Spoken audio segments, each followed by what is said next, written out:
For some women, being good is just too boring. A teenager tries to ease her pain with violence. It had the worst possible ending. A new bride gives her husband anything but love. It was all a facade. And when a troubled soul gets a break, she blows it all away. I don't think she could imagine her life without him. These deadly women can't escape their demons because they're bad to the bone.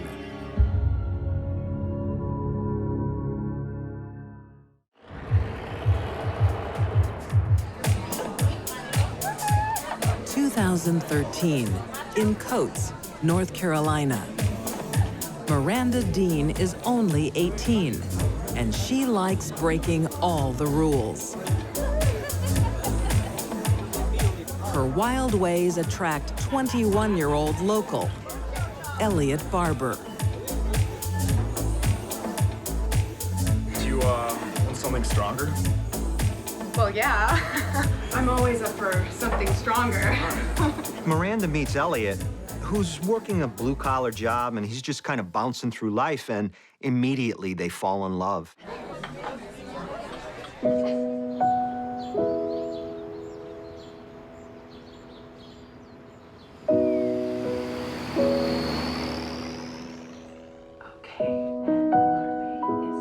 Smitten, he doesn't even mind that she's a single mom.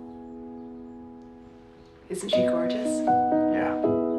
Miranda really enjoyed taking care of her baby daughter. She was a good mother, was very protective of her child. Okay, I think it's time for a nap. Let's go. But there's something about Miranda. So, this is what I was telling you about. Her job, for example. Are you a prostitute? No, I'm just a companion. Miranda hires herself out to men who are willing to pay for a chat. Do you make a lot of money? Yeah, enough to make it worth it.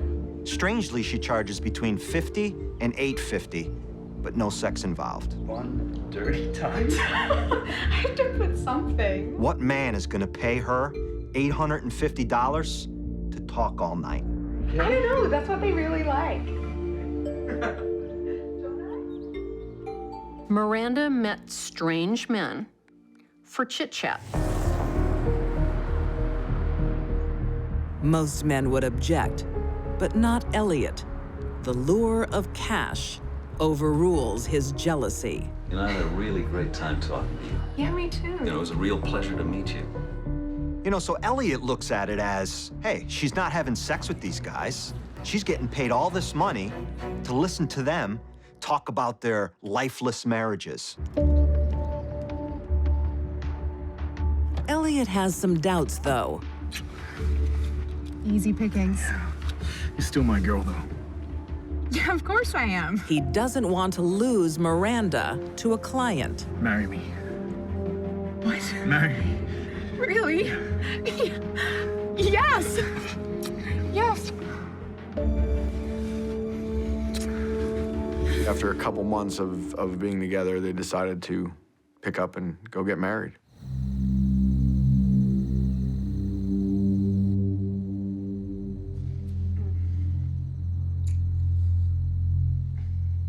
But the new bride has another secret.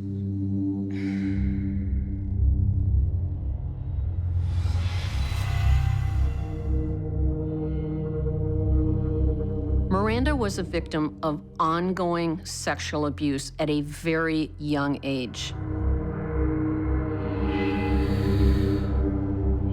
Her abuser, he's sentenced to 19 years in prison for this sexual abuse. So we gotta wonder, just how severe was it? It's probably the most graphic, most vile type of sexual abuse you can ever imagine. It's okay. You okay?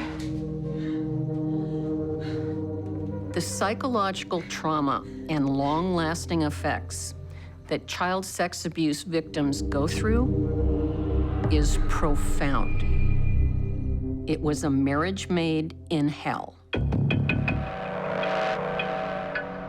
Miranda's psychological trauma finds one place for comfort, but it's a strange choice.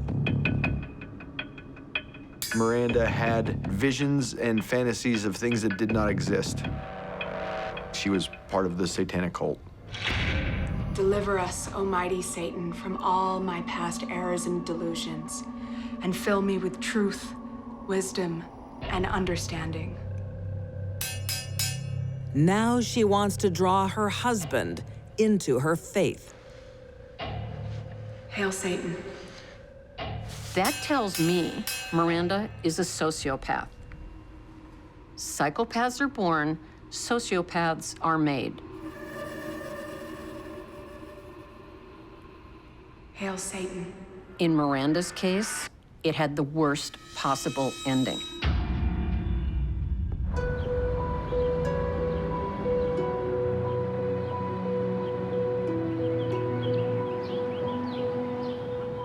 Miranda wants to move to a new town, out of the prying eyes of friends and family. Come on.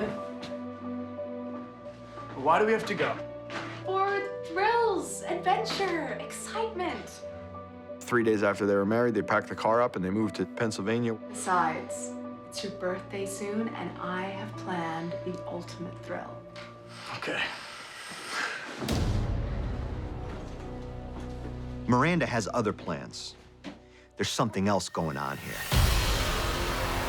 Within months, Miranda's met, married, and moved out of town.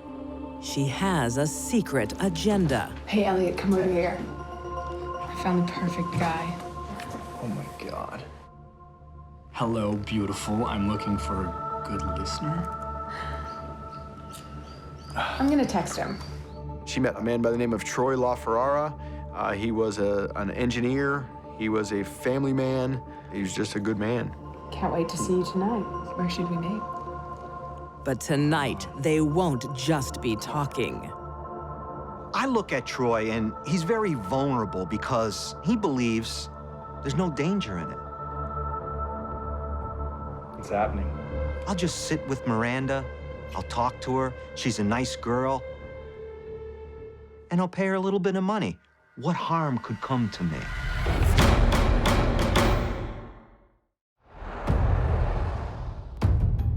"18-year-old Miranda Barber has found a willing participant in her satanic practices. Our master must bless us. Her new husband, Elliot.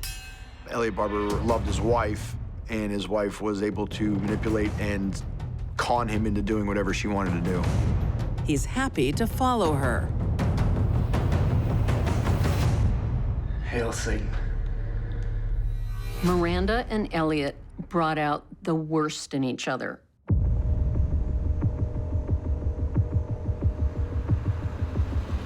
On November 11th, 2013, Miranda meets her last client. Hey, wanna go in my car? You know what? Come in my car. I want to take you for a drive. Okay. He wanted her to get into his vehicle. She talked him out of it. He had gotten into her vehicle. The plan is she'll drive 6, 8, 10 miles. Miranda wants Troy to feel at ease I'm really glad we're doing this. I've been looking forward to seeing you.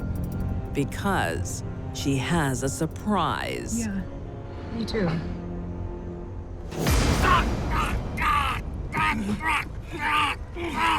It's a trap, and husband Elliot is here to help. They had made a deal. They were going to find someone and kill someone, and it didn't matter who.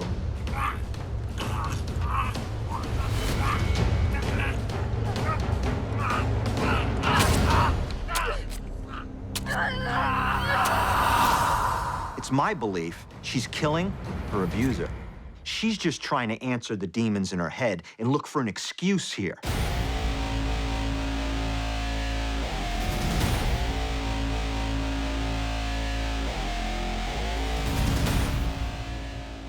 Miranda was full of rage against men. It only takes one well-placed stab wound to kill someone, maybe two. But she stabbed him 20 times. She was having fun with it. Is he dead? Troy suffered. He wasn't dead. Let's get him out of here. Let's get him out of here. He was dying. And they just threw him on the side of the road like a piece of garbage. So they rifle through his wallet and they find $150. Just take the whole thing.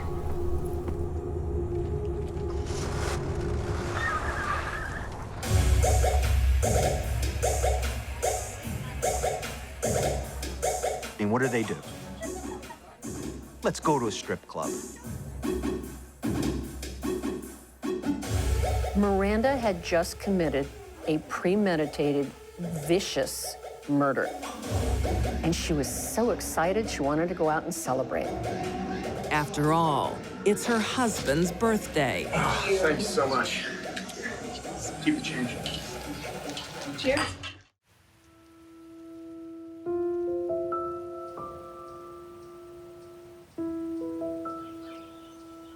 The next day, Troy's body is found. And one thing is clear. It's a homicide. Miranda Barber's anger really is displayed in this murder because Troy is stabbed in the head, the face, the neck, the chest. Everywhere, there was rage here. Rage and hate. It's a brutal crime, but the police get an early lead. There was a cell phone. Miranda and Mr. LaFerrara were text messaging back and forth. While planning the attack, Miranda thought of everything, except the obvious. The cell phone records prove his last phone call was to Miranda. Now she can't deny it. So, Miranda. Miranda Barber tries to be intimidating. You ready to start again? Yeah, sure. She wants to appear bigger than what she is. Journalist Francis Scarcella interviews Miranda behind bars. And he's served quite a shock. I want to talk to you about Troy's murder. This wasn't the first time. What do you mean? How many people have you killed? I don't know, less than 100? You're 18 years old, and you're telling me you've killed less than 100 people. And I said, you have to give me a number. And she had said, Well, I stopped counting at 22. she stopped counting at 22. It's a shocking claim, but few believe it. Miranda's story of killing 21, 22 people was false. But that tells me that's what she wanted to do. And she thought about it a lot. In 2014, both Miranda and Elliot Barber plead guilty to second-degree murder. They are sentenced to life in prison with no parole. Miranda Barber had a horrific life, but at the end of the day, she's a liar and she's a manipulator, and I believe at this point that the world is safer with Miranda Barber behind bars. Miranda chose to ease her pain by inflicting it on others. Miranda received a life sentence without parole. I hope that stands. She's a very, very troubled, damaged, and dangerous person.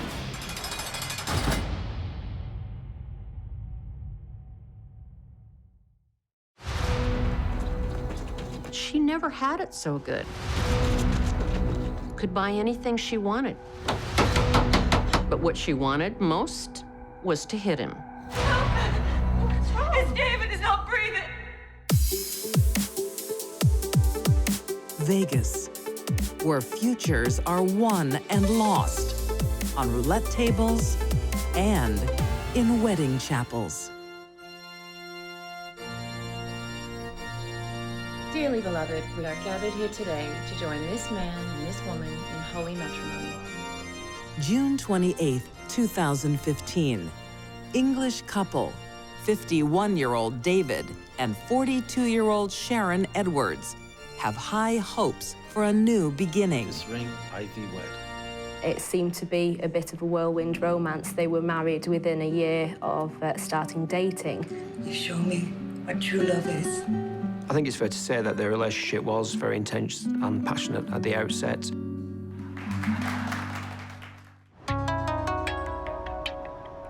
Their story starts a year earlier, in the town of Shirley, England, where David is a busy lawyer. David was a partner in a prominent law business in Chorley. Here's the burglary case. I was hoping it was going to get adjourned. I'm snowed under here. No, but I really need you to go through these invoices. He was a very hard worker, and I think he took on a lot of cases. And he needs to earn a lot of money to satisfy Sharon's wants. When Sharon turned David's head, she stepped way out of her league. David had everything she wanted and a big bank account. She never had it so good. For the first time in her life, she had a beautiful home, was going on holidays, could buy anything she wanted. It's great. She always looked dolled up. Oh, I love it. Early in the relationship, Sharon starts laying down the law.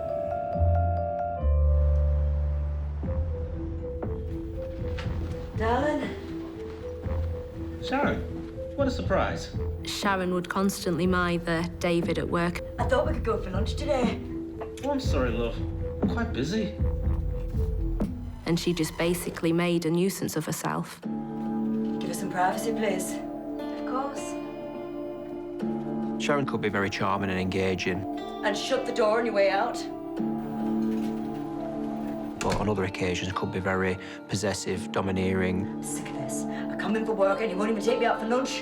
What's wrong with you? All right, I'll take you to lunch.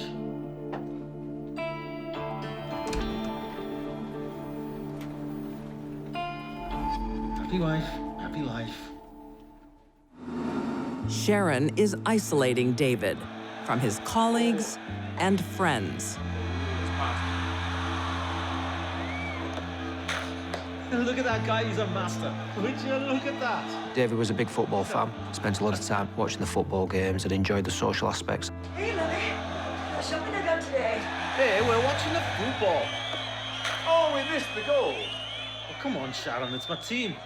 Sharon was always the dominant person in the relationship. Think you better leave.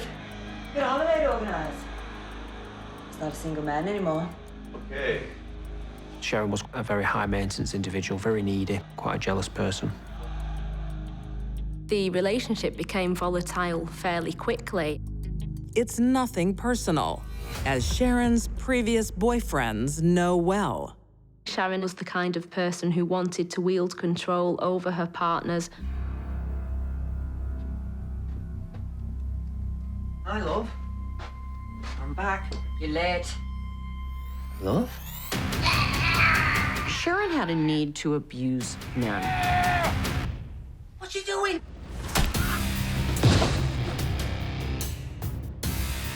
That'll teach you to be late. Sharon had some previous allegations against her of domestic abuse and some previous convictions for violence. One such allegation related to her allegedly punching and biting a previous partner. Sharon had a long history of physically abusing husbands before she met David. Leopards don't change their spots. Sharon has the hallmarks of a sadist.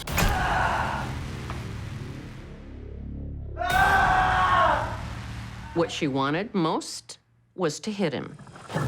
David joins a secret club of victims, abused men. David never called the police. Male abuse victims rarely do. He was coming to work with facial injuries. He did try to cover that up, but let's not forget he was working with professional individuals who dealt with this sort of thing on a day-to-day basis. You okay, David? Yes, I'm fine. I don't believe you. So they were quite astute to work out that actually these were the hallmarks of violence abuse. But soon, David has other problems. A restructuring of his law firm leaves him out in the cold.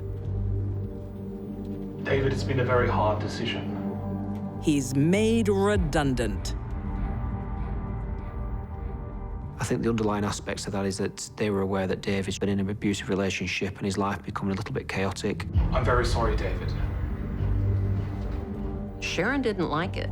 As she saw it, David's employer was doing to David what she was supposed to do.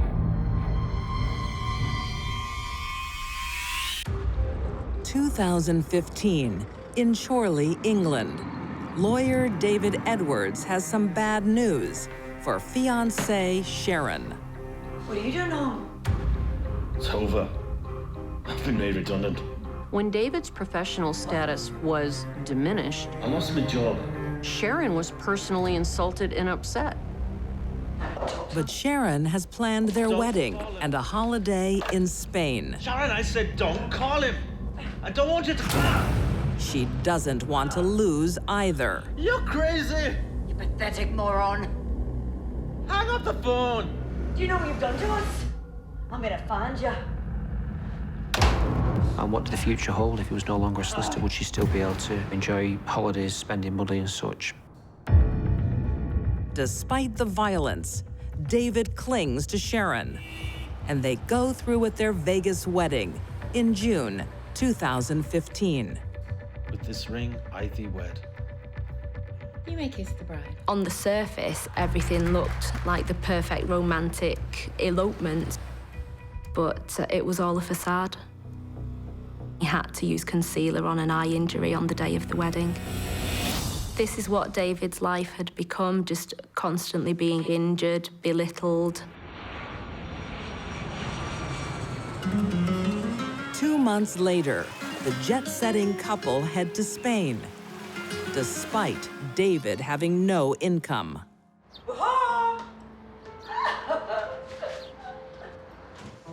Hello. They'd had a disaster with the hotel and they'd had to change venues. I got you something.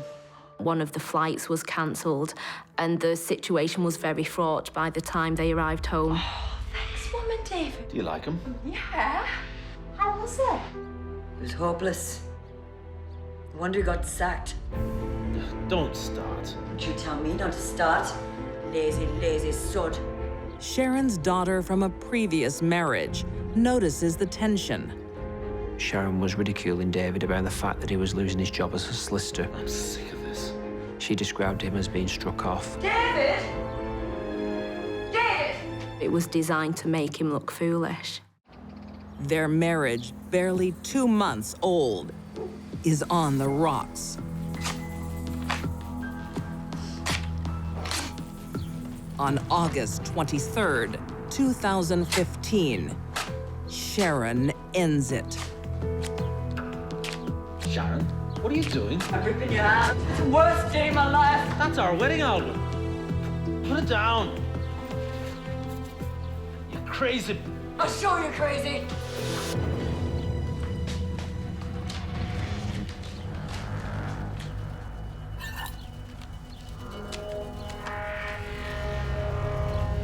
Why'd you do it?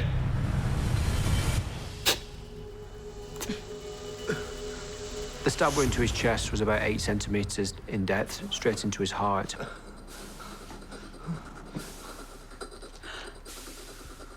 Sharon wounds her husband. Sorry.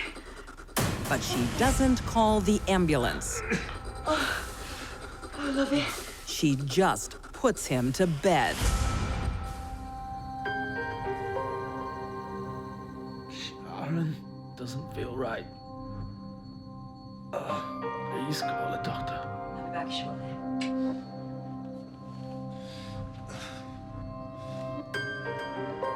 Sharon is gone for hours. wound had created a flap, really, which acted like a valve. It would have taken some time for him to bleed out. It's very difficult to put yourself in the mindset of someone who can do this to somebody that they love.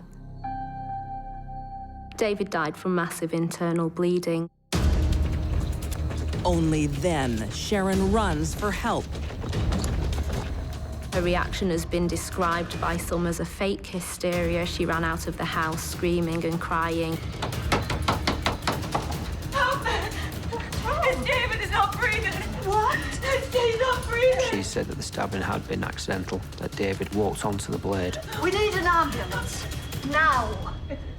Like all good psychopaths or sociopaths, she was trying to get out of the responsibility for what she had done.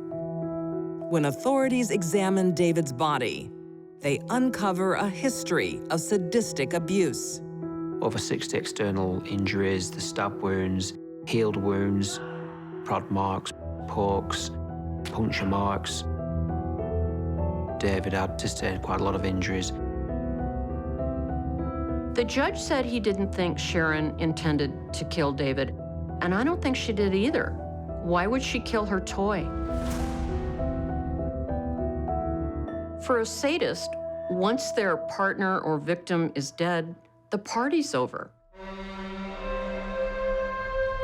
In March 2016, Sharon Edwards is convicted of murder and sentenced to a minimum of 20 years in prison.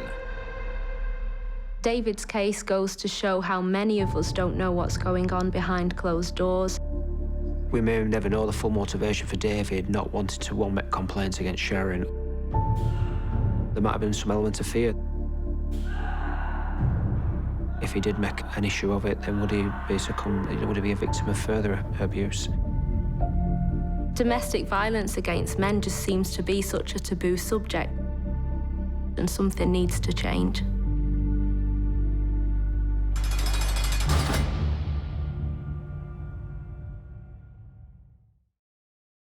Can I get you gentlemen anything?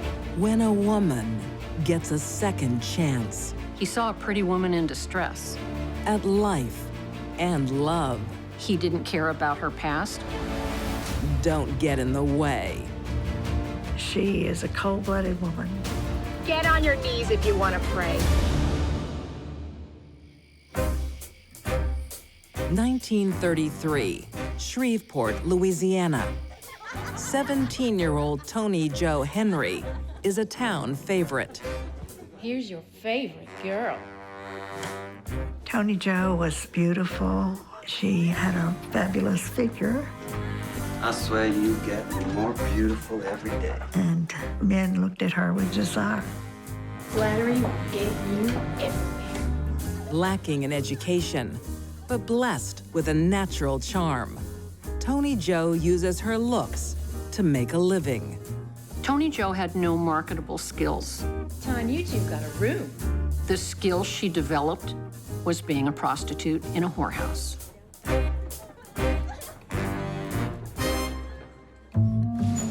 Tony Jo knows how to please men. She moved with sort of a casual arrogance. And how to manipulate them.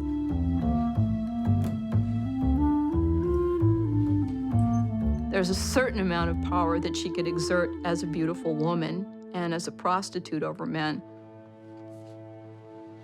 You're killing me, kid. What a way to go. You forget something? Tony Jo had never used drugs when she entered the house, but the men that she had as customers often gave her drugs to tip her. Heroin helps Tony Jo forget the present and the past. Tony Jo had a rough start in her life. Her mom died of tuberculosis when she was only 6 years old. And her father remarried a woman who was very cold. Her stepmom would never win Mother of the Year. Cash first?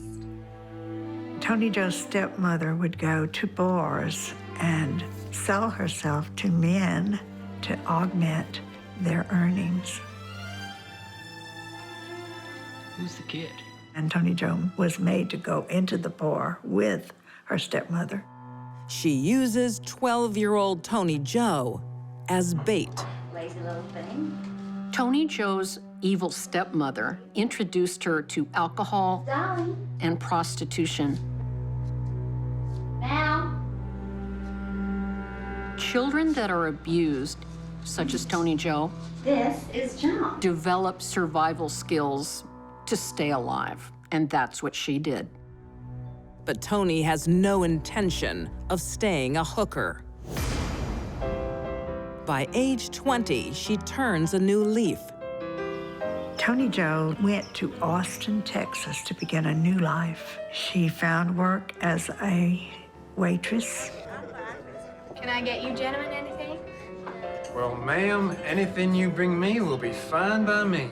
In the fall of 1939, the bad girl meets a bad boy, Claude Cowboy Henry.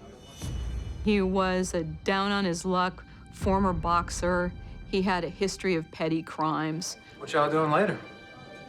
If you're lucky, you might be walking me home. For Tony Joe and Claude Henry, it was love at first sight.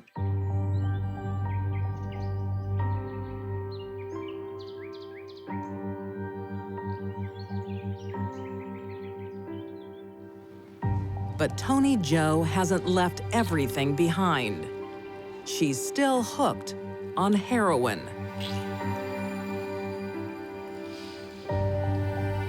As Cowboy began to know Tony Joe and realized that she was addicted, he wanted to help her. Tony Joe, I brought you here to get you off the drugs. What? I'm out of here. He made her go cold turkey. Get off of me! Get off of me! Get off of me! There weren't going to be any niceties about kicking her heroin habit.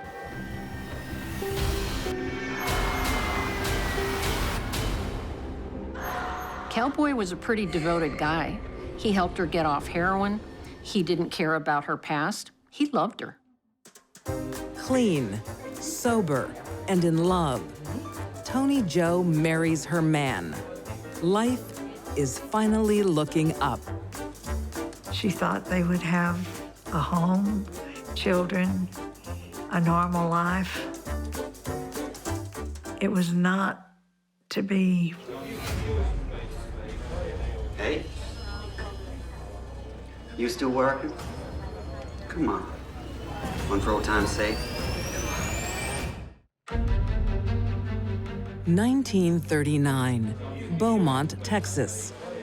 24-year-old Tony Joe Henry's past catches up with her. They were at a restaurant, and that's when the former customer saw Tony Joe. You still working? I'm married. He asked Tony Joe if she was still working at Madame Sylvie's. Come on. One for old time's sake. At this point, Cowboy comes out of the restroom and sees what's going on. Does not take kindly to it at all. Stop it! Cowboy beat him to death.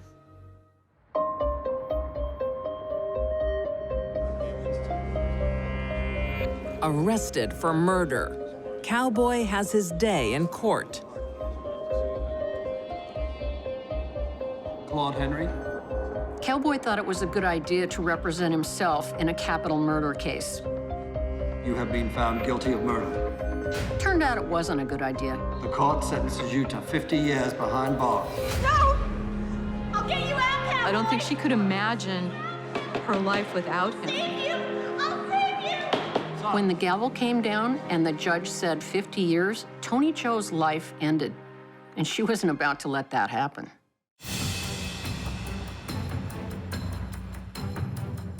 Tony Jo springs into action.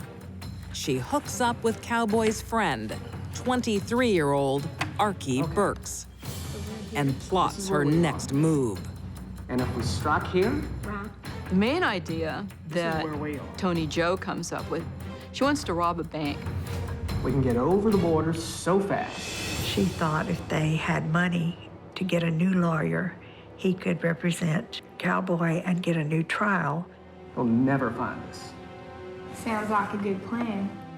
If you're gonna rob a bank, it's best if you have a getaway car, and that was the next thing they needed to do. We need a car. And you will be the bait. Well, that's easy. I can reel in any man. I bet you can. February 14th, 1940. Tony Jo and Archie set their trap. Quick, someone's coming.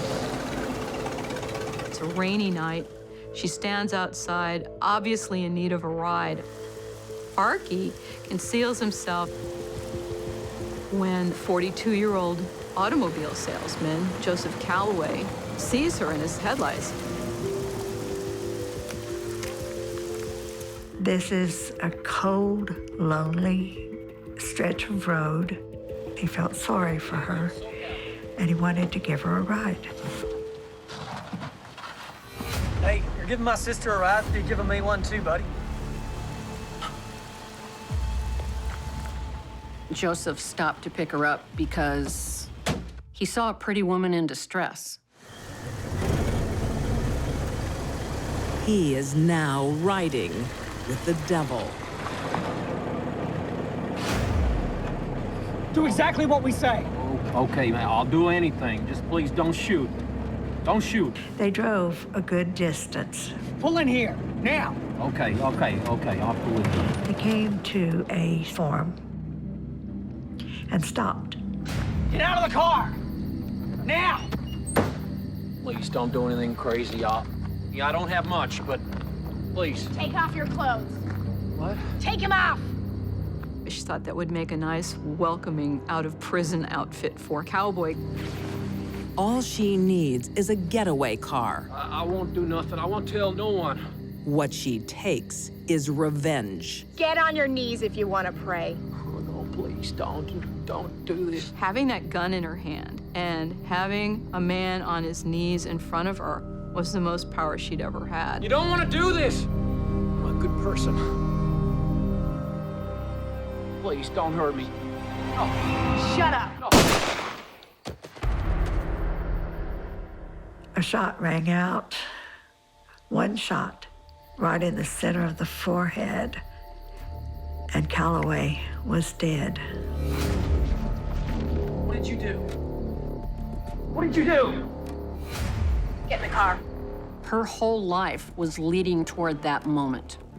Everything was bad, and it culminated in the death of an innocent person. Tony Jo thinks she knows how to get away with murder. Tony Jo, what brings you here? Tony Jo arrived at her aunt's house. I'm in trouble. She told her aunt that she shot a man. She was crying and upset. She is sure her family can help. I'm scared. I'm scared about what's going to happen to me. Her Aunt Emma was a twin, and her twin brother happened to be a captain in the state police. It's a serious crime. And he might be able to get Tony Jo off, she thought. She's wrong. Her uncle is an incorruptible lawman who puts justice before family. In 1940, Tony Jo Henry and Archie Burks are found guilty of murder and sentenced to death. This is a tragic comedy. She ends up on death row. Cowboy still is in prison. Nothing worked out the way that they thought it was going to go. From an early age, Tony Jo is taught to survive on her looks, a lesson she takes to her grave. She loved the way she looked. She loved her beautiful hair. Her hair had always been her glory. Tony Joe was cool, calm, and collected about being executed until the barber shaved her head. She said, "Now remember, I'm sentenced to execution, not mutilation." To the day she dies, Tony Joe has many friends. The priest came to the jail cell and placed a small box on her lap. Inside the box was a beautiful scarf. The priest helped her tie it around her head so that her head would not be bare as she walked to the electric chair.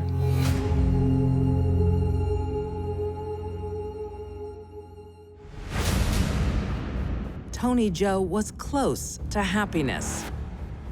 Free and clear of drugs, with a man who loved her, until her past walked into the bar.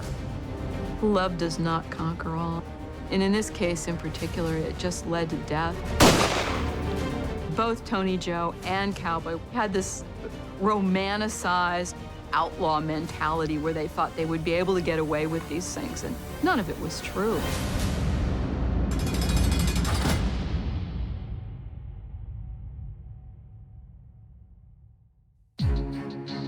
These deadly women had darkness within. Miranda Barber made violence her savior.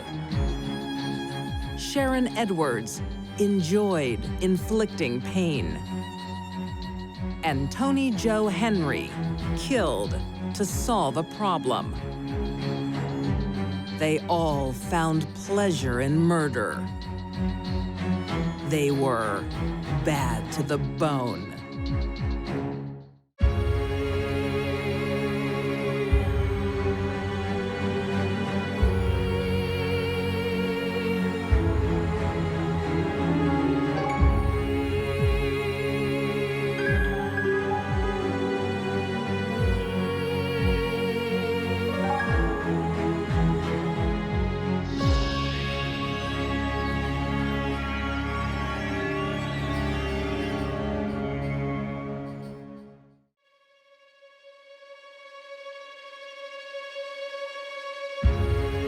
You choose your husband, but not your in-laws. My son should not have married you. A math professor wants to multiply her assets. Just sign it. Well, what kind of person manipulates their mother?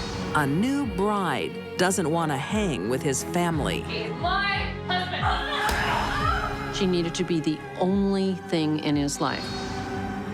And a meek, mousy mom learns to roar. She had cornered her prey. These deadly women love their husbands, but not their families. They are killer-in-laws.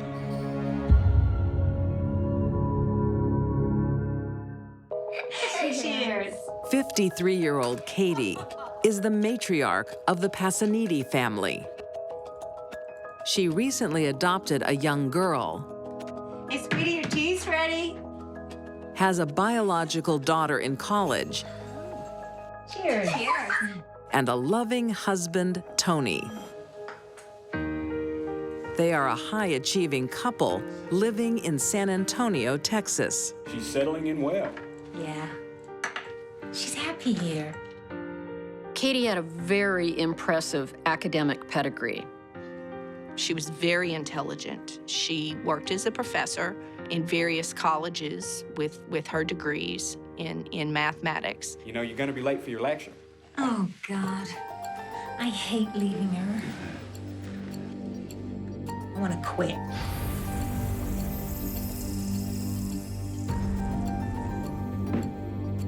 What? Nothing.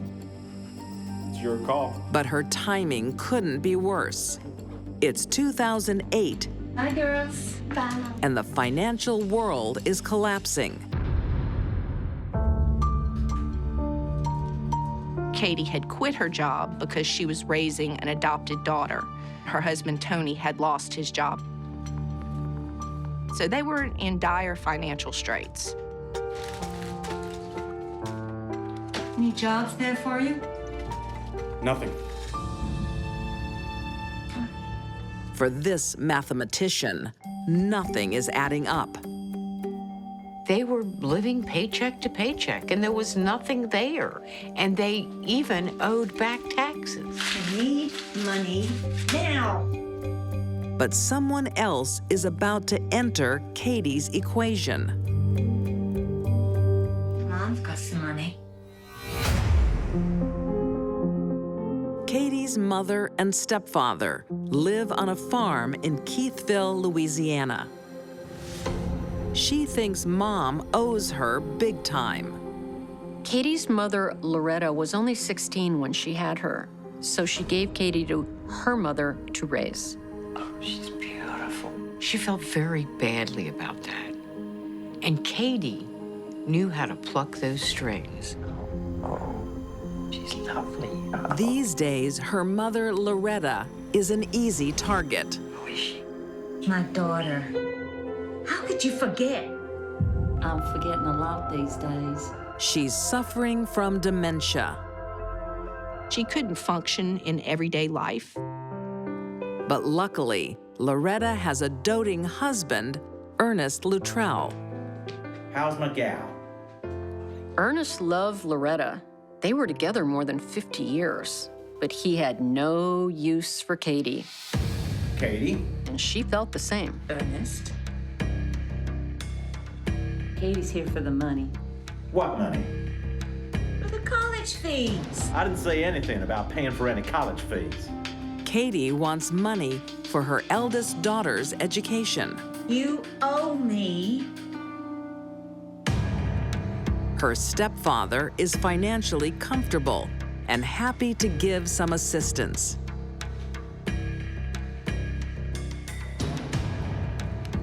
Ernest gave only $1,000.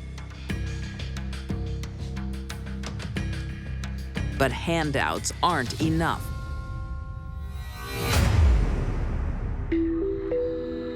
Katie's feud with her stepfather escalates.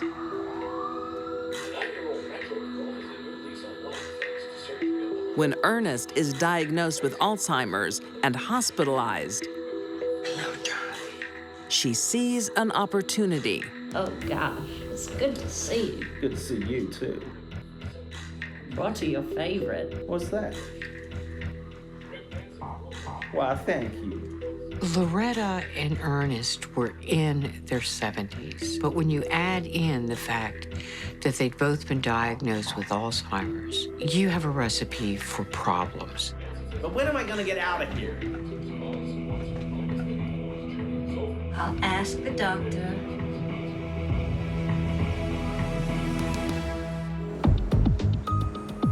It's tragic, but I think you should be committed.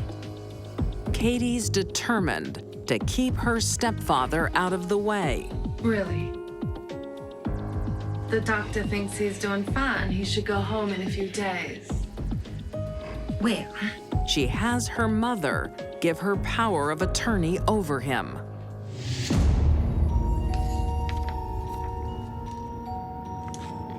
I think you should stay. Katie tried everything she could to get him committed permanently to an Alzheimer's unit. I'll talk to his doctors.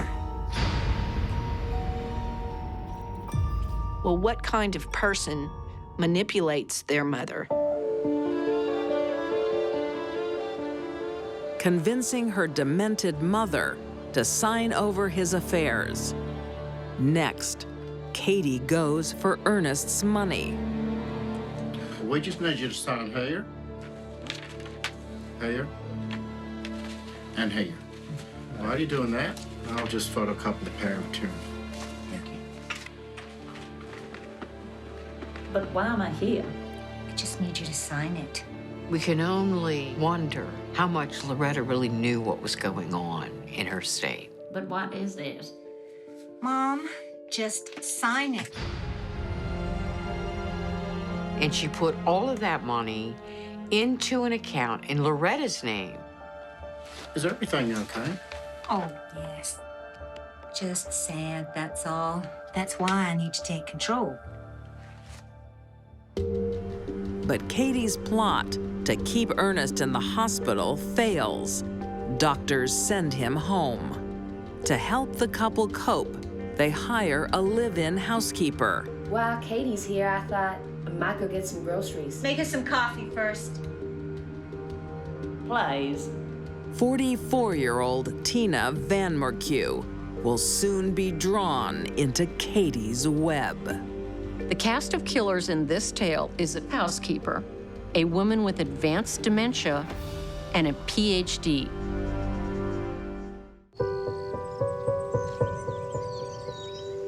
In tranquil Keithville, Louisiana, there's a plot going down.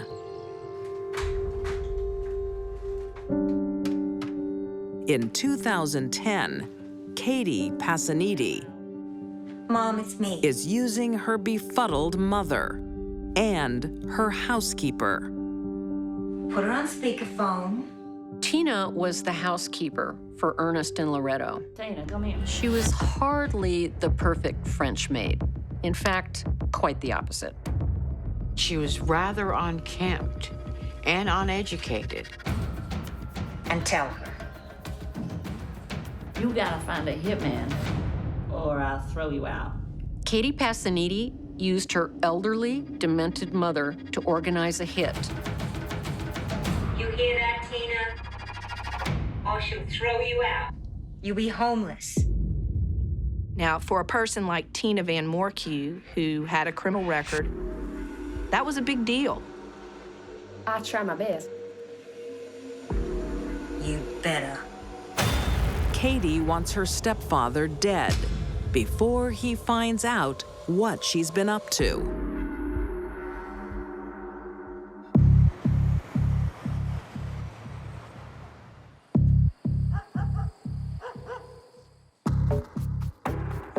Tina runs in bad circles. How'd you like to make some money? How much money? Eric Crane was a drug user. He wasn't employed. Really, I would call him a sociopath. What do I gotta do? You gotta kill my boss.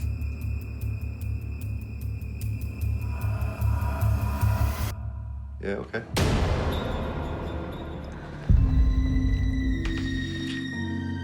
To be willing to do this to a poor old guy who never did anything to him, who was already suffering with Alzheimer's. My heavens, he might have been dumb, but he was a vicious piece of work.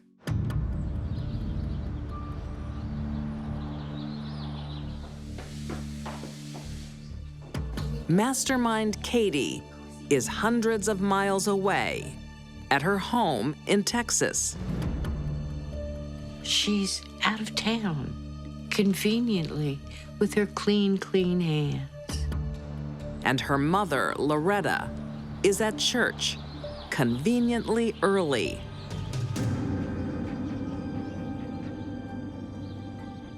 Ernest thinks he's home alone.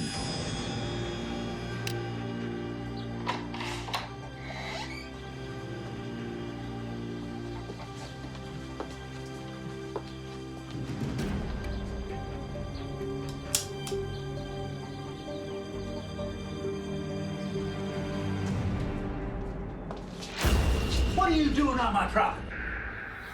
Whoa! It all happened pretty quickly. Whoa!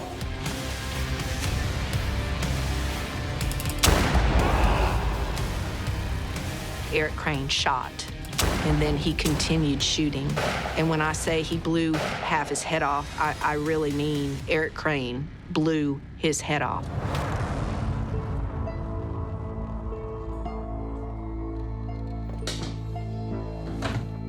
Eric's told to make it look like a robbery. He steals Ernest's guns and his truck. But that soon backfires.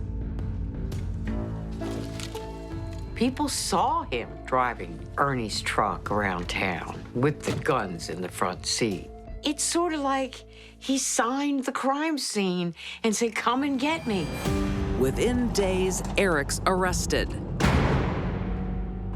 His stupidity doesn't just shine the spotlight on himself. It soon illuminates part of the plot. Hello? Hey, babe. Hey, how are you? Yeah, I'm good. Once Eric Crane was arrested, he made some phone calls to Tina Van Morcue.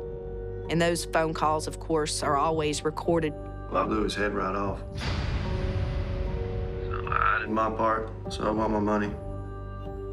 Well, I'll ask Loretta.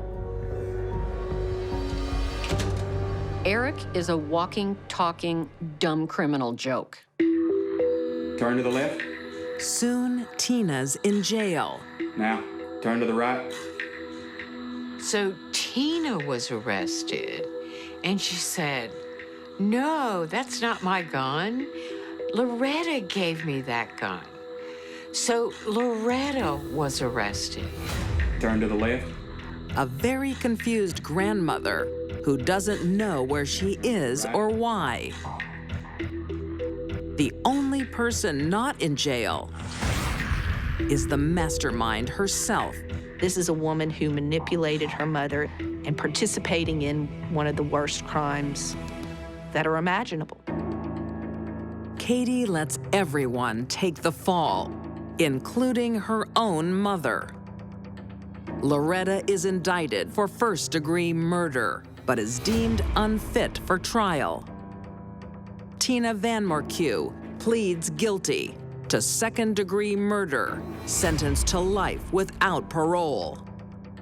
Eric Crane pleads guilty to first-degree murder and receives life without parole.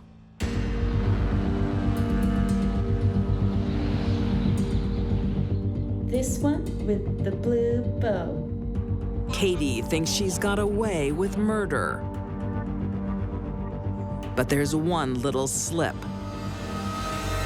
When she forges the victim's will to score her biggest payday. She had a will made out after his death, giving herself everything that Ernest had. And once we realized, in fact, it was a forgery and Ernest never signed it, she became #1 suspect. Katie Passaniti, Yeah? you have a warrant for your arrest. One of the remarkable things about this story is that Katie, for such a smart woman, at least academically, was completely stupid. In 2013, Katie is found guilty of second-degree murder, conspiracy, and forgery. She's sentenced to life, plus 70 years. No chance of parole. She doesn't need to be out walking among us. Katie wasn't just willing to murder her stepfather, but also let her mother take the fall. She was a malicious and ugly woman. She'll never see the light of day again.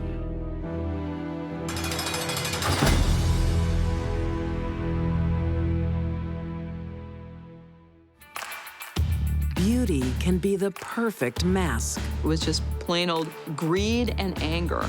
to hide a selfish heart He never should have opened that door. and feed an evil soul. She killed everybody she caught.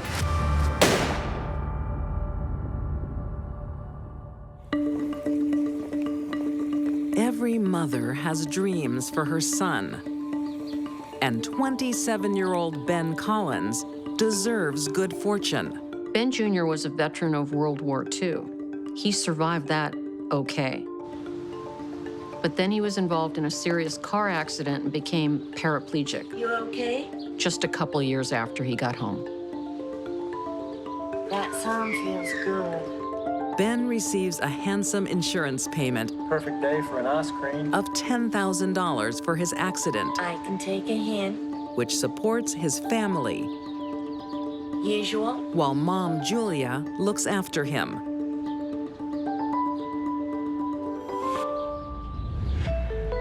But there is another woman in his life, local beauty, Opal. I hope you don't mind that I've come here today. No, not at all. I thought maybe we could go to the movies. Yeah, that'd be great. Yeah. Opal Collins was a very attractive woman. She's in her mid-20s. People described her as having the face of an angel. Hi. Hi, Opal. I've heard about you. Opal's gonna take me to the movies. It's a whirlwind relationship that soon has Opal meeting all his family. Dad, this is Opal. Pleasure to meet you, sir. Opal, pleasure to meet you. And these are my sisters, Martha and Mary. Hi. And you know Mom. Yes, I do. Please, do have a seat. Thank you. This looks delicious. In Opal, Ben saw a beautiful woman that wanted to be with him. At the dinner table, this attractive stranger is all grace and charm. Tell us about yourself, Opal. Well, there's not much to tell, really. I'm single, never been married, but your son might just change that. Well, yeah, I guess. You never know. Cheers. Cheers.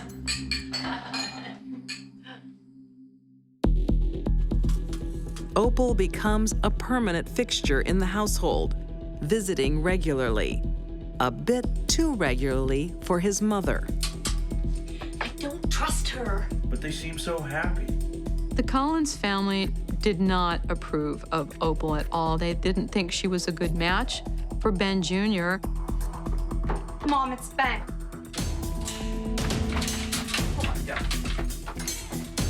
Opal is just too fast and sassy. And around her, accidents happen. I think you should go. Certainly not. I mean it. Now.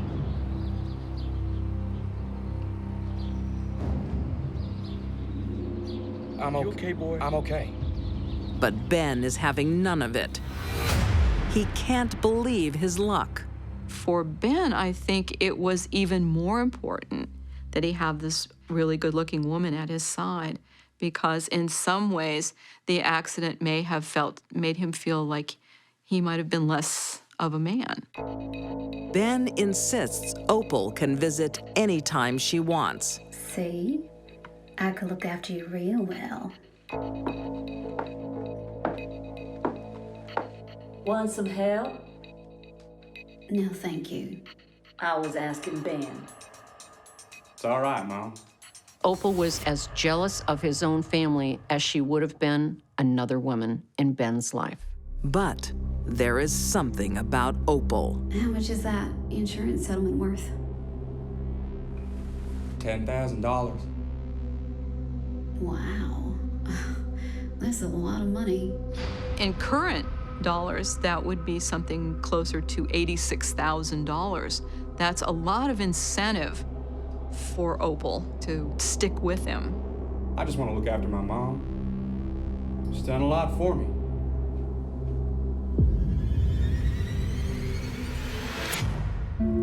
In Ben, Opal saw a victim, someone she could easily dominate and control. Tony, baby.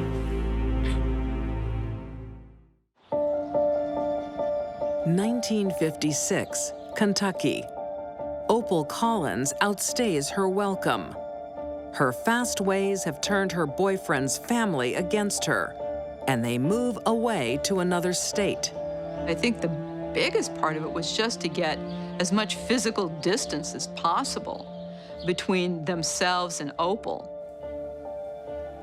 Ben had enough money to build a large 5-bedroom house where he lived with his family. He needed their assistance, and they all got along very well.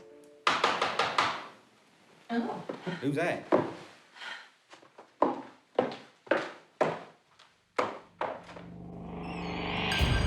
Imagine their surprise when Opal knocked on the door. Ben?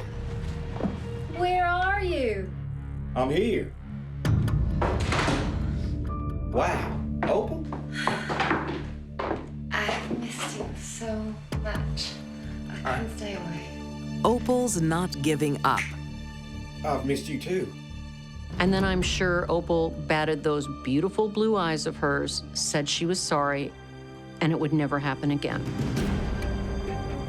And he wanted to believe her. Hostilities can't be resolved by moving if all of the hostile parties end up relocating in the same place. Within a month, the couple is married. And Opal moves in with her in-laws. Well, as soon as Opal arrived at the house, the feuds began. He's my husband, all right? You wrinkly old woman, he married me. I'm the one that gets to make the decisions in this house, not you. Julia absolutely despised her, wanted nothing to do with her. I used your marriage certificate as toilet paper. That's how little I think of your marriage. Opal fights back. I want her and him and your two disgusting sisters out of this house! As soon as she became Queen Bee, she insisted that Ben's family leave. They were at each other. It was like two cats in a bag. The family hits a breaking point. Get along now!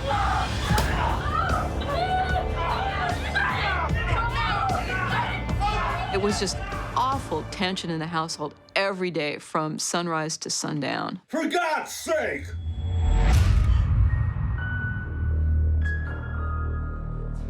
God! Ben's thinking, how the hell do I get out of this wheelchair and run? If you don't get out, we're gonna carry you out! That'll never, ever happen.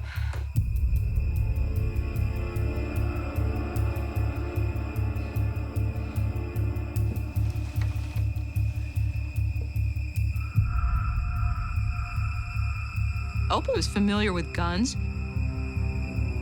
She took his .22 rifle. She put 16 rounds into it. This is now a way of resolving the power relationship, which is known as wife wins.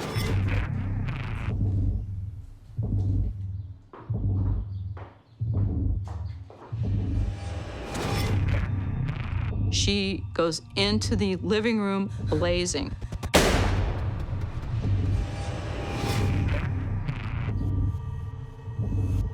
She kills her youngest sister-in-law, Mary Sue. She's 11 years old.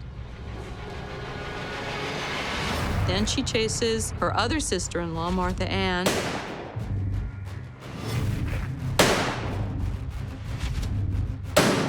All the while, Ben is lying helpless in his bed. He hears the horror of his family being slaughtered.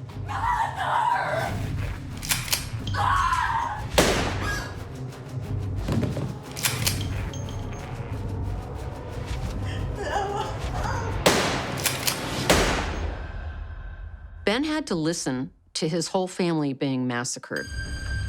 Then her footsteps coming up the stairs for him. Opal, what have you done? Stop! If I can't have you, no one can. Please don't!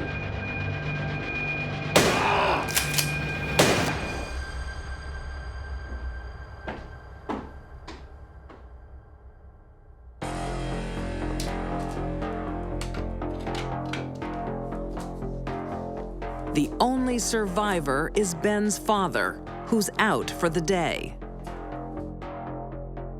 Opal doesn't make a run for it. She turns herself in. Hi, Opal. Can you call the police? I shot them all.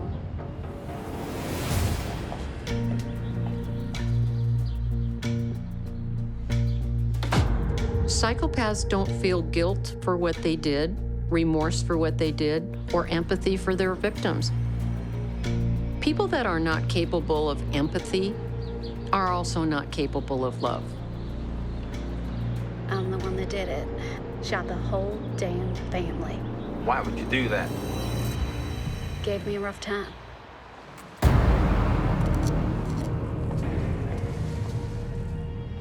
Opal Collins hands out 4 life sentences, but only stands trial for the murder of 11-year-old Mary Sue.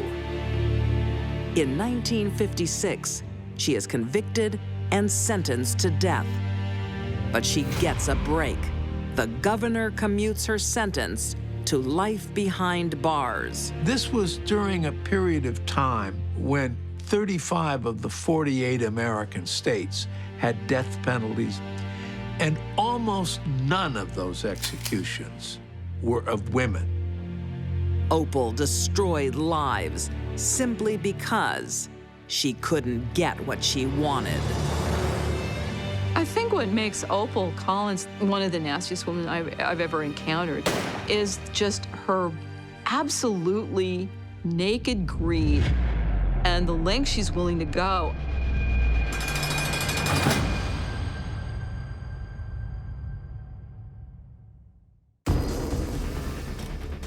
What are you cooking? Some women can bear a lot. You can't do anything right. But this was ridiculous. Sorry, I don't want to fight. They take whatever's dealt. There was constant bickering and quarreling. Until they reach their breaking point. She couldn't control it anymore.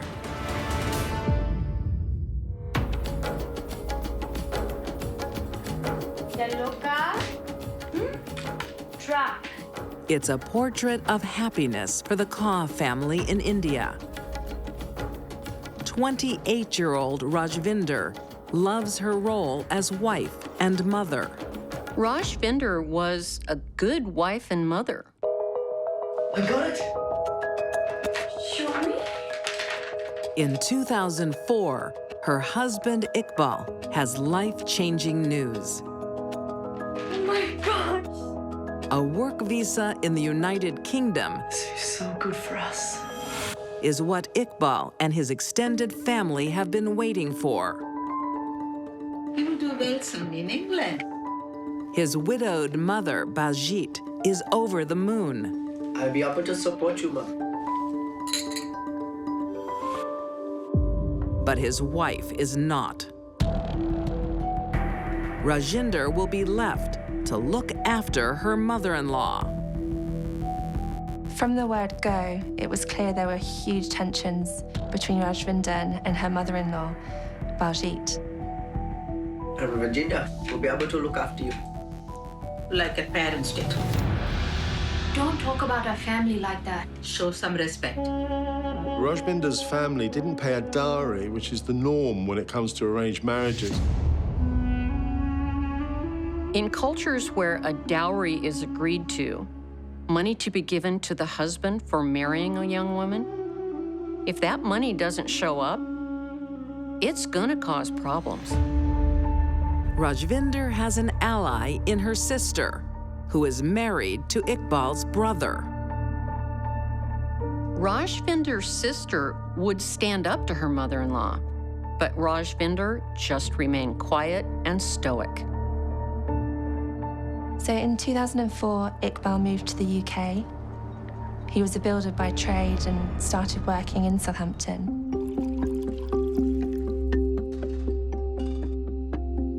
Rajvinder, get the food ready. Rajvinder becomes her mother-in-law's slave. Daughter of a dirty pimp. Not unusual for a little bit of tension between wives and mothers-in-law, but this was ridiculous. Baljit was horrible. She was constantly questioning why her sons even married these two sisters. But the things she says. She's a mean old woman. In fact, Rajvinder moved out of the home where she was looking after her mother-in-law back to her parents. I want you to ring Iqbal and tell him.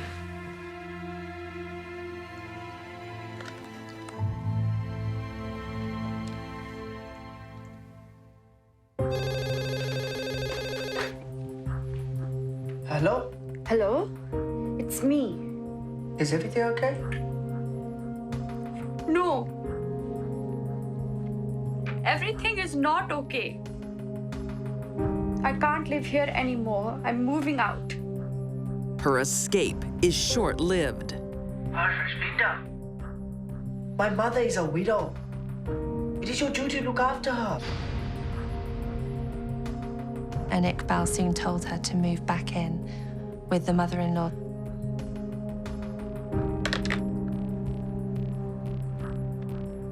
He said no.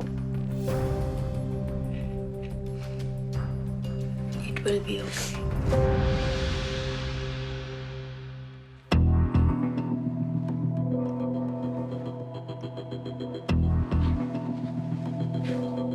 You useless woman? Do you think my son will be on your side? Things were terrible. Rajvinder's only hope is to join her husband in England. And after 4 years under her mother-in-law's heel, it finally happens. Welcome to your new home. When Rajvinder left India to be with her husband, she left a lot more than her country. What do you think? Awesome. I'll make it a perfect home. For 2 years, the family flourishes, including another son.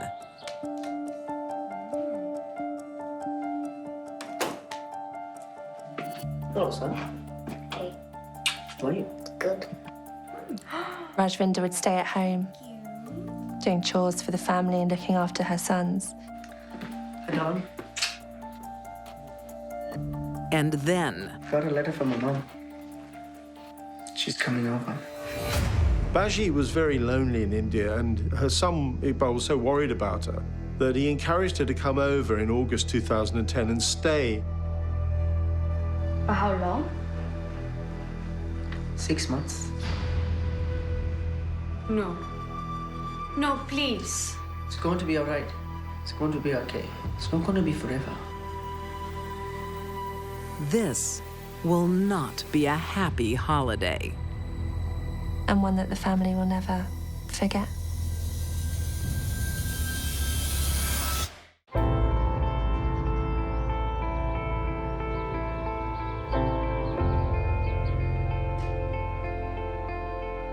In 2010, Rajvinder Kaur has a new life in the United Kingdom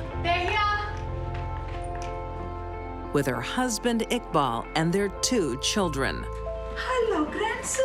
But now her mother-in-law, Baljit, You've grown so tall. has come to visit. See what grandma brought for you.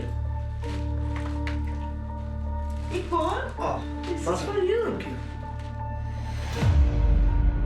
Rajvinder and her mother-in-law already had a bad track record when Mom shows up at the door for 6 months. Come, Mom. You must be very tired. I'll take you upstairs and show you your room. The tension between Rajvinder and Baljit was immediate. Rajvinder is now back under the heel of her mother-in-law.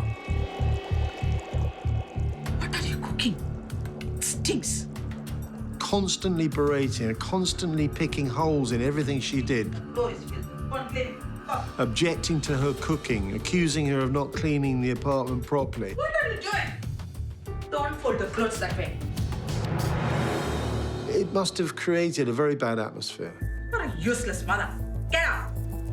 I love my children. They are my world. Don't talk to me like that. Get out.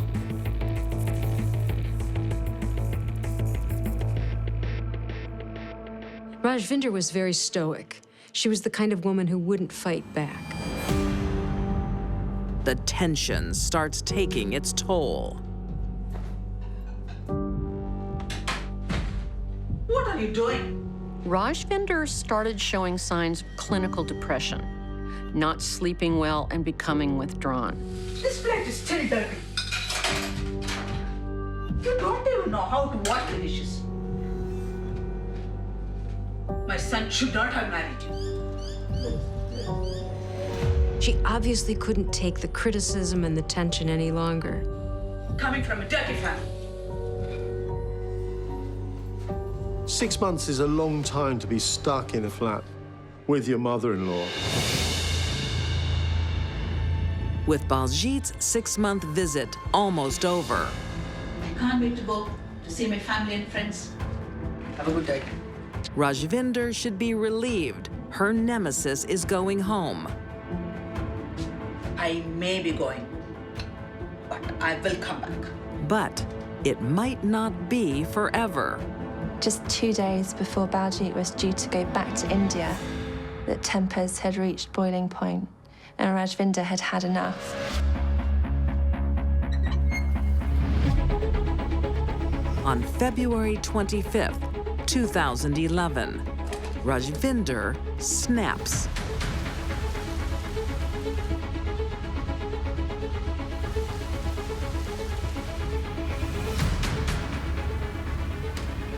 She'd taken a rolling pin from the kitchen, taking it through to the bathroom where Baljit was showering. And it's there she launched her brutal attack on her mother-in-law. Rajvinder exploded on her mother-in-law. It was the physical manifestation of not being able to take it any longer. Hitting her 20 times. She was really angry. This is a classic example of overkill. After that frenzied attack, Baljit could not have lived.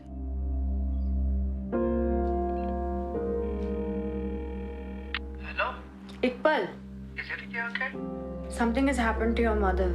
Rajvinder called Iqbal at work and told him that his mother had been involved in a dreadful accident. That Baljit had slipped in the bath when she was putting oil on. No, we won't need an ambulance. Her husband calls the paramedics and races home. What have you done? The paramedics arrived expecting to see an elderly woman who had fallen in the shower. Instead, they encountered what could only be interpreted as a crime scene.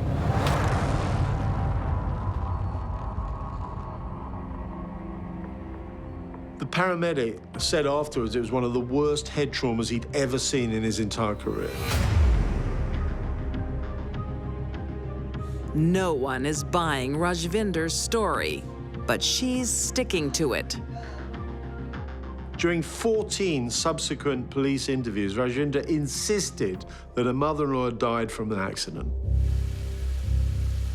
But forensic evidence clearly shows the real story. Rajvinder left a body of evidence. It was very clear that one fall in the shower wouldn't have caved in her skull. In 2012, Rajvinder Kaur is found guilty of murder and sentenced to life in prison with a minimum term of 11 years. Rajvinder eventually did admit she killed her mother-in-law, but insisted that she had motivation for doing so because of this build-up of tension between them. Rajvinder is torn between her love for her husband and the judgment of her mother-in-law. Coming from a dirty family. She could see no way out but to eliminate one of them. Everybody has a breaking point. They can only be pushed so far. Rajvinder had hers, and now she's in prison.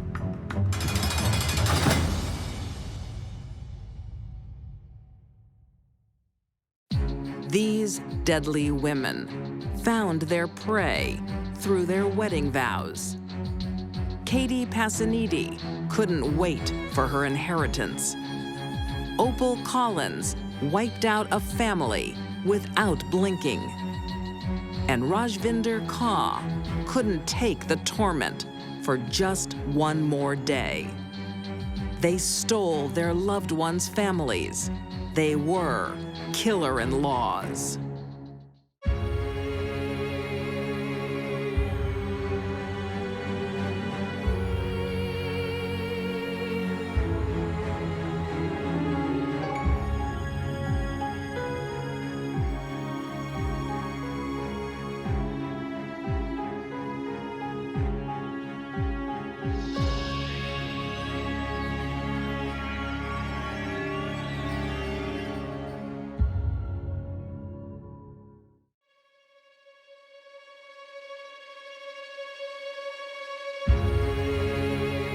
looks, youth, and intelligence can mask the darkest of thoughts.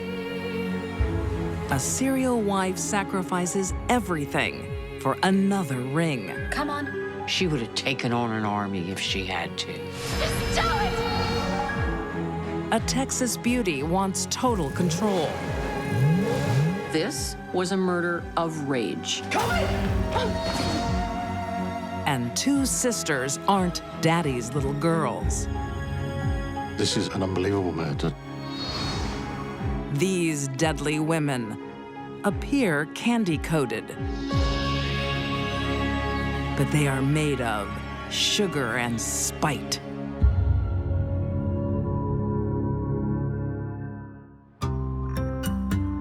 Denver, Colorado, 1996. Well, he bought it on the spot. Hey! 33-year-old Teresa Perez is a car saleswoman with a special skill. A soft, beautiful young woman. Are you proud of me, Bob? I'm so proud of you, I can't tell you. And she saw the effect that was having on men, and she liked it. She would draw men's eyes wherever she went. She doesn't just seduce her customers. Not bad. I want to celebrate. Teresa seduces the boss. Justin made a lot of money through his car dealerships. He was a good businessman, and she wanted to take advantage of that.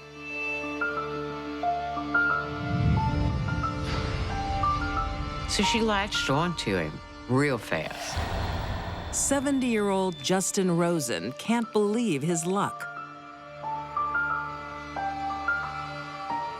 I rather doubt Teresa would have been in love with Justin if he'd been a normal guy with a middle-class bank account.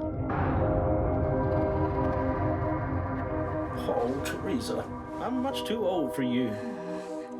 I love older men. She loved him for what he could do for her. Teresa's used men all her life. She's on her fourth husband. What are you still doing out? Waiting for you. Where have you been? And they're heading for divorce. Teresa was drinking heavily. What do you care? And developed a gambling addiction. Oh, you've had well enough. Who to tell me when I've had enough to drink? And started stealing money from her husband. Where's my money? You mean our money? No, my money! She maxed out credit cards. She rang up $42,000 in debt. She was out of control.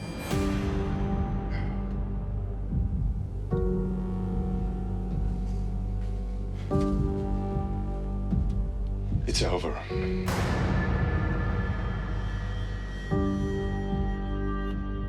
She threw punches at him in total anger. This wasn't playful Pat. This was intent to do harm.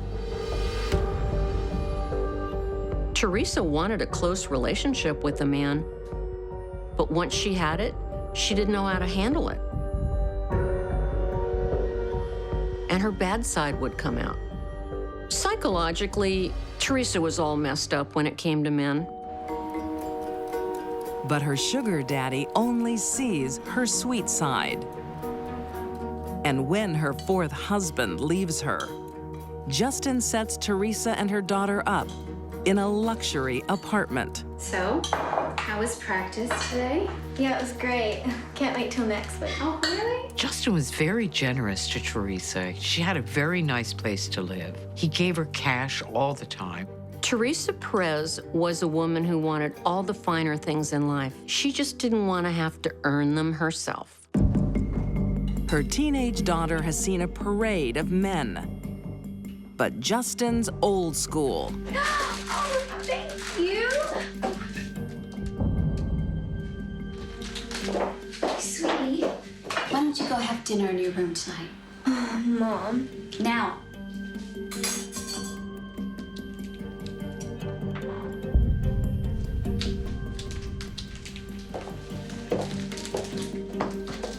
Look, I'm sorry. I want to comfortable with her. No, don't worry about it. I'll take care of it. When Justin said he didn't feel comfortable with a teenager in the house, You allowed here? Oh, I love it here. Teresa said, no problem. She packed up her daughter and shipped her out to live with her father. There's no point sulking. I don't want to go. Too bad. You're going. She didn't want the kid around. Come on. Justin's wallet came first. Teresa is convinced one day Justin will be husband number 5.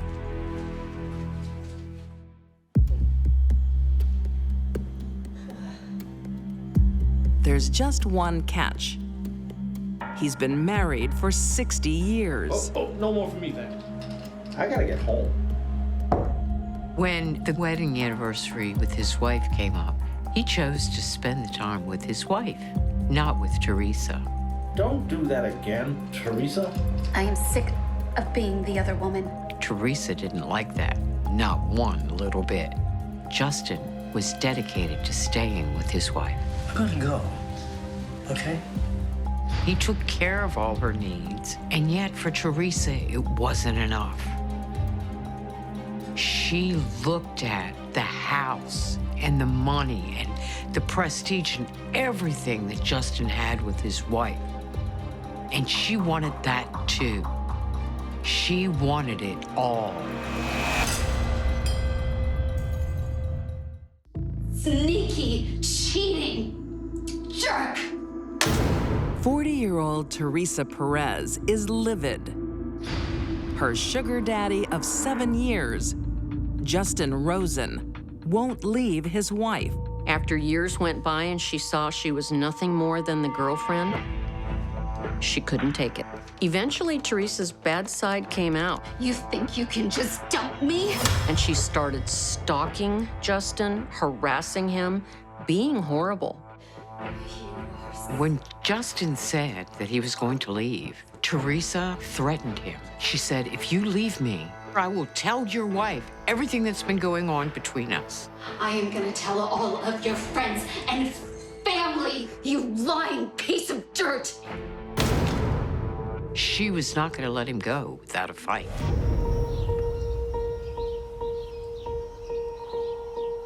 It's a push too far. Justin acts to protect himself. Teresa Perez?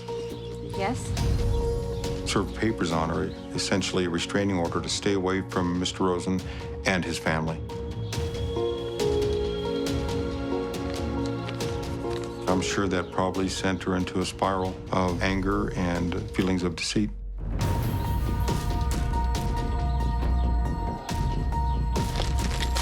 That was the final straw.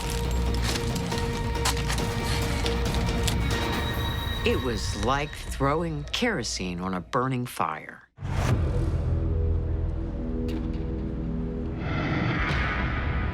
If Justin won't be with her willingly, she is just going to take him.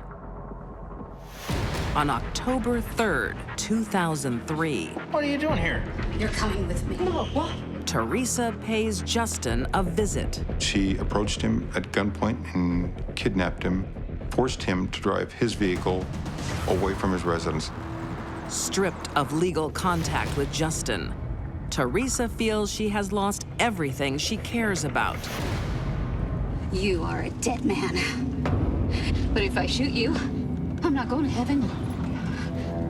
Absolutely had been terrifying for him. But I'm gonna shoot you anyway. I am gonna die because of what you've done. She's telling him that they both are going to die. Shoot you. It's all over now. They're gonna die together. You're gonna die tonight. Don't do this, Teresa, please. You are gonna die and I'm gonna die next. They drove around Denver with her ranting and raving. There were people everywhere. But if he made a move to get anyone's help, she said she'd shoot him, and he believed her. It had to be so frustrating because help was just outside the window. But he couldn't reach out and grab it.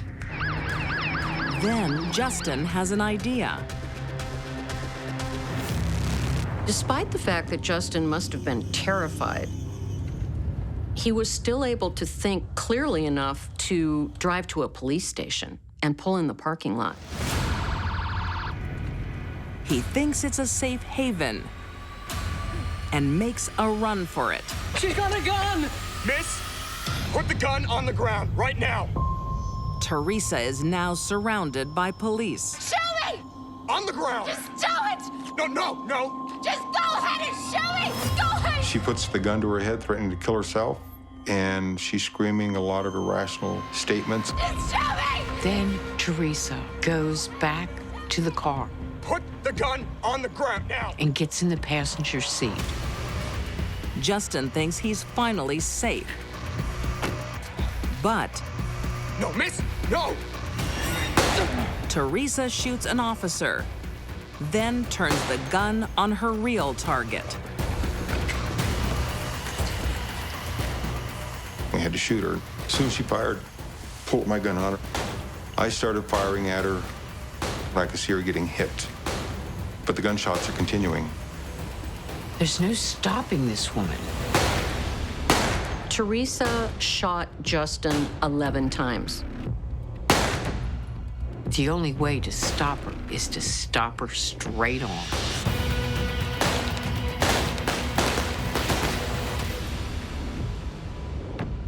With the same force that she's using. Both Justin and his murderer, Teresa, die at the scene. I know it was difficult on the other officers involved. Seeing this elderly gentleman in the middle of this gunfight was shocking. They both died with me there next to the truck.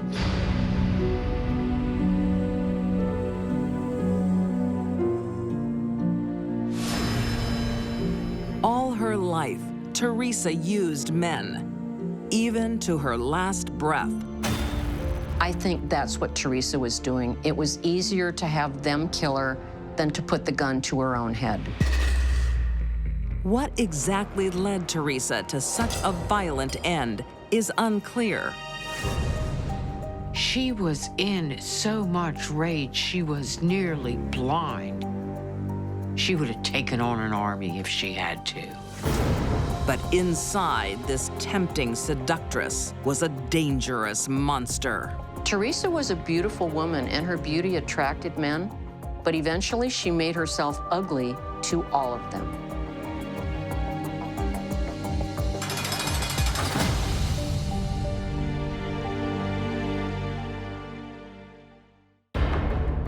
Some women walk a fine line. She didn't want to leave. Between having a bad day. She acted out in a fit of rage.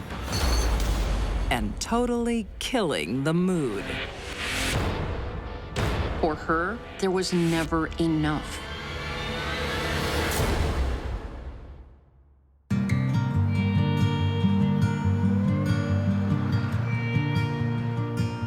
On the outskirts of Austin, Texas, 31-year-old Brian Allen is happy and in love. Thank you. Nice. Cheers. When fate steps into his life and changes it forever.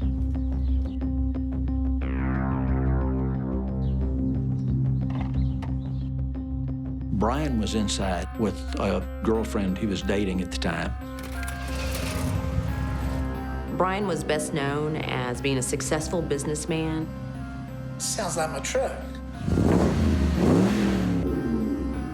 A go-getter, a person who basically forged his own success. But battles in the boardroom don't compare to the force of nature of his 35-year-old ex, What the heck? Kara Trishelle Green. Get out of my truck! You're such a liar! You're fucking such a liar! You're a liar! You're just like the rest of them! Just like them and said you love me!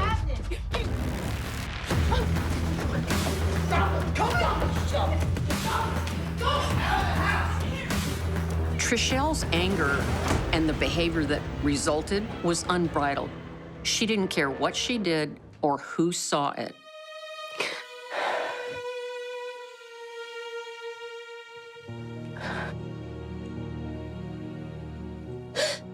I'm sorry. The flip side to Trichelle's fierce temper is a sweet, passionate woman. Love you. I can't do this again. Trichelle was able to talk her way out of almost anything that she did. But I know we're meant to be together. I know it.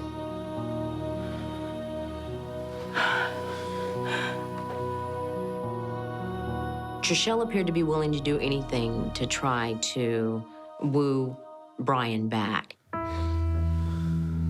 Brian realizes he's still in love with Tricelle.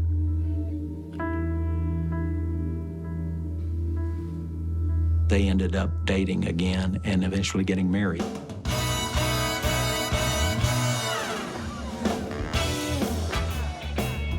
Tricelle was an attractive woman. She could be a charming person. She was outgoing. She had a very authentic personality. She could come into a room, light up the room. The happy couple has big plans and dream of a bright future. Thanks to Brian's success, That's some job. You know, I love a challenge. He owned a construction company, and it was very, very successful business. We want to build a feature metal arch right across here. He just had a knack for looking at a problem, a building problem, and being able to solve it. Trichelle's prince is planning to build a palace just for the two of them. He gave her whatever she wanted. When they designed the house, he let her make all of the decisions. He spared no expense. When's my home going to be finished? Soon. Very soon. I'm building you a palace. But Tricelle is not easily pleased. On the surface, even though it appeared they had everything, I gotta go. there was something brewing underneath. You coming back? I got an appointment with my plastic surgeon. Then it had a lot to do with her insecurities about their relationship. Once again, Trichelle's darker side begins to emerge.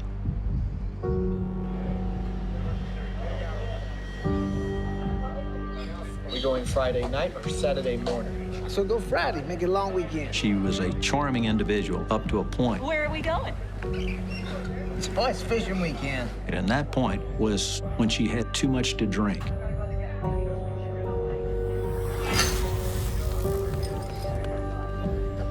Alcohol seemed to fuel her temper. Get your hands off me. What's the matter? You're going away without me? Her temper would go off like a switch, and she would become very abusive. You're a jerk. When she reached that point, nobody could reach her.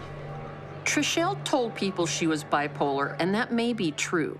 There's every indication she had serious mood swings, and she medicated herself with alcohol. Between the arguments, Brian perfects every detail of his bride's dream house. When it's finally finished, everyone is impressed, except Tricelle. Susan! How are you? I'm good. Your house is so lovely. Yeah, it's okay. You're kidding, right? The kitchen's all wrong. He built the house the way she wanted. She wasn't happy. She never seemed to be happy with it.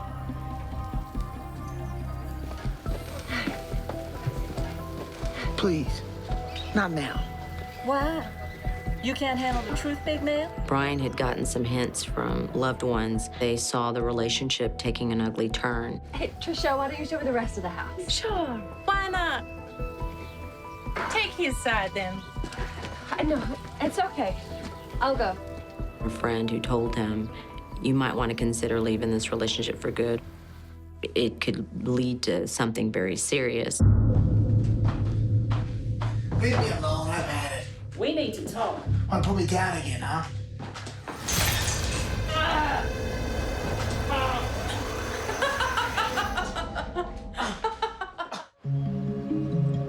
In Austin, Texas, Brian and Trishelle have a volatile marriage. You said you love me! You said you love me!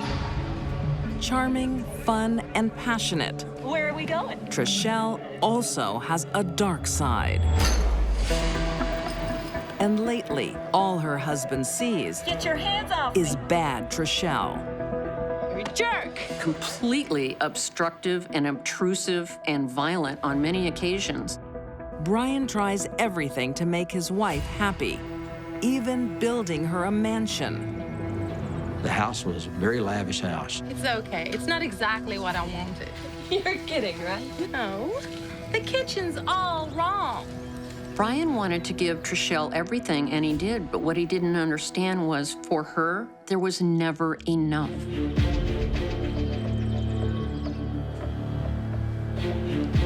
Now, the marriage is in big trouble. The relationship had reached a level where there was a complete disregard for being husband and wife. Complete lack of respect and even consideration for the relationship that they had.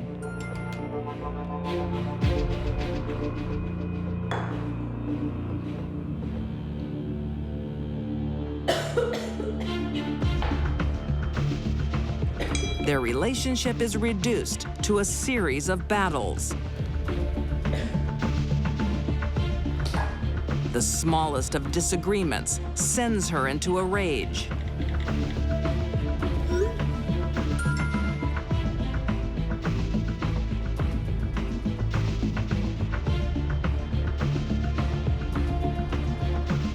But now, she fears he may leave her. She was very unhappy with Brian, but yet she didn't want to leave. Trishelle accused him of having affairs, was extremely enraged by it. At the same time, she didn't seem to want to let him go. Trishelle tries another tactic: jealousy. She has an affair with Brian's friend in their marital home. He's at work, thank goodness. That may have been her motivation for having her own affair, maybe to get back at him. You want to have some fun?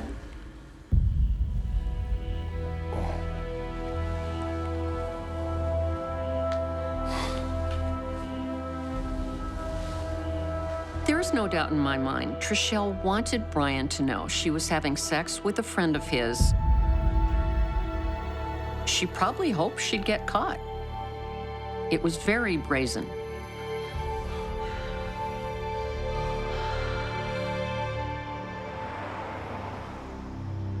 But it's all too late.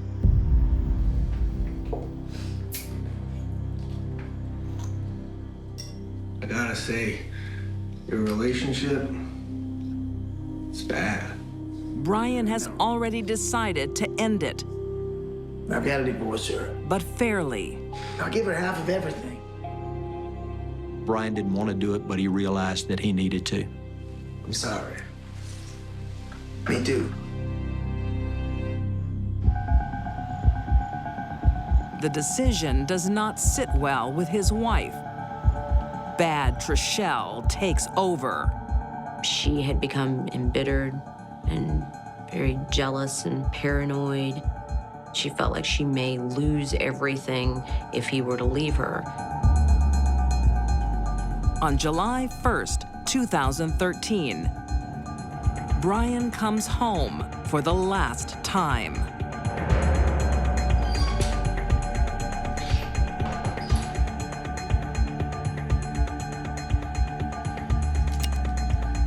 We don't know what went on between Brian and Trishelle that day. My guess is earlier that day, there were words between them about a divorce. Maybe she found out. That's what set her off.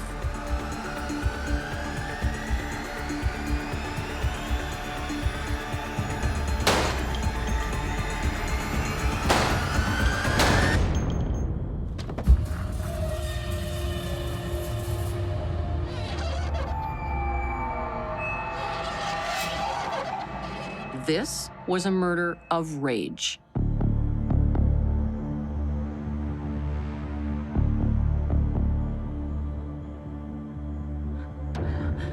Oh my gosh. I had to kill him. I had to kill him. I had to shoot him. She sounds like a woman in distress saying, oh my gosh, I had to kill him. I had to shoot him.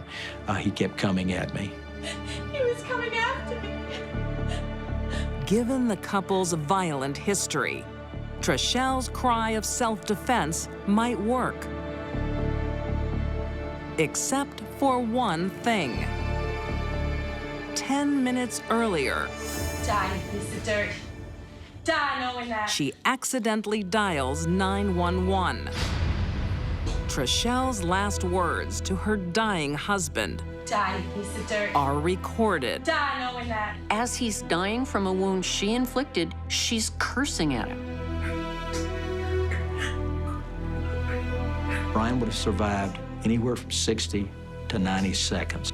So that's what he's hearing. That's what Brian is hearing as he's dying and losing his life on the floor, is her calling him names, telling him to die, knowing that.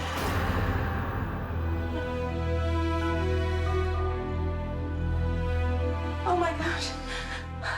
I had to kill him. Like the past few months of his life, tortured at the hands of the woman he loved, Brian dies. Brian is dead because of Trichelle's narcissism and rage. Trichelle's inadvertent confession seals her fate.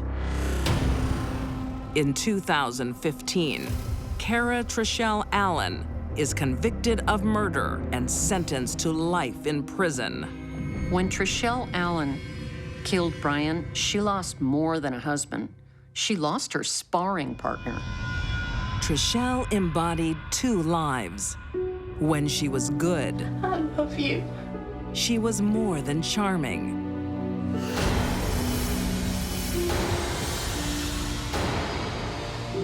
But when she was bad, she was deadly. The likelihood that Trichelle could ever get control of her temper is very low. A life sentence was completely appropriate, and if she ever gets out, everybody in Texas should move.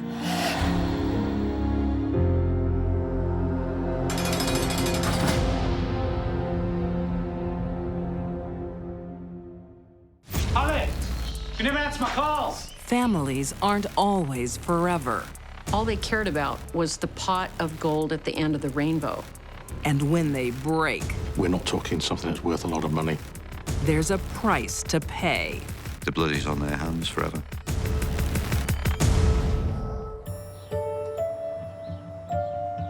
Colwyn Bay, North Wales. Breakups are always tough. But for the Robinsons, it's particularly bad. I can feel it. While the family, including daughters 16-year-old Holly and 19-year-old Ashley, anticipate a new arrival. Oh, she's kicking. Mom Joanne Got some news. hits them with sad news. Their parents had been together for 25 years. They never actually married, but it was obvious to a lot of people that they were starting to fall apart a bit as a couple. A couple of weeks before Christmas, they split up. Your father and I are separated. Why? He wants me to move out. And that's when the problems began. Why do you have to move out? It's just the way it is. Well, I'm coming with you. Girls, you know we haven't been happy. The family splits, but not down the middle. You know I still love you. After the breakdown of the marriage, Tony was in the house by himself. It's a nice-sized three-bedroom bungalow. Joanne moved into a one-bedroom flat. Mom Joanne takes her youngest daughter with her. This place is too small for both of you. And Dad's got all that space. Pregnant Ashley goes to live with the father of her child. And he's got my jewelry. It's It's yours. Hey, won't give it to me. Makes me so mad. Tony's keeping the jewelry and some cash at his place. There was certainly a feeling that Tony wasn't being completely forthcoming, that things were being held back and they weren't getting a fair shake. The resentment brews.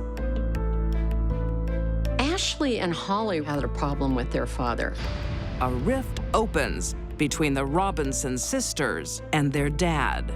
Their relationship, once they moved out of the house, appeared to be non-existent. And on one notable occasion, she actually ignored her father in the center of town and walked straight past him. I'm getting a call, too. Holly! You never answer my calls! Dad can't seem to do anything right. That's your dad. He means nothing to me. She won't talk to me. Give it time, mate. Frustrated Tony leaves town on holiday, hoping it will eventually blow over.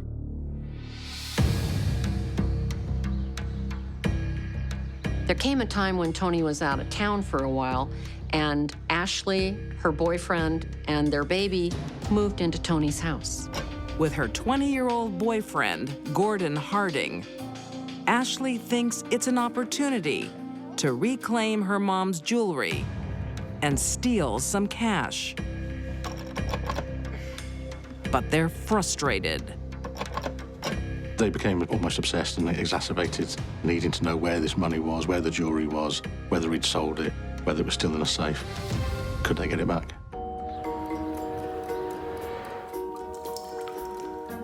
Before the couple can work it out,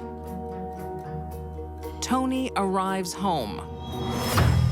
Dad, we weren't expecting you. That's obvious. Look at this mess. He found Ashley, Gordon, and the baby there, and the house was in an untidy state. It's nothing. Well, it is for me. He wasn't happy with that, and he basically told them if they were staying, they were going to have to keep the house tidier. You want to keep living here, you better start cleaning up. Now! Tony tries to make peace, though he's suspicious of his daughter's motives. He also found that the safe, which was in an open wardrobe in his bedroom, had been moved as if someone's tried to move it, which he was quite surprised and annoyed at. Tony fears something's wrong. But little does he know what his daughters are really up to. When most teenagers want something and they can't get the money from their parents, they go out and get a part-time job. Not Ashley and Holly. That wasn't for them.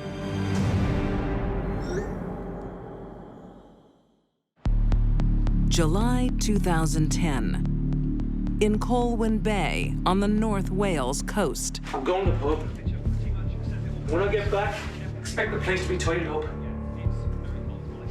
I mean it. I heard you. There is trouble brewing. The Robinson family is torn apart. The women on one side, and their father, 61-year-old Tony, on the other.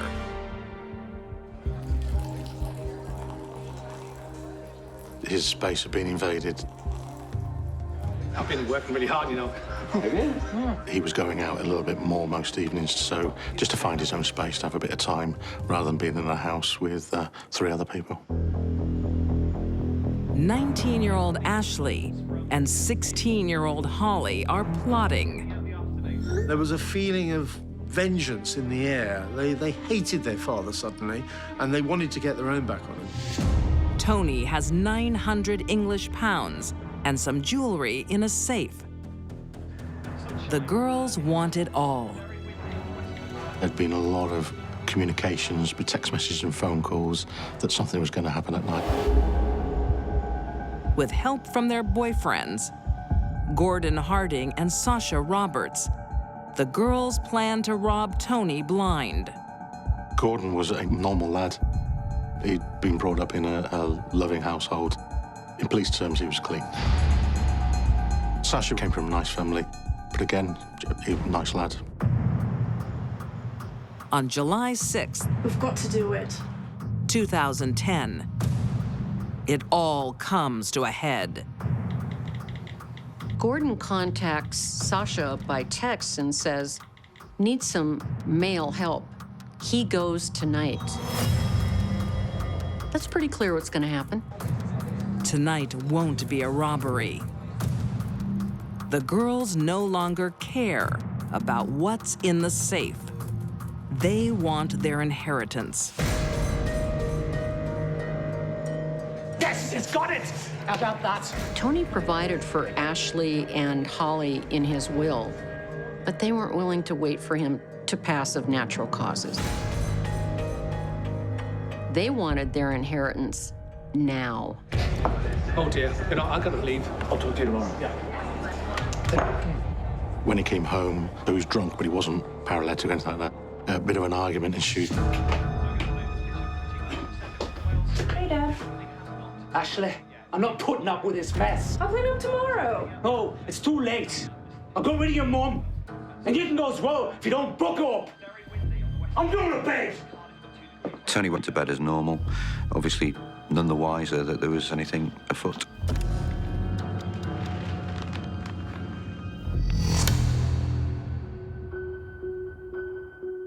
As the girls and their accomplices gather, they have already decided who will do the deed. Gordon had 2 knives, one given by Sasha. And it's kind of inconceivable that you would arm yourselves with 2 knives. Just after 1 a.m., Gordon entered Tony's bedroom.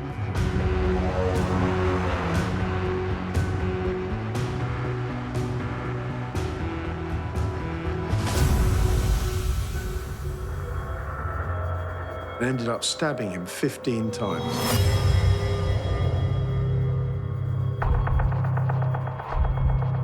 The wounds to Tony were significant.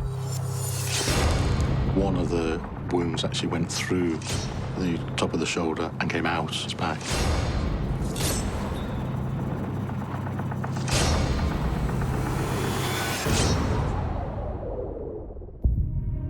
This is an unbelievable murder of a father by individuals willingly acting together. You're supposed to be safe in your own home.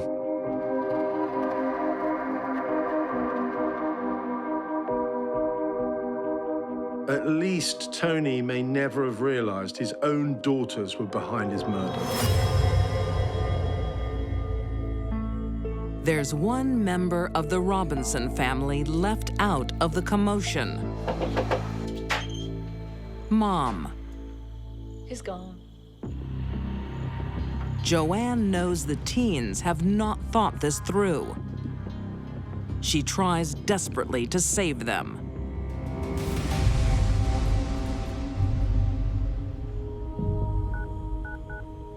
Joanne called the police and informed them that Tony had attacked them all.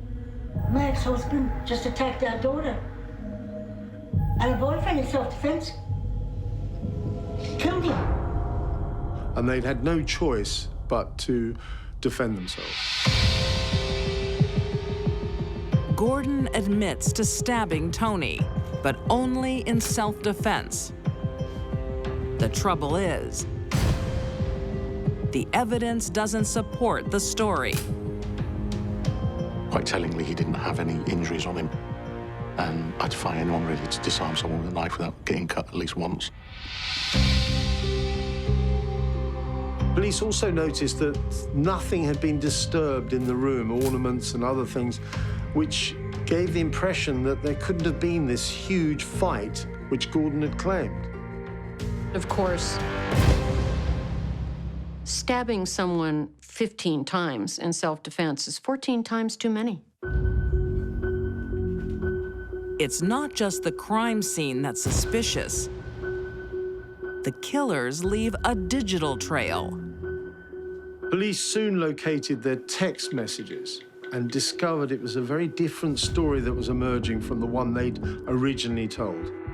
With their plotting exposed, in 2011, all 4 are convicted of joint enterprise murder. Ashley Robinson is sentenced to a minimum of 22 years in prison. Sister Holly receives 18. Like most teenage killers, they didn't think everything through. All they cared about was the pot of gold at the end of the rainbow. Joanne Barr is convicted of perverting the course of justice and serves 4 years in prison. A mixture of resentment and greed was the final blow to a family torn apart. You're supposed to be safe in your own home. You're supposed to be safe with your family. Their father's dead, and the blood is on their hands forever.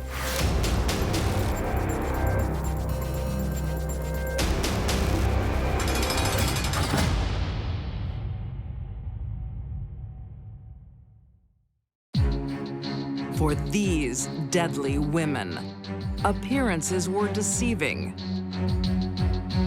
Teresa Perez used and abused men all her life.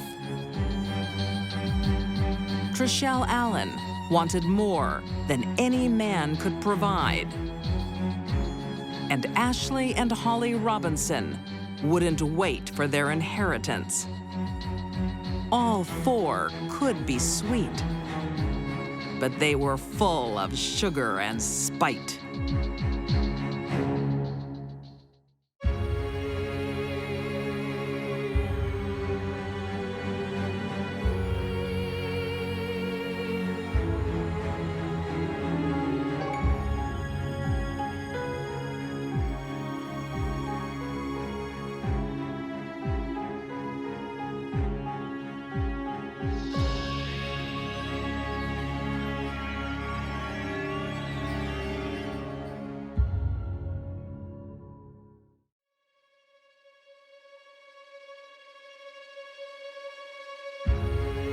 Most women mellow with age, but not all.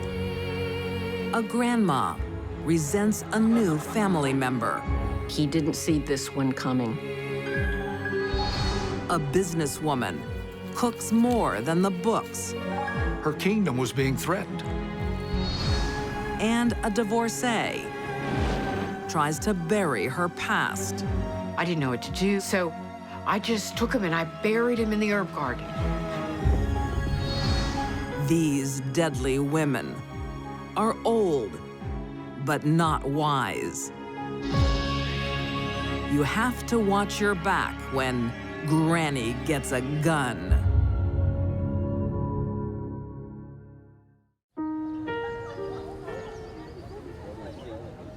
In 2004, in California, it's a special day for 22-year-old Leslie. She's marrying 25-year-old Alex Reyes. And she's expecting their baby. Alex is excited to be a father. But there's one guest who isn't happy. If you look at the pictures of her, you never see her smiling. The bride's 81-year-old grandmother, Jean Allen. Now, please join us. You can do much better than him. She doesn't approve of this shotgun wedding. You got the very strong feeling that there was nothing about Alex that she liked.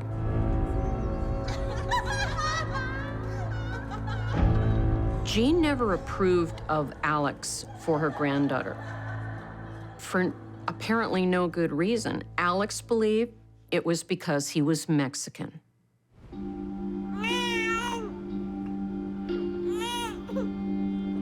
But Grandma Jean can't take away Alex's joy at becoming a father. So, I've decided I'm gonna be a cop. Seriously? Yeah. Alex Reyes was a good man in training to be a police officer. I mean, it's a steady income and I can look after all of us. I think you'd look good in a uniform.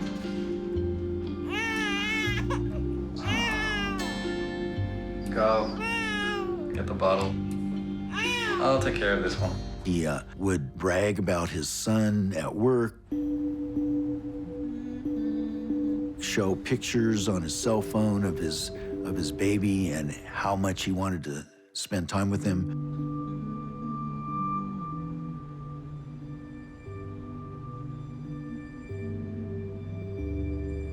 As the newlyweds dream of their future, the reality falls short. Leslie, please stop! I can't do this anymore! What? Tell me, what do you want? No, I don't know. I don't want you! Clearly, it wasn't a happy union. We're leaving! No, he is my son. You are not taking him away! Here's my son, do what I can! It seems Grandma is right. Leslie leaves her husband after only 6 months of marriage, takes her baby, and goes to live with her grandma, Jean. Jean is not only happy to get her granddaughter away from Alex, she's determined to keep him away from the baby. Oh, come on, cheer up. You're both better off without him. She doesn't feel that he's a good father. She doesn't like who he is. How do you know? Trust me, I know. Thanks, Nan. You're welcome. She did not want the father to have much to do with the child. She wanted to make sure that her granddaughter had custody. The couple is heading for divorce. But during the separation, the women allow Alex to visit his son. The most important part of his life was his baby boy. He was a devoted father. Where is he? Hi, buddy. How are you? Look at you. Oh, you're so big. Oh, you're heavy now. Oh my, I think somebody needs a little change. I can go get a diaper. No, it's okay, I'm happy too. Bring a change, little man, come on. Alex, being the devoted father that he was, wanted substantial custody. There you go. The custody question hangs in the air for both of them until the divorce is finalized. Good legs underneath. Good legs underneath. Yeah. That's a boy. Sit up. That's my boy. All right, whoop. Hey, there we go. Get away from him, Alex. I saw what you did. What are you talking about? What's going on? I saw him. He's a pedophile. What? How dare you? Quite possibly the worst thing that someone could ever be called is a child molester. You get out now. What? No, Leslie. Get out. It's not uncommon in bitter custody disputes. You can't believe this. You heard it. Get out. Now. It's not uncommon, but it is despicable. This changes everything. With his reputation smeared, Alex has to fight to keep his son. I saw what happened. Can you tell me exactly what you saw? I was standing outside the doorway. Oh, he didn't know I was there. They're so cunning. He was calling the little boy disgusting names. And then he removed his diaper. It's hard to defend. The action is taken first and questions are asked later. Did you witness this as well? No. It would have to be a parent's worst nightmare. It's a very powerful card to play if you're in a custody battle. What about the custody of your son? Leslie wants full custody. He's a monster. Child Protective Services did restrict Alex's visitation to 2 hours twice a week, supervised by one of their own employees. Where's your supervisor? The allegation also means Alex's dream of becoming a police officer is over. If you want a career in law enforcement, there is no way that a substantiated claim like that would ever allow you to do so. Hey, we're going. It had to have been a hell for him. You watch him every minute. What am I gonna do? It's all lies. I can't believe they made this up about me. Are you prepared to sit a polygraph test? Of course. Alex sought out professional people to examine him to conclude that he was not a child molester.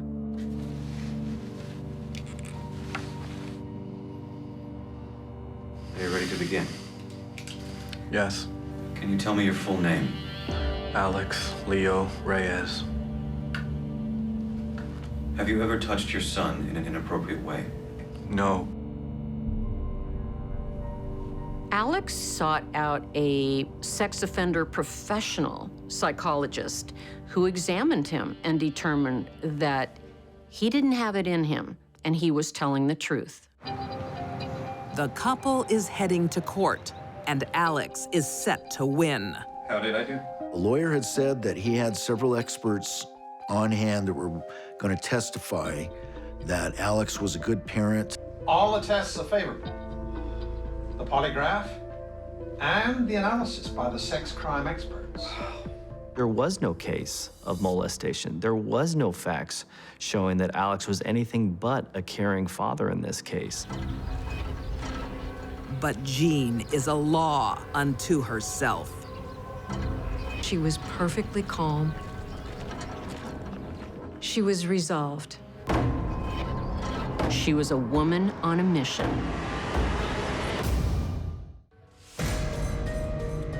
It started as a fairy tale, a love child, a wedding, and a promising career. I'm gonna be a cop. Seriously? Until Granny steps in. All right, whoop. Get away from him, Alex. I saw what you did. What are you talking about? She alleges the worst. He's a monster. Alex Reyes's world crashes down. All lies. I can't believe they made this up about me. Are you prepared to sit a polygraph test? He's determined to reclaim his name and his son. Are you ready to begin? Yes. Alex had the support of his entire family, so much so that they even went with him on his supervised visits to see the baby. Until his case goes to court, he's granted limited access. It's probably best if you guys just wait here. I just want to see my beautiful grandson. You will, Mom. I don't want you guys to have to deal with Jean. I'll be right back, okay?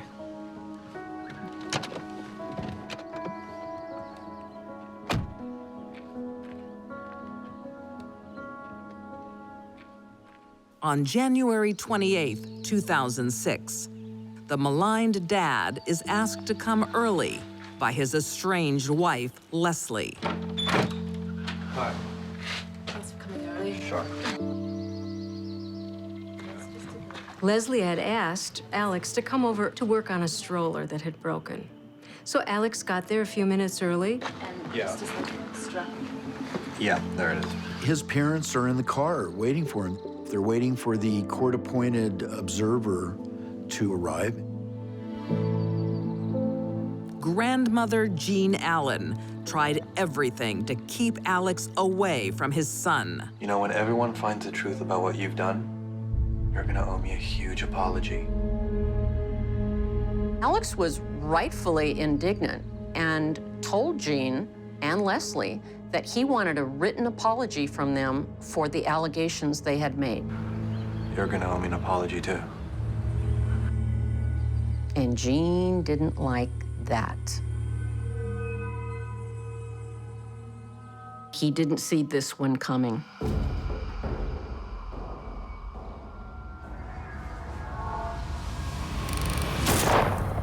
She only fired twice. She nailed him both times. Alex's parents were waiting for their son to bring their grandson out so they could all spend a couple hours together.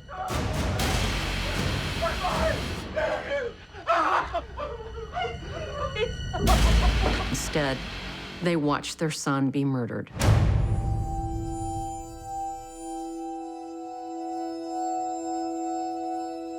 Jean robs a baby of a father and parents of an innocent son. Jean puts her gun down, goes inside. Yeah, police. Calls 911. I just shot a pedophile. And says, I've shot a pedophile. So this was her way of reestablishing control. When she calls 911, she's basically saying to them, I did it, I'm here, I'm in control. Ma'am, just stay where you are. Jean thinks the murder will be justified. I don't feel guilty, you know. Who defends a pedophile? But authorities don't see it that way. They find there is nothing justifiable about this homicide. Jean was very proud of what she did, saying in God's eyes, she was innocent. She was a good person. In 2006, Jean is convicted of first-degree murder. She's sent to prison for 25 years to life. At 81 years old, Jean Allen was the oldest person in Orange County to ever plead guilty to first-degree murder. Instead of spending her twilight years enjoying her family, Jean spends it alone behind bars. She dies 4 years later. She's an 81-year-old woman who spends her last years in prison. Who wants to end that way? It's a tragedy for her and a tragedy for everyone who knew her. Jean tried to destroy a life with accusations. When that didn't work, she used bullets. The law does not allow you taking your role as judge, jury, and executioner into your hands. She went so far beyond the laws of society, especially on allegations that, once again, were never found to be true.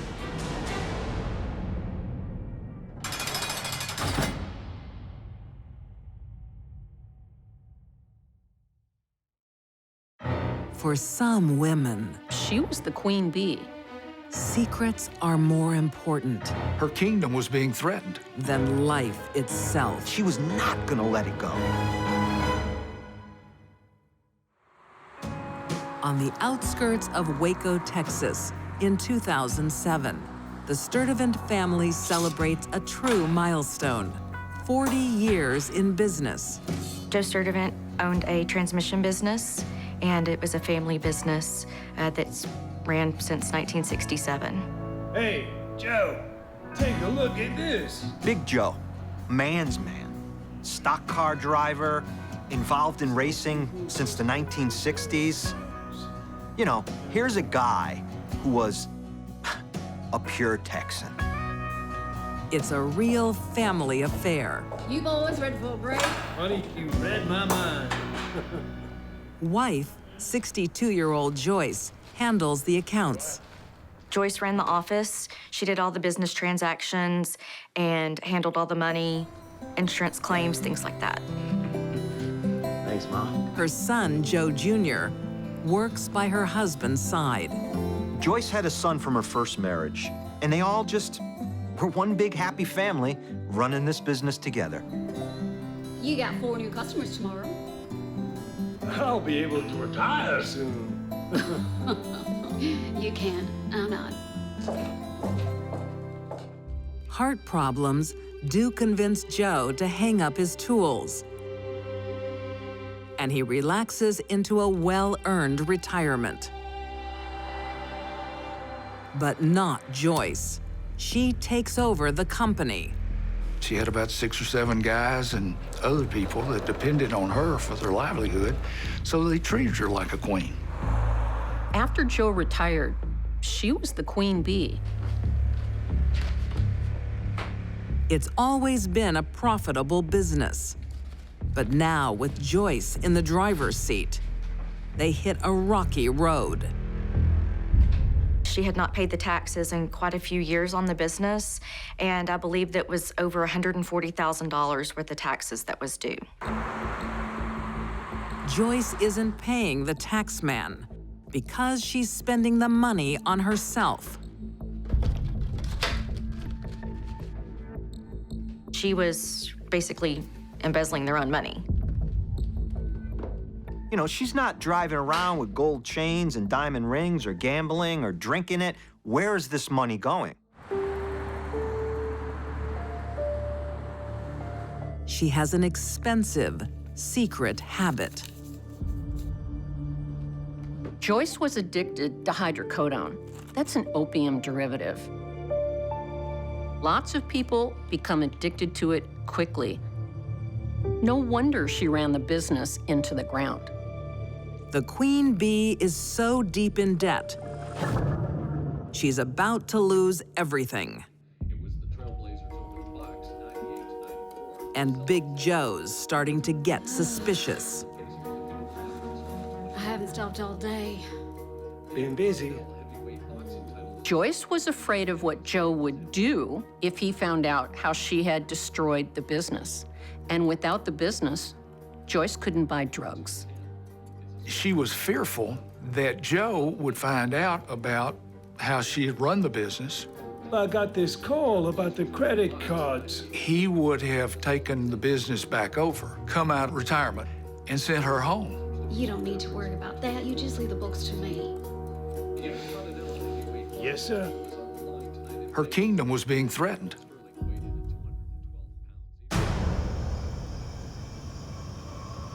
But in the summer of 2007, there's a far more dramatic threat. Joyce is attacked in the bathroom. Joyce had told us that someone had broken in, hit her over the head, knocked her out, and someone had gone into their bedroom. What the? You get out of But Big Joe's no easy target. He was surprised by Big Joe because Big Joe responded quickly to the attack and fought him off pretty well. And in the end, he just needed to get out of there, and so he fought him off by hitting him over the head with the pistol.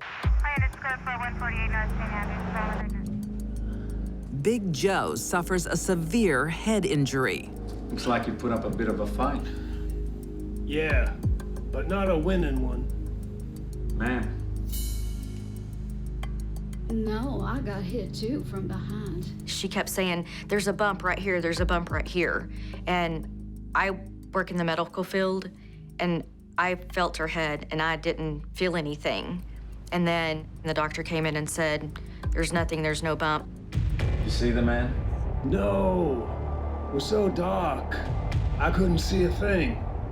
Joyce and Joe can't describe their attacker. They have no known enemies. There is little for the police to go on. The investigation into the home invasion case went along for a while and then just lost steam. Joyce is strangely uninterested in finding her attackers. I've never come across the scenario that we found in the start of the case. It was bizarre.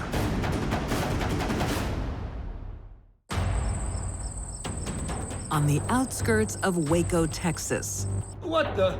You get out of Big Joe Sturdivant suffers head injuries during a violent home invasion.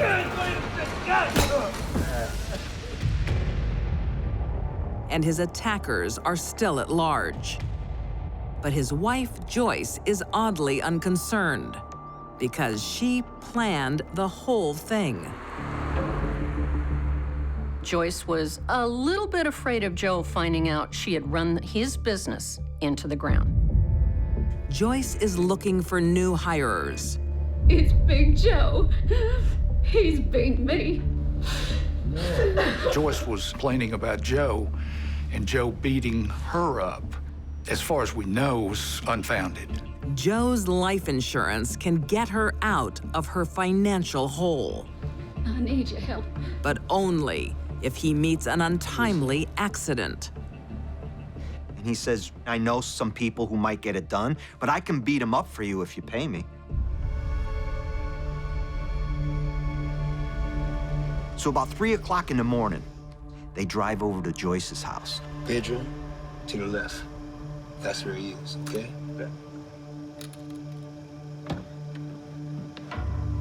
And Joyce, she's got everything ready. She's got the dogs locked up and the house open. She sits back, thinking, tonight's the night. They're gonna take care of business for me. And she's kind of in the bathroom, in the corner, and she's got her fingers in her ears, like she's anticipating a loud noise, maybe the crack of a gun. But Big Joe's self-defense saves his life. It didn't play out like Joyce had originally planned for it. She clearly wanted him dead.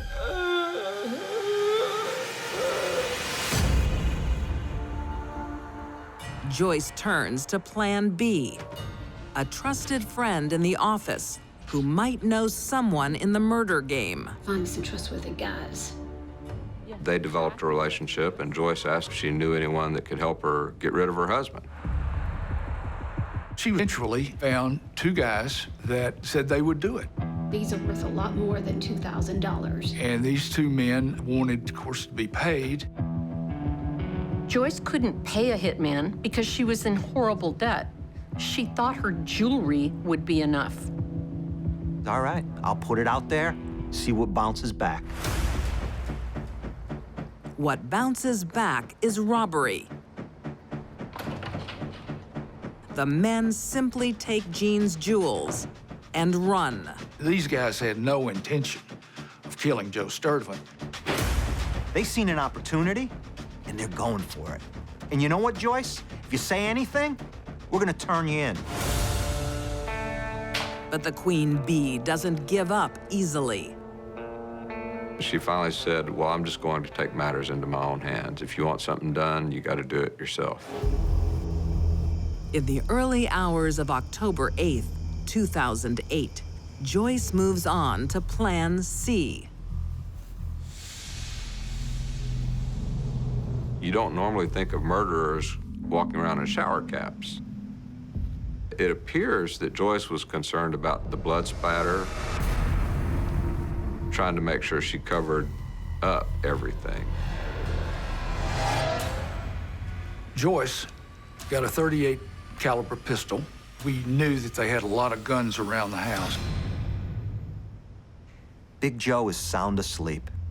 She could probably hear his nose whistle. She walks up.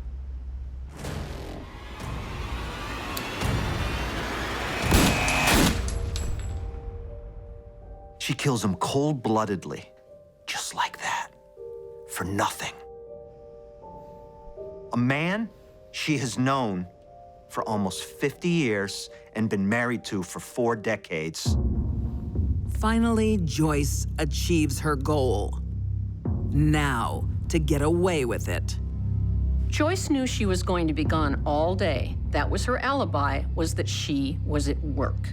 She needed to make sure the body wouldn't start decomposing immediately, and she thought merely turning down the air conditioner and lighting a candle would do the trick. She stages the scene, flips some tables over, pulls some drawers out, and kind of makes it look like someone was in there trying to rob the place, and maybe Joe woke up. Joyce spends the day in the office, and no one suspects a thing. She came back, went into the house, immediately called 911. I need someone to come here right away. Said, I think my husband has had a heart attack. I think my husband's had a heart attack. Big Joe had a history of heart trouble. But as the crime scene evidence indicated, that's not what happened to him. Half his head's gone. It's very bloody. The crime scene also did not match with a burglary because nothing was taken. It looks like The drawers were pulled out and things were tussled about a bit, but nothing was really taken. And soon enough, her previous consorts start spilling to the police. Mistake number one, Joyce approached way too many people about killing her husband. Mistake number two, all of them were untrustworthy. In 2011, Joyce Sturdivant is convicted of attempted capital murder and first-degree murder. She is sentenced to 30 years in prison. Joyce began by stealing money. In the end, it was a life. She ruined my family. She ruined our lives. Joyce was a cold, calculating, selfish individual who thought only of herself. She is exactly where she needs to be, and that's in the penitentiary.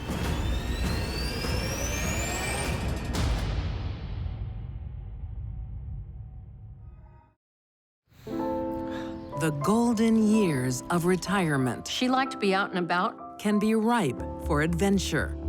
She should have known that it was only a matter of time. Benny? As long as you can handle the pace. She took it a little too far.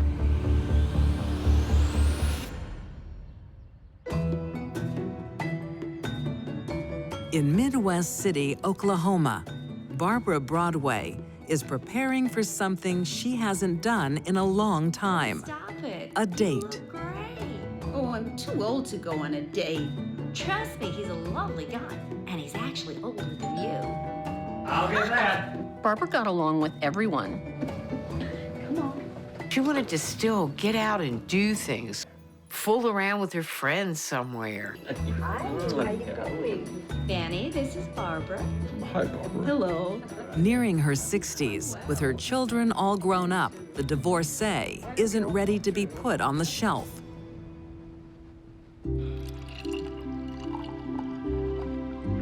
In 2004, 70-year-old Benny Scott lights her fire. Ooh, thank you. And they both give love another try. Benny had children from a previous marriage as well, so it was kind of a blended family. I love gardening. Oh, I'm no good in the garden. Oh, I just love growing my own herbs. I'd love to taste them sometime.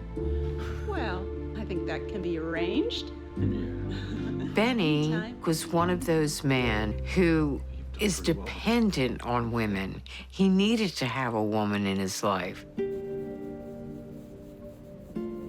Barbara has her new man, but she doesn't want her new life to be in Oklahoma.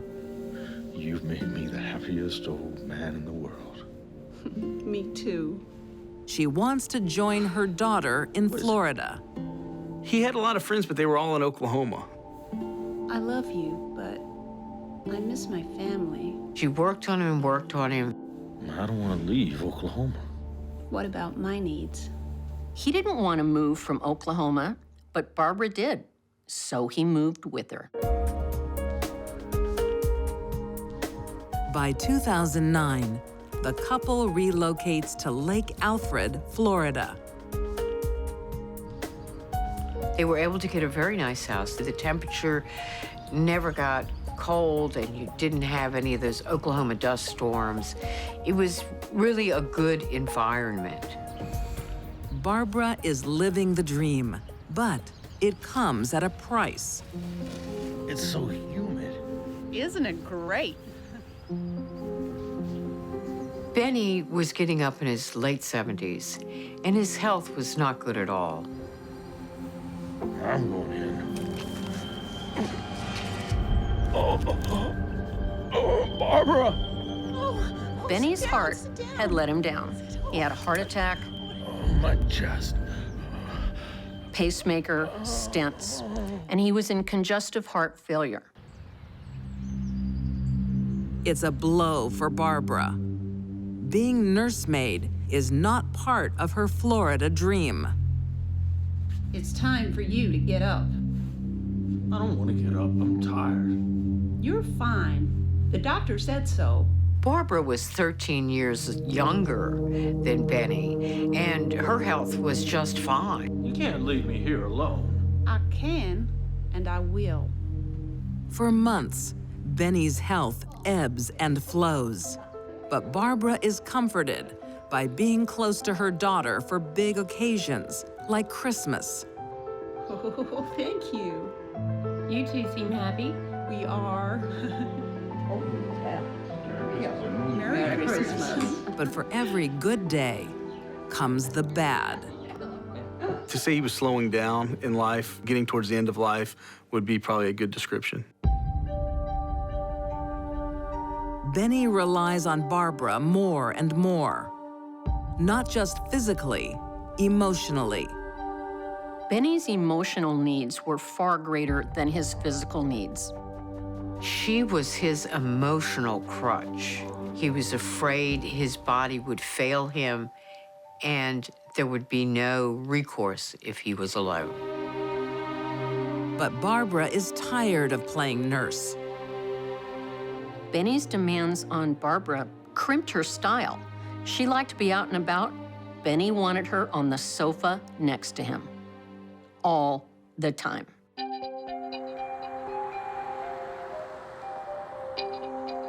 Then, in January 2012, Barbara has news. What happened, Mama? You missed everyone in Oklahoma. Oh, Mama. I'm so sorry. Benny has left her. She told the people here that he had gone back to Oklahoma and he wasn't coming back. I'll be fine. Barbara moves on rather briskly. Coffee, tea, or something? Tea would be great, thanks. She even has her family clean out Benny's belongings from their garage. She was selling everything that belonged to Benny.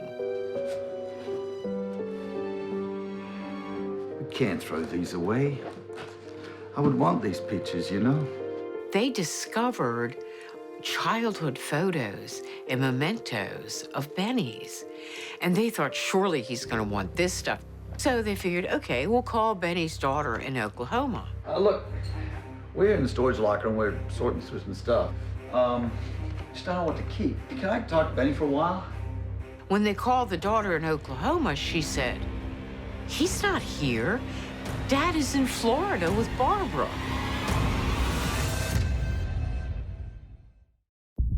In Florida, 2012. You missed everyone in Oklahoma. 64-year-old Barbara Scott seems mighty confused about her husband's whereabouts. I'll be fine.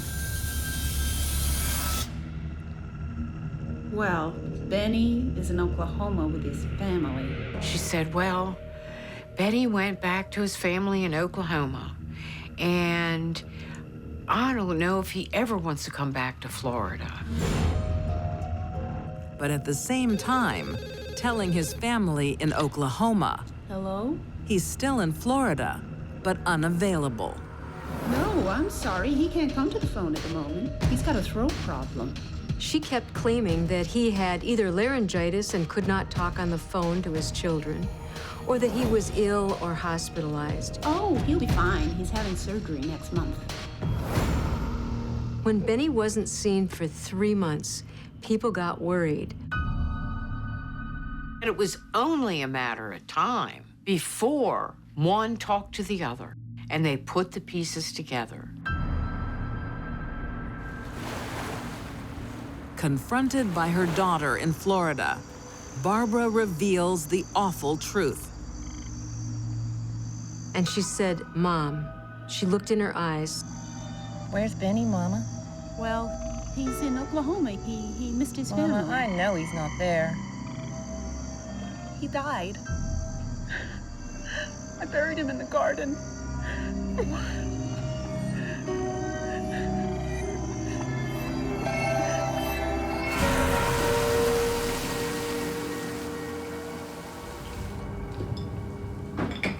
Barbara says it's an act of nature. One morning in the shower, Benny falls and hits his head. Benny? Barbara admitted to her daughter Yes, Benny slipped and fell in the shower. Benny! Banged his head, and it killed him. Benny! He didn't have any pulse. He wasn't breathing. I didn't know what to do. I panicked. There's a dead body in my shower. So I just took him and I buried him in the herb garden. And Benny was at rest in a bed of parsley, rosemary, and basil. Mama, I think we gotta go to the police. Her daughter convinces Barbara to tell the police everything. But when they exhume the body, they get a surprise. What do they see? A bullet hole. Benny? Barbara immediately changes her story. He committed suicide. Benny!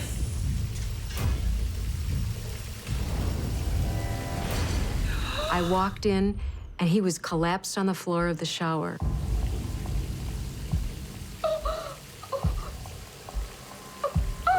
She was overwhelmed. She was ashamed. It was like a dirty family secret for someone to commit suicide. I was so beside myself with grief that I didn't know what to do, so I buried him in the backyard.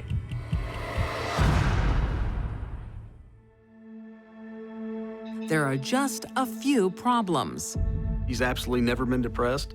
He's never talked to suicide, anything like that. A couple years ago, Benny had his pacemaker put in. That's not the kind of person who commits suicide. And the autopsy report shows Benny was shot in the back of the head.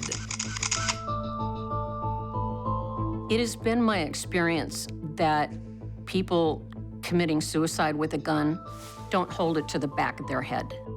It is physically impossible for Benny to hold a gun, a .22 caliber revolver, several inches from his head and fire the bullet. It was ruled a homicide.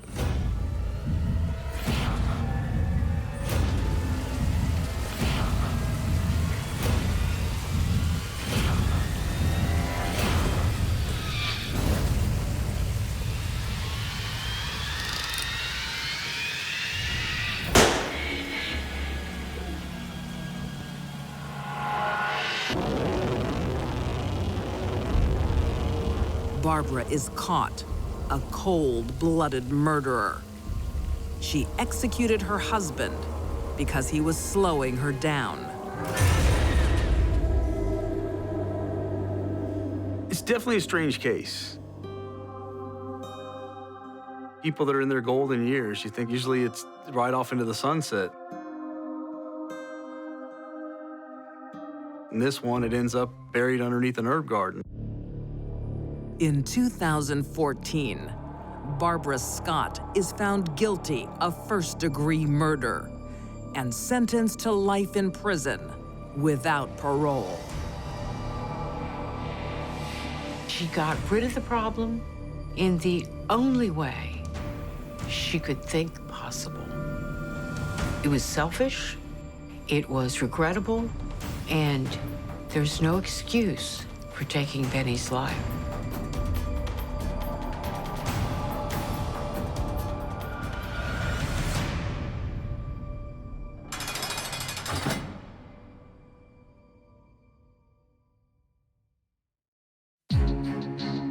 These deadly women should have known better. Jean Allen allowed prejudice to destroy her family.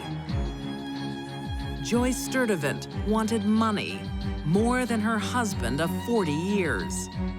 And Barbara Scott didn't want to be slowed down. All three turned to murder late in life, when Granny gets a gun.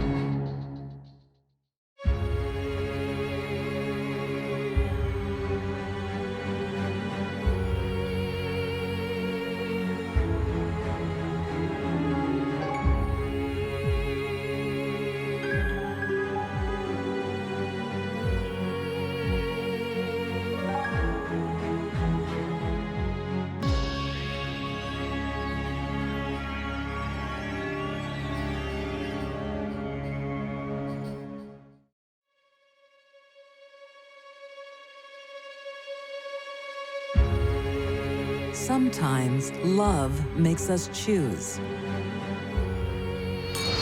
Hi. A young mom prefers her vices to her boyfriend. What are you gonna do? Call the cops? She had no boundaries.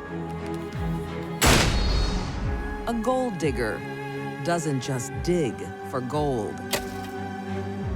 She just snapped. And in this love triangle, three's a crowd. She found herself torn between two men. There's no fairy tale ending for these deadly women. When love leaves town.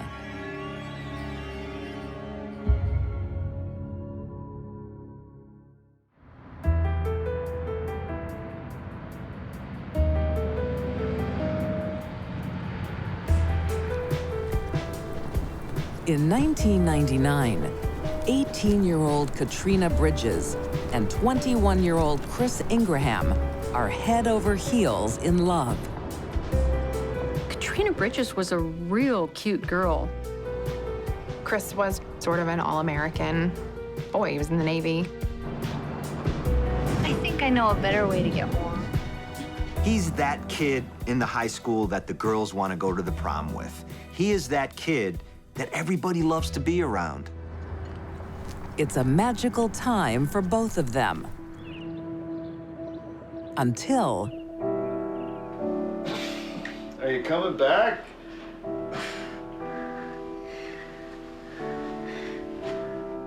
What's wrong?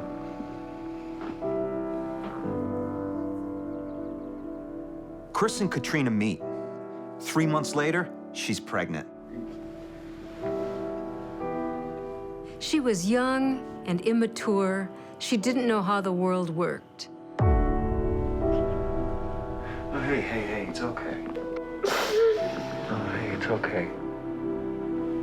We're having a baby. Oh my God. When Katrina got pregnant, Chris didn't run away. He wanted to do the right thing. He stood by her. He wanted to be a dad. Chris agrees to move to Maine, so the teenage mom is close to her family.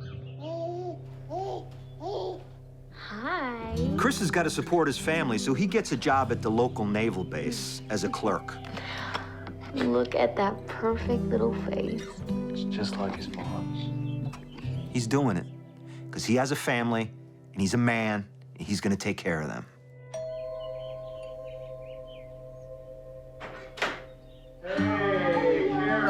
The young couple has the support of family, including Katrina's doting grandmother. Look what Grandma's got you. Oh. You sure you're okay? Yeah, we're fine. I just gotta use your bathroom. Sure. But there's something no one knows. Katrina has a serious problem.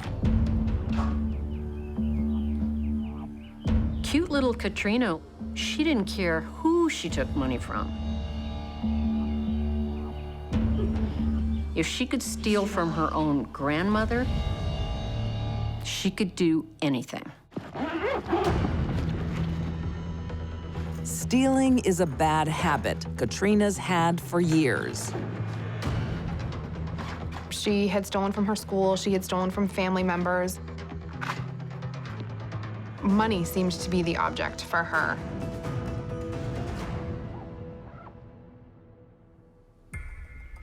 She not only steals from friends and family, but also the state. Katrina received welfare benefits. She said that there was no other income coming into the family, even though Chris had a job. Compulsive thievery can be a sign of psychopathy.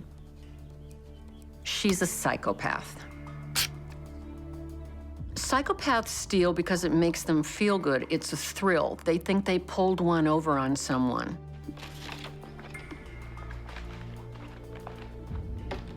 The higher the risk, the more fun it is for them. And every time they get away with it, that buys them their next free ride to steal something bigger and more valuable.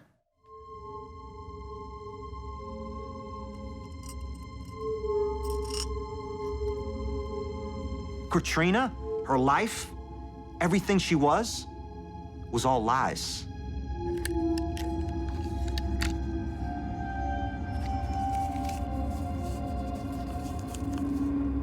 It was all a fraud.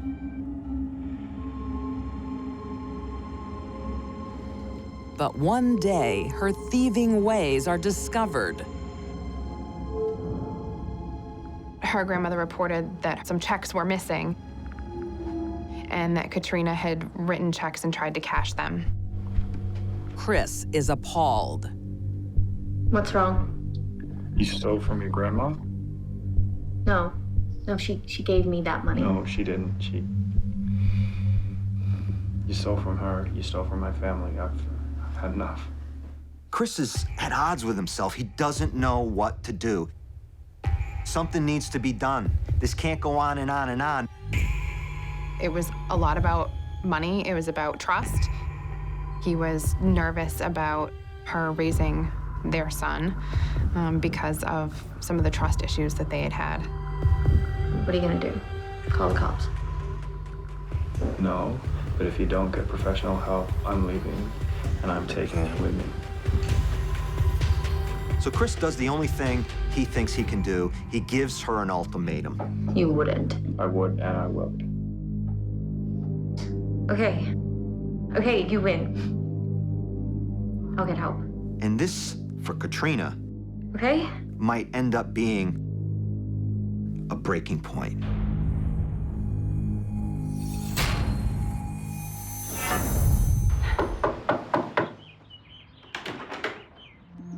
Hello. Who? Hi. Oh my God, he's so cute. But a door-to-door saleswoman Do you have a couple of minutes? Maybe all three just talk about it? Yeah. No, sorry. We actually. gives Katrina another option. When Chris got a life insurance policy for $15,000 that paid triple indemnity if he died in an accident, Katrina saw a mountain of gold. Congratulations. Thank you. So now, there's a lot of money at stake.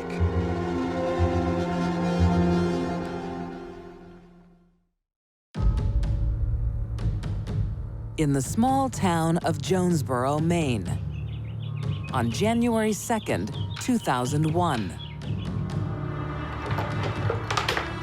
Thief Katrina Bridges is staging a robbery in her own home. She, again, was looking for money, and she took some of Chris's PlayStation games and sold them for a few dollars a piece. Chris, we've been robbed. She called her husband at work and said, "We have been burglarized." They stole your shotgun and your video games. Yeah, I will. I'll call them now. He said, "Well, call the police." But she never did. So Chris obviously goes home, and he finds, wait a minute, the shotgun's still there. No jewelry's missing. I thought you said it was stolen. I thought it was. But my PlayStation games are gone. What the hell is this woman talking about? There's been a burglary. No one's broken into our home. What she's done is taken my games and sold them. You did this, didn't you? No. He says, you know what, I've had it now. I'm done. I'm done. I've had it with you. I've had it with this situation. The stage is set. Now Katrina has Chris just where she wants him. defenseless, and sound asleep.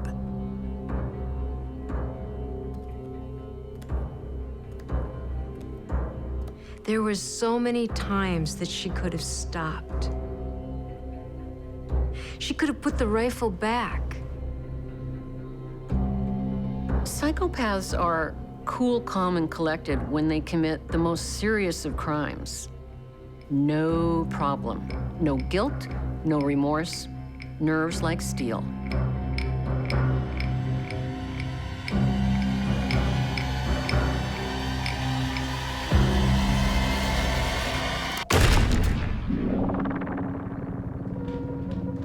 One shot doesn't kill Chris.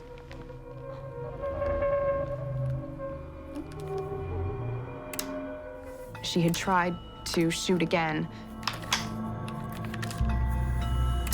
but the gun didn't work properly.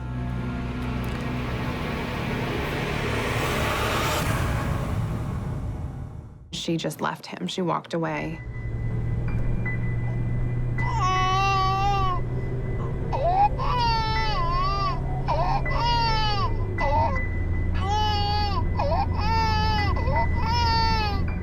Now for the alibi.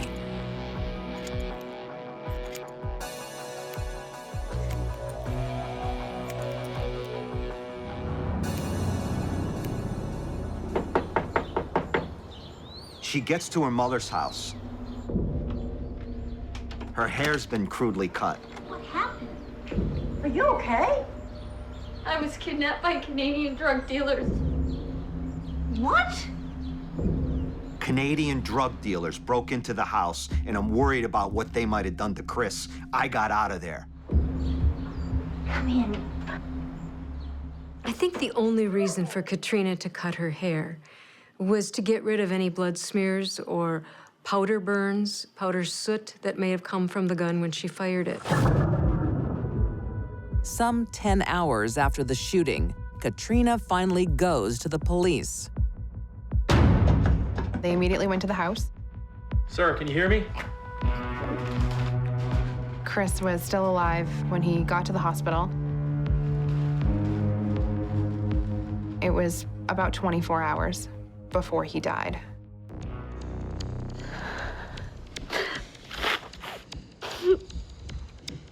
There was two of them. They had Canadian accents. Katrina becomes the only witness.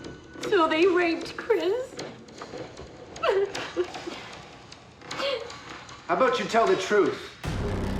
Once she saw her first story wasn't going to be believed, she changed paths. He was depressed. He wanted us both to commit suicide. Now it was suddenly a murder-suicide pact. Who pulled the trigger? He wanted to commit suicide, but he didn't have the guts to do it. He asked me to put the gun to his head. I thought the safety was on, but then I pulled the trigger and kaboom. That's it. I've heard enough. Take her away. What? Her implausible story and a history of lies, robbery, and Chris's life insurance policy all point to her guilt. In 2003, Katrina Bridges is found guilty of murder. She's sentenced to 47 years behind bars. Katrina Bridges was cute. She was a pretty one. But she was pretty poison. For Katrina, it isn't just about the money. The lies and the thieving are fun. There's no indication Katrina had a drug problem. So what was she doing with the money? She didn't need it. She did it because it was fun. But the consequences for those around her are devastating. This woman was calculating, was secretive, was devious. She's probably in a good spot right now.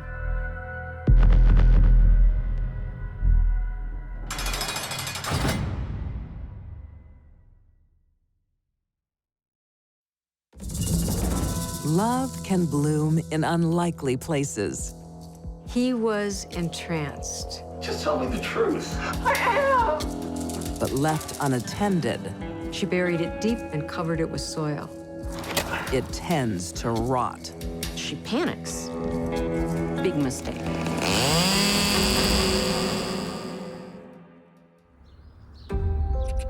(2009), Diamond Bar, California. When 60-year-old Vietnam veteran Samuel Wiggins puts up an ad for a roommate. Yes, can I help you? Hey, I'm Carmen Montenegro. I've come about the room for rent. Nice to meet you. He doesn't expect it to change his life. So he was looking for someone to rent a room in the house that he lived in. Tell me about yourself. 50-year-old empty nester Carmen Montenegro wants a fresh start. Well, I'm single. I've got 2 kids, but they moved out. Free at last. Yeah, exactly. She was beautiful, she had long hair. He was entranced. Drink, that should cool you down. Oh, thank you. No air conditioning, I'm sorry. Oh, gee, that's a bit of a deal breaker. She determined that there was no air conditioning, so she couldn't stay there. I must admit I'm disappointed. While Carmen doesn't take Samuel's room, Maybe we can be friends. I'd like that. she does take something else. His heart. A confirmed bachelor, Samuel is a changed man. Samuel made it to 60 years old without having a wife or a longtime girlfriend. You like? You bet. For the first time in his life, Samuel was over the moon about a woman. Sam. Samuel's willing to share everything with his new love. Hey, honey, cheer up. What can be that bad? I don't know what to do. I can't pay this. Including his bank account. I can help you with this. Really? Yeah, really. No, you don't have to do that. That's okay. I didn't ask. I offered. He paid for her daughter's college education and a car. Thank you, Sam. Sure. He was very generous with Carmen and her family. He was there to sort of provide for her and her family. At first, Samuel gives freely. But things take a turn when Carmen starts taking liberties. Carmen was stealing from him. Little things, but important things. Hey, honey. She looked upon him as a source of income. Something that she could use over and over again to get what she needed. And shopping. Just a little treat. With my money. Yeah. Are you accusing me of stealing your money? There's nothing left. You are going to be a lonely old man. The lovers have their first fight. But it doesn't end the affair. Samuel can't bear to kick Carmen out of his life. I wasn't expecting this. I wanted to say sorry. There's one more thing. He wants to make things permanent. Will you marry me? Sam. Yes! Yes! Oh, yes! Oh. They were intending to get married. He was prepping the house for her moving in. Carmen wanted Samuel's money, not his engagement ring.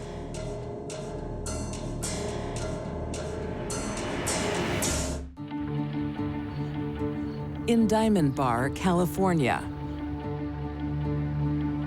After 60 years of bachelorhood, I'd like that. Samuel Wiggins is finally sharing his life with someone. Carmen Montenegro.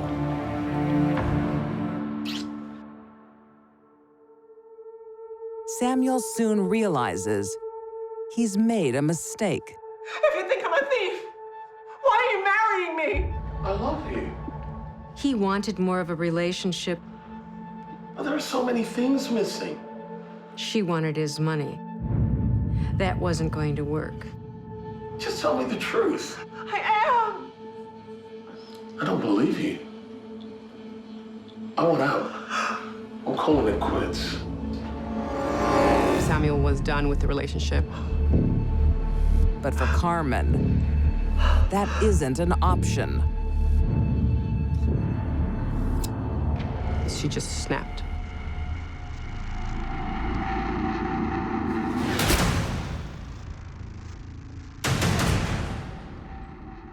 Carmen stabbed Samuel twice in the chest, and those wounds killed him.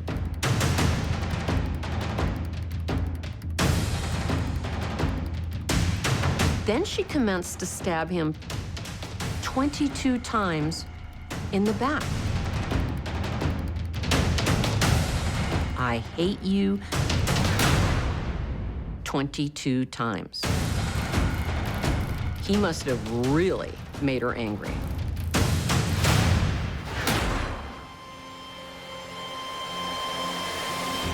After the rage, the reality. Carmen has 200 pounds of dead weight to get rid of. So she went outside in the shed and got his chainsaw. Started the chainsaw and began to cut off his head, his arms, and his legs.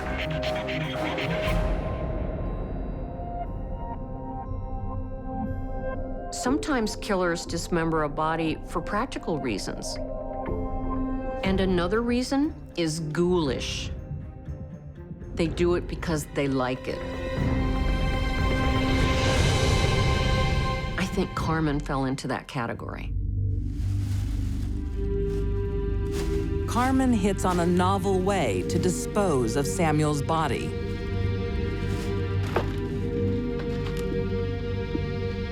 She got 2 large pots, and she buried his head in one pot. She buried his arms in another. So I think she was trying to disgrace him even in death. But some parts don't fit in a pot. She tells the residents there that she's doing a gardening project.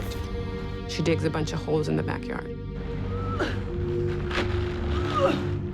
She put the torso and legs in one bag,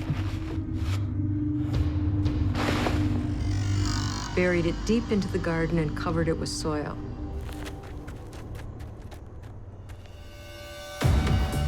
To cover her tracks further, Carmen offloads the plants as a touching gift to a cousin. She takes them over on Mother's Day. Carmen, what brings you here? A happy Mother's Day. For you. Oh, they're beautiful. And in those potted plants, one plant has the head of Samuel, and the other one has both of Samuel's arms. I've heard of killers dispersing body parts to relatives of the victim, but that's for the purpose of taunting them. What Carmen did, I think, is totally unique. Carmen gets away with murder. Now she gets down to business. Carmen started draining Samuel's bank accounts immediately after she killed him. She was trying to convince people he was still alive. So she is using his credit card, she is paying his rent, she's driving his car, so that if you look, he's still alive. But his family is concerned. Hello? Ramon? No, he's out of town. Everybody's starting to say, what happened to Sam? He's not been around.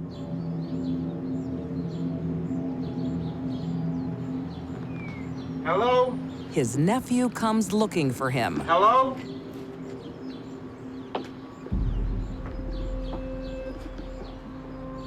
When he found his uncle's cigarettes and lighter outside. Uncle! Hello! And his favorite shoes still there. Now he's on the hunt for Samuel. Hello! He found fine blood spray on walls and doors. He goes straight to the police.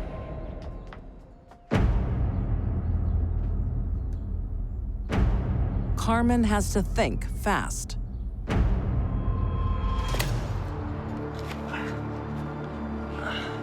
She panics and decides to move Samuel's remains.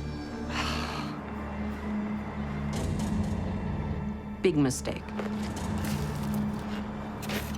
Things only get worse when relatives turn up unannounced. Carmen? Guys, I need your help. $1,000. $1,000 each. 5,000. 5,000 each. Come on, guys, I need your help. Carmen might have been good at killing, but she certainly wasn't good at hiding. Bring the bin over. When she asked him to help her lift a garbage bag into a container, and it opened, and there was part of Samuel.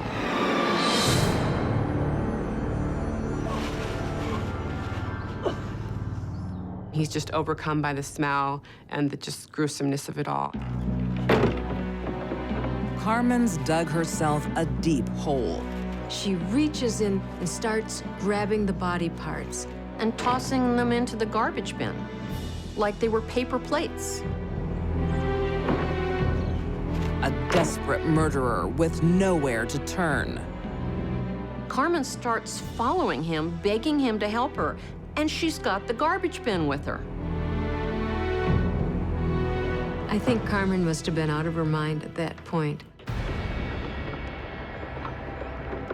Police are hot on her trail.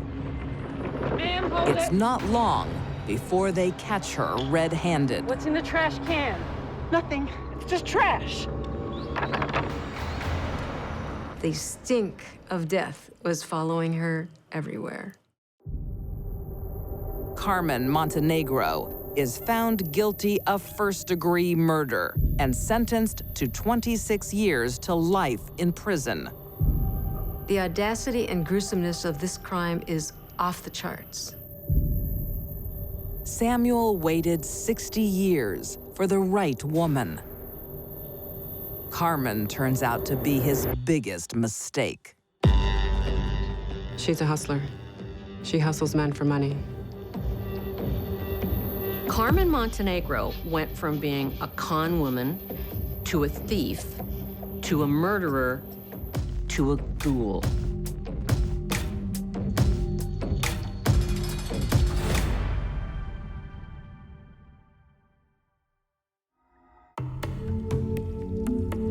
She likes to have a man who's bad.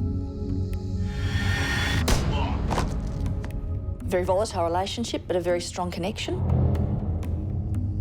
When one isn't enough, Both of them got sucked into it. no one wins this deadly game. She didn't know what she wanted.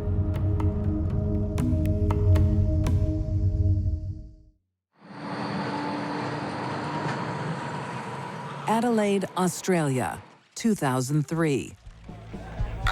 Here's to a man-free zone. Are you sure? 40-year-old Julie Dunn I'm over them. is trying to kick a bad habit. I'm serious. Men. She went from one bad relationship to another. Isn't that your son? But Julie just can't help herself. Oh, yeah. Who's he with? Don't know, but he's cute. Oh, Julie, you are hopeless. Julie wants it all, and she wants a man with her all the time. Any man. This night, her son's neighbor catches her eye. Hey, Mama, do you know Graham? No. Hey, Julie. Graham. Nice to meet you. 39-year-old Graham Wilkes is the kind of steady guy she needs. I think things will get better, though. Friendship turns to romance. And Julie's hooked again.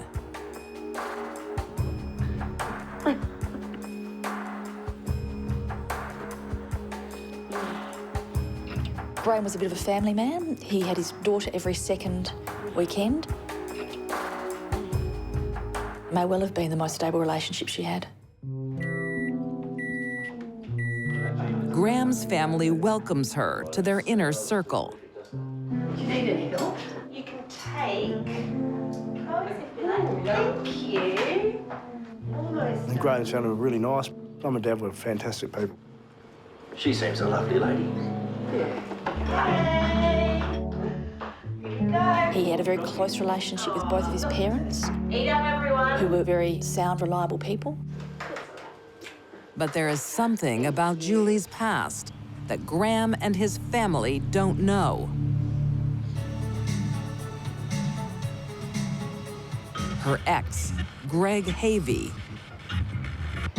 is still in love with her. Greg didn't really accept the breakup of his relationship with Julie.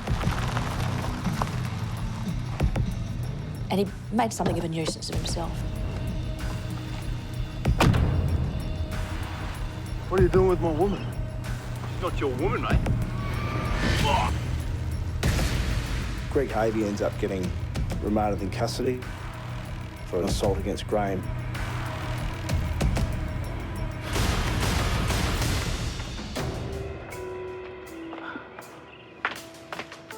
Here you go. Thanks, nurse. Hey, come on, tough guy. This will help. I'm sorry he did this. Hey, it's not your fault. While Julie appears the perfect nurse, she has another secret. She's still in contact with her ex.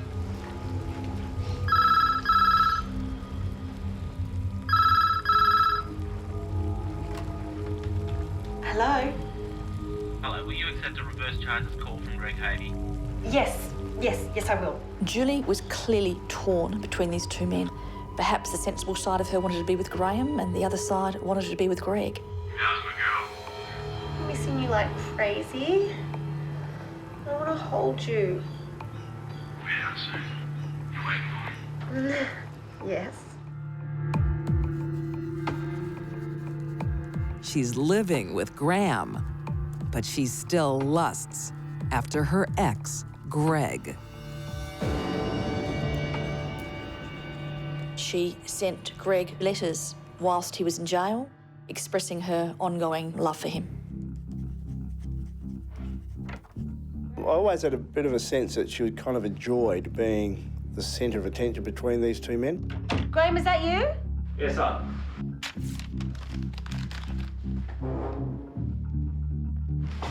Hey. Julie Dunn had a boyfriend problem. Are you hungry? Yeah, sure. She was living with one, but in love with one in prison. But her perfect love triangle is getting complicated. After 3 months behind bars, Greg Havey is due to be released. Hey, how's my girl? Don't. I'm in the mood. When Julie found out Greg was going to be released soon, she had a little bit of a problem. What's the matter with you? Just leave me alone, okay? I don't know what you want anymore. But instead of saying to Graham, I gotta go, she looks at Graham and thinks, you've gotta go.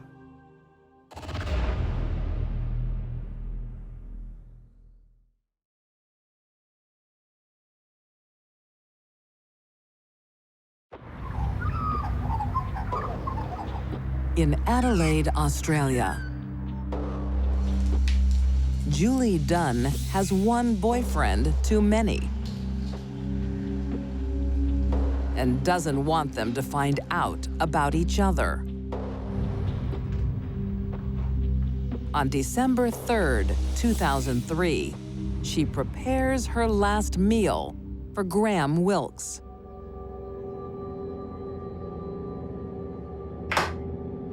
She placed sleeping tablets in his curried egg sandwiches for lunch. She wanted him unconscious. So she crushed 7 or 8 sedatives and put them in his food.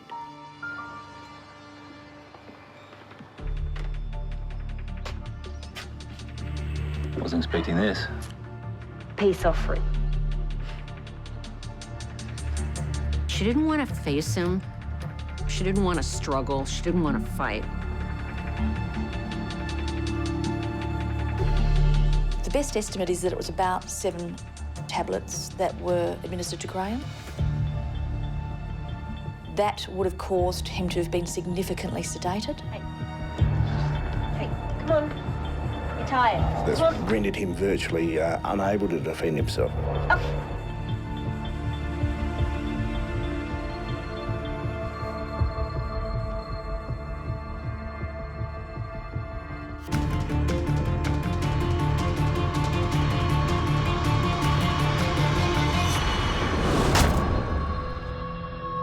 He sustained a minimum of 3 serious blows to the head, causing significant brain injury and a fracture to the skull.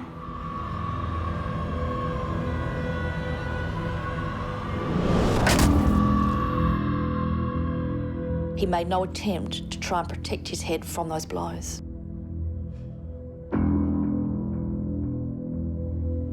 It was senseless. It was totally senseless. It wasn't needed.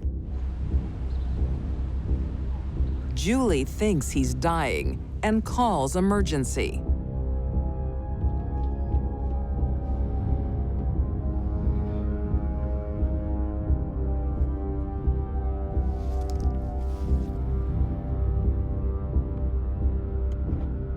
Julie calls and she tells them that her partner's been assaulted. Please, I need an ambulance. My boyfriend, he's really hurt.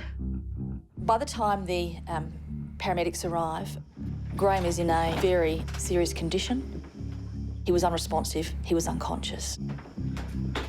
The version that she initially told people was that she'd come home and found Graham in this condition.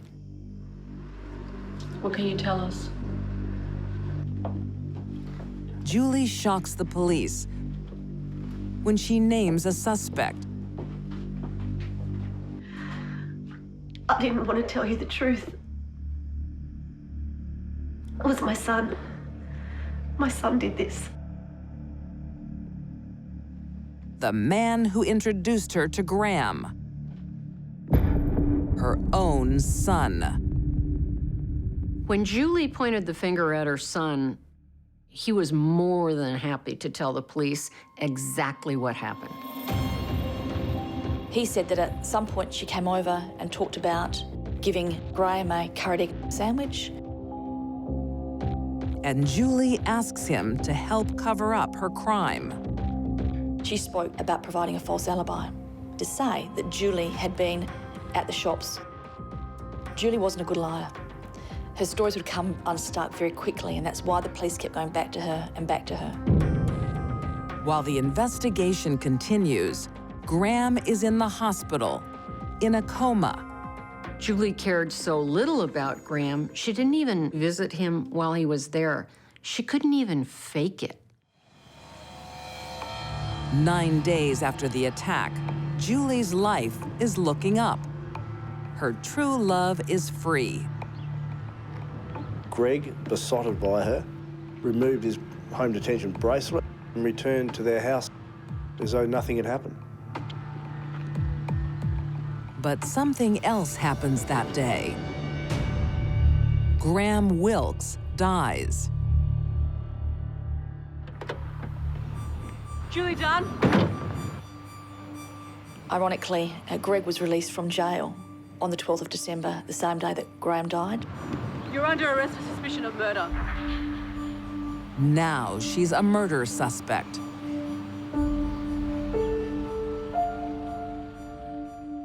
Julie lacked sophistication, even lacked cunning to pull something like this off. Criminal mastermind, she's not. In 2007, Julie Dunn is found guilty of murder and sentenced to life in prison with a minimum term of 18 years. I think Julie Dunn is a very manipulative woman who will say whatever she needs to in any situation. In this love triangle, there are no winners. This trial was all about the complexity of human relationships. The woman who fed her lover sedatives is serving her time in the prison kitchen. Given Julie's lack of intelligence, she's the last person in the world who ever should have tried to get away with murder.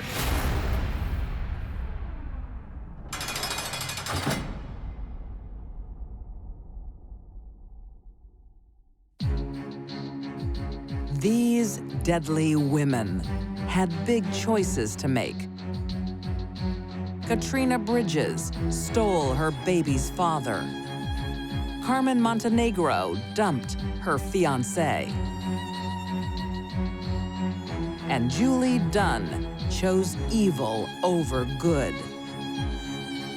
They all made sure love leaves town.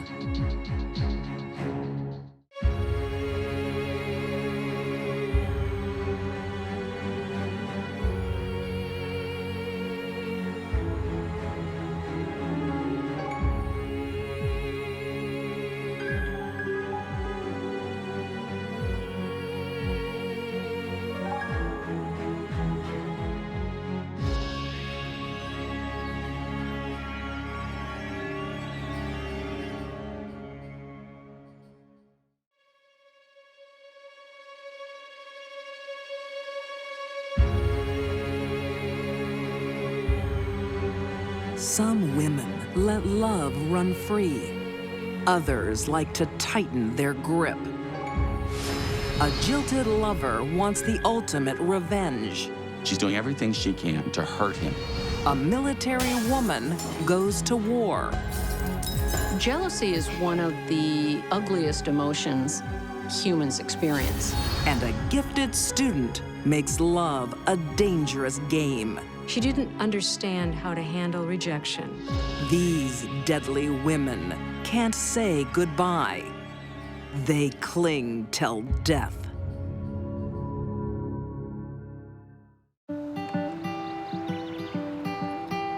In the middle-class suburbs of Denver, Colorado, a portrait of family happiness.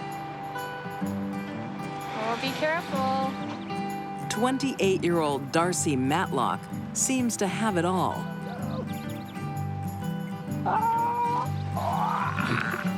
Darcy had a good job.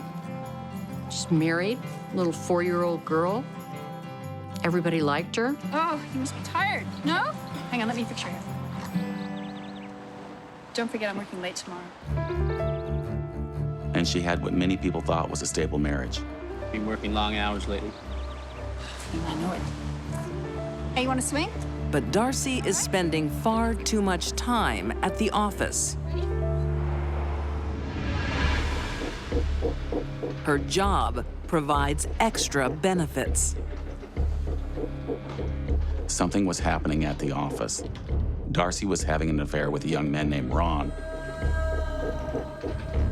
The fact that she was involved in the extramarital affair, I think, showed some issues with her personality. Okay, guys, that's me for the day. So, you all have a great night, and I'll see you tomorrow. Good night. Night, boss. See you guys tomorrow. Bye. You coming? No, not yet. Have a good night. You too. Night. Despite everything Darcy had going on, she wanted more.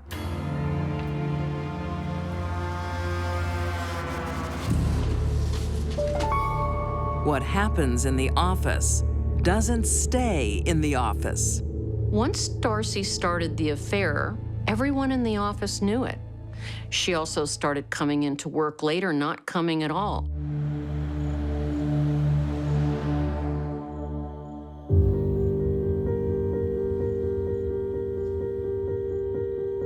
Before long, her husband hears all about Darcy's affair.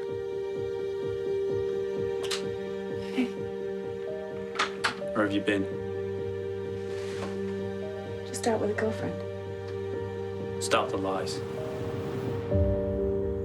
I thought we were happy. I'm sorry. Darcy's life started to unravel. Not only does her husband leave her, he takes their daughter with him. The killer for her was that she lost custody of her daughter. Her stability was lost by her husband leaving her, taking her child. That's a tremendous loss for anyone, even though she brought it on herself.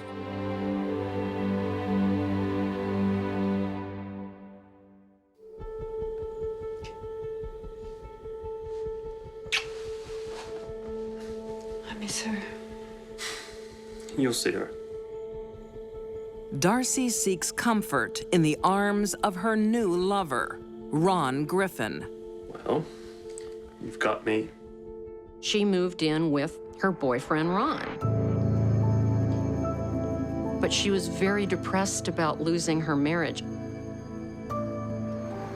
But her live-in lover isn't always the comfort she needs.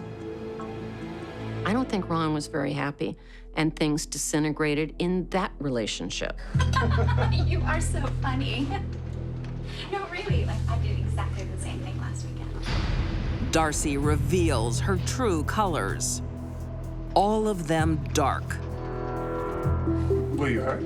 Oh, no, no, I'm fine. Excuse me.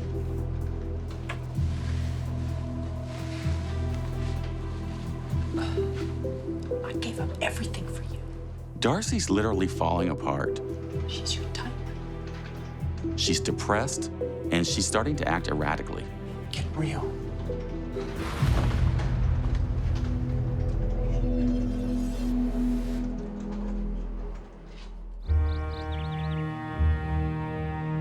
The cheater now fears she's being cheated on. Where are we going? I'm meeting the boys. Without me? Darcy blew up her own life. I do everything with you. But that wasn't enough. She began to go after Ron. I'm going. What? You're not going anywhere. I am. But her tantrums don't bring Ron to heal. They drive him away. Trouble with Darcy was just a drip, drip, drip. She lost her husband, she lost her child, and now she's lost her boyfriend.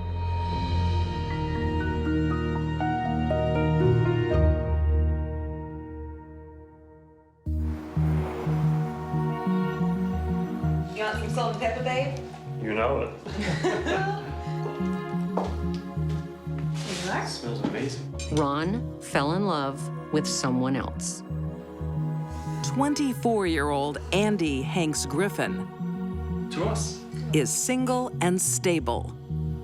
He found a young, pretty young woman, Andy, that he'd fallen in love with. How was work? It was good. It was good. I missed you, though. I missed you too. A whirlwind romance leads to marriage. But Darcy can't accept she's been dumped for a second time. This fueled an obsession with Darcy. I mean, she could not stand that she lost Ron. Harassing the newlyweds isn't enough for Darcy. She wants Ron to suffer. She started stalking, sneaking around. She wanted to hurt him deeply.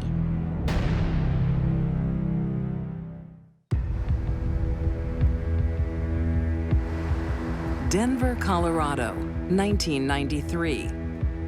Darcy Matlock's office affair costs her her marriage and daughter, and now her lover.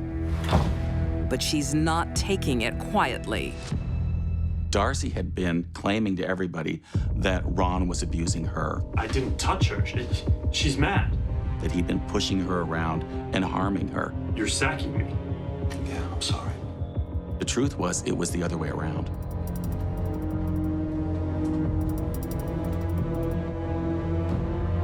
But that wasn't enough. She wanted much more.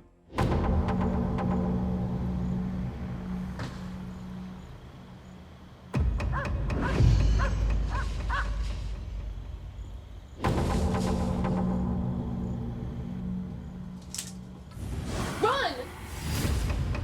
There's someone outside. Ron's new marital home is no sanctuary.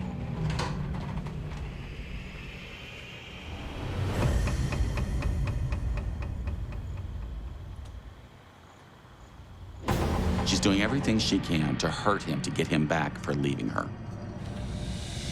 I think you're feeling threatened. You're feeling under the gun. You feel like this person will just not let the relationship end. Darcy's stalking steps up a notch. Hello. Enjoy your dinner tonight? What? You know you're living with an out-of-work loser. Darcy, stop this! You know you want me. Darcy was consumed with jealousy.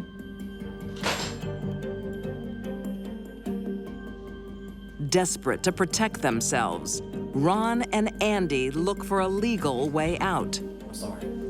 When Ron and Andy took out a restraining order on Darcy, at that point, Darcy was a pest.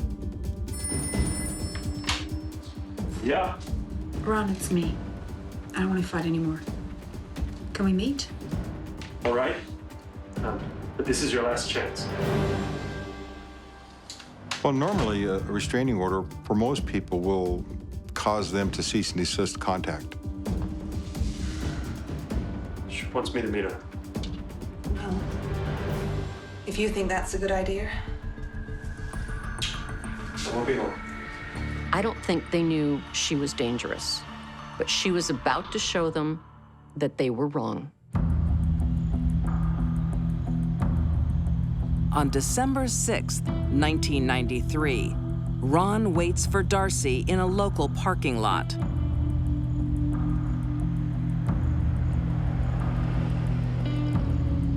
But she's a no-show. Darcy really didn't want to talk to Ron. She wanted Ron to get away from the house. Darcy is visiting someone else in disguise. I think the fact that she was wearing a red wig and didn't want to be seen by any witnesses was obvious that she was trying to withhold her identity.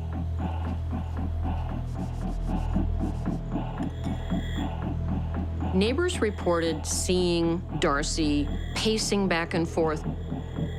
I think she was working up the courage to do what she wanted to do.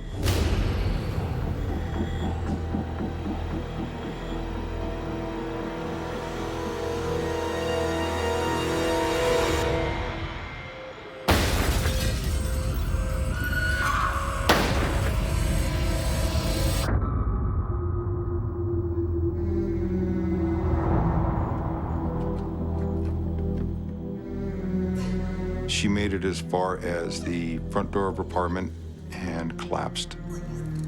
When we got there, that's where I saw her. I was laying on the ground, partially in, partially out of the apartment in the hallway. I don't believe she was breathing at that point. Most people would think killing Ron would be her ticket for revenge, but really, killing Ron just kills Ron. To ruin Ron's life would be to kill the one he loves.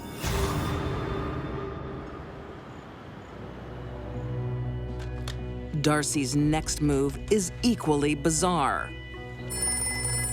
She's not calling Ron to gloat. It's me. I shot Ron's wife. She's calling her ex-husband. Will you meet me? Her ex-husband was smart enough to know not to do that. Okay, just stay there. I'll come now. Okay, hurry. Perhaps he was afraid he might be the next target. I want to report a shooting.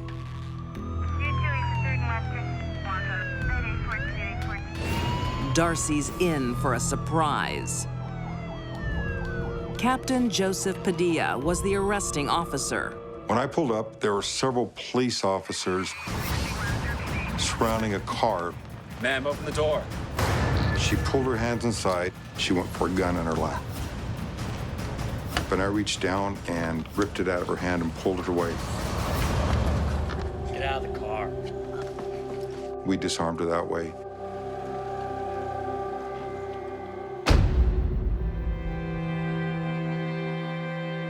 Two months after Andy's murder, there is another casualty.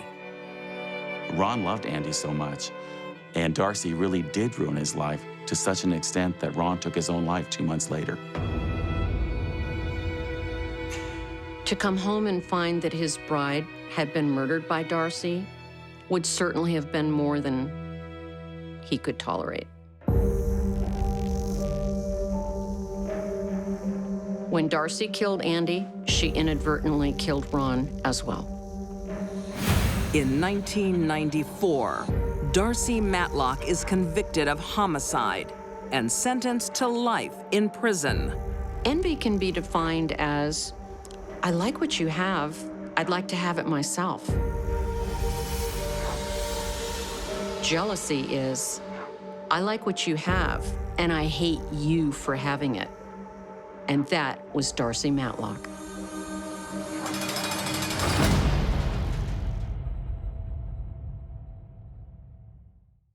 Oh, you can't say that. For some women, attraction begins when love breaks down. Yeah, definitely she's becoming a stalker. When attraction turns to obsession, She's not going to have relationships with other people. there's no way out. You should never have sex with a crazy ex.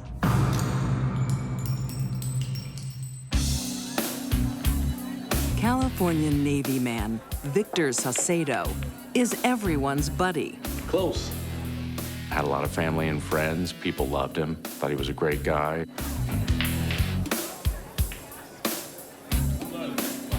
Even, women that he had dating relationships with in the past, they continued friendships after they broke up. And the popular man has no trouble making new friends either. Like fellow Navy recruit, 22-year-old Vegas Bray. When Vegas met Victor in the Navy, they were smitten immediately. I just watched you walk in and I couldn't help but come by you drinking. Vegas Bray was an intelligent person and socially, liked in a lot of ways by the people that knew her. In 2010, they join ranks, but there's someone else in the picture too. Come on, son, hustle, let's go. The apple of Victor's eye. Come on, you can beat the old man. Victor had a son with another woman. They weren't married, but they kept in contact, and they were friendly. But that is Victor. He works hard to get along with everyone, no matter the circumstances.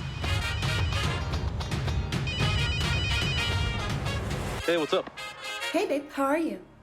Come on, take the shot. Who's that? Who are you with? Oh, that's just my son's mom. What is she doing there? She didn't want Victor to be with anyone else but her. She's just picking our son up. Are you seeing her? Get real, I'll talk later. Vegas had to be the only person in Victor's life, and that included his son. Almost there, come on. Good job, man. The new love of Vegas's life is a man of ambition. Had served his country and was moving on to the next step to better his education and move on with his next career.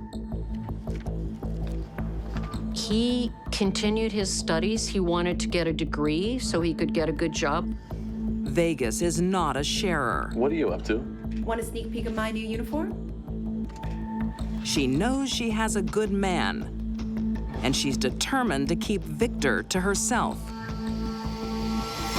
She thought that the sexual way of getting things was the only way to get things. Unfortunately for Vegas, everyone loves her man. Wherever he goes, he meets friends. So good. How are you? You look great. And Vegas isn't coping. Vegas, meet my old friend Shirley. Hi, I'm Sherry. Nice to meet you. Nice to meet you too.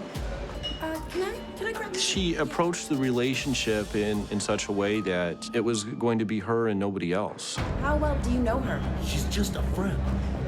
I want to go. Don't be so crazy. Now. Hey, guys. Sorry, I gotta go. Jealousy is one of the ugliest emotions humans experience. Even if Victor is prepared to give up his friends, he won't give up his son. I thought we could go away this weekend. No, I can't do it. Got my boy. Well, I think, Victor loves his son, and so he's wanting to do whatever's best for his son, so I don't think he's going to let anything get in the way of that. But what about me? My boy comes first. You spend all your time with him. Eventually, Victor had had enough of dealing with Vega's irrational concerns and jealousy. If you can't handle it, I don't want to be with you. And he broke up with her. Don't say that. I mean it. But he didn't know who he was dealing with.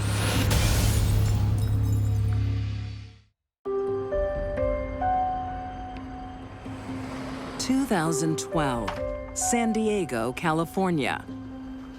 Vegas Bray has been dumped by boyfriend Victor. Instead of moving on with her life, she starts pulling childish pranks. When Victor broke up with her, she acted like a recalcitrant 5-year-old who had a toy taken away from them. When that stuff starts happening, then that's when, the jealousy is brewing. Immature personality is a clinical term. It appears that Vega's emotional development stopped when she was maybe 10 or 11. The age when Vegas's mother abandons her. It's a fact that her mother deserted her. Sounds like a rough childhood. Vegas had some real challenges growing up with abuse and difficulty in relationships that were just never resolved. It very well could have contributed to the difficult relationships she had with men, in particular, Victor. Victor's had enough of her childish games and moves to a new address. All right. Man, he's fast. Oh, did you see that? Through the corner, to the side of it.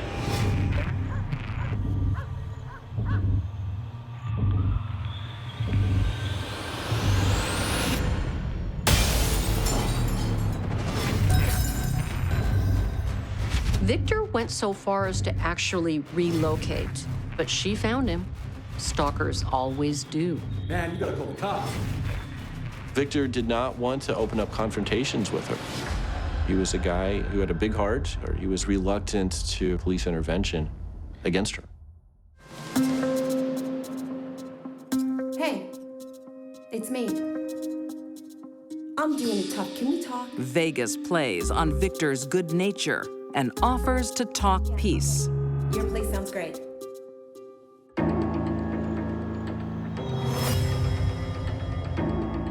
They drank together, caught up, talking with each other.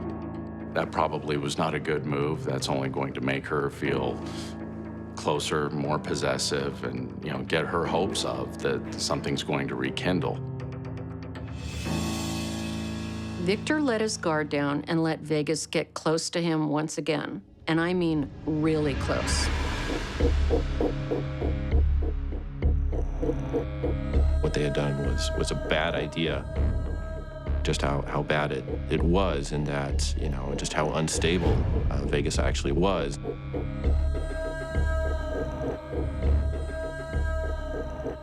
You should never have sex with a crazy ex. Let's get breakfast. In the light of day, Victor realizes his mistake. I don't think that's a good idea. Why? Are you just using me? It appears though she felt used, felt taken advantage of to some degree. It never works between us. And it certainly angered her. It was a devastating experience for Vegas. She was rejected. When he turned her down, she went from 0 to 90 miles an hour. The rage kicked in.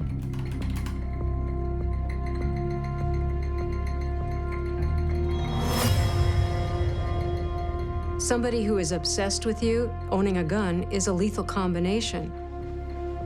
There's only one reason a stalker gets a gun, and I think we know what it is. On October 16th, 2012, Vegas and Victor meet one more time. Are you gonna let me in? Yeah, of course.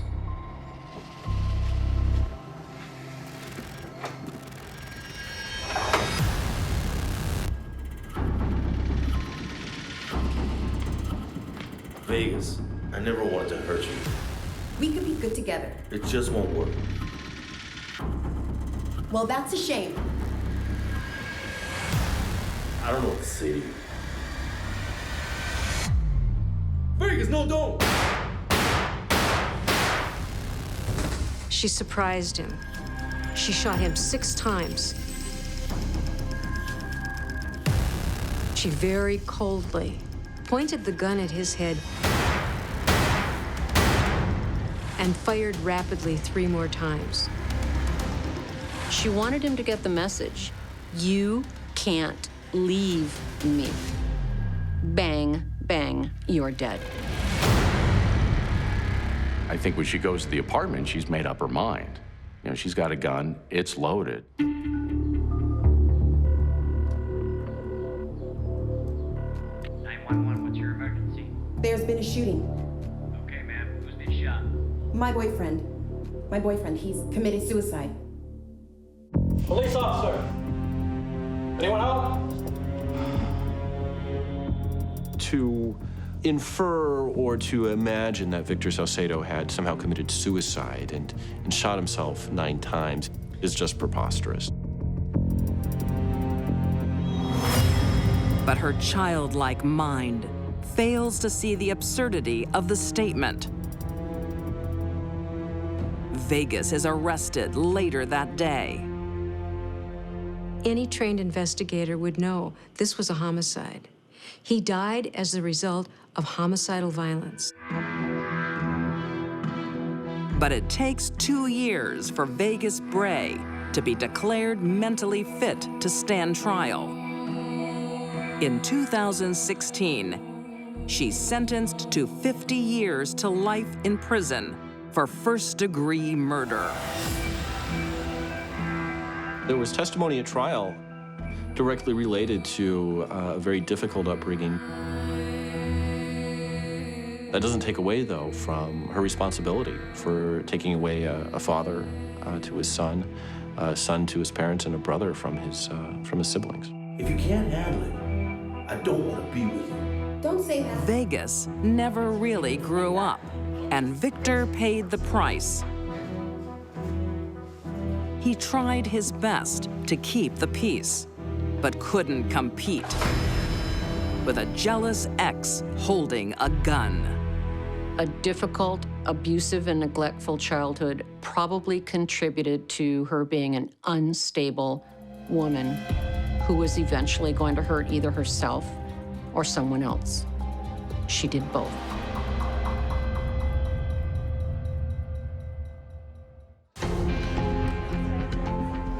Brains and beauty. Looks, money, everything. Some women are blessed with both. There was nothing standing in the way of her future but herself. But it's not always a winning combination. She didn't understand how to handle rejection.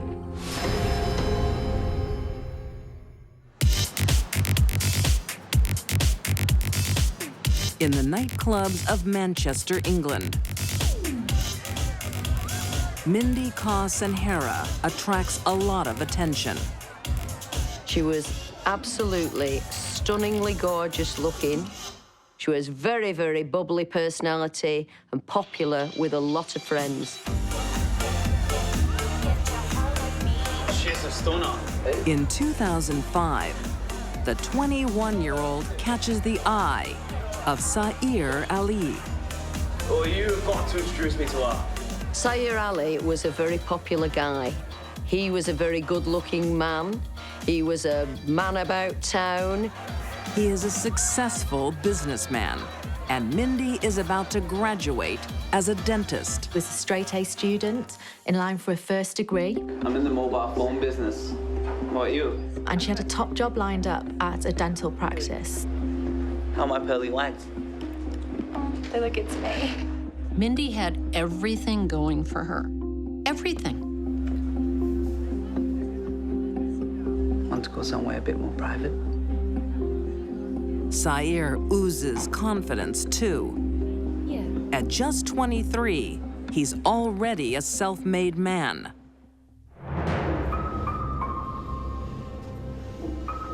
But there are some things beyond Mindy's control. Her new relationship is a forbidden love. Sair was Muslim and Mindy was from a Sikh family. So the two religions were never going to go together and Mindy would never be accepted by Sair's family. Please, Mindy, we've got to go. Why do we have to sneak around? Because of our families. But we're in love. But Mindy thinks love can conquer all. Mindy wanted more. She saw Sair as a future husband. Let's not fight. Not with me going on a pilgrimage. He told Mindy he was going to Saudi Arabia for the traditional Muslim pilgrimage of Hajj.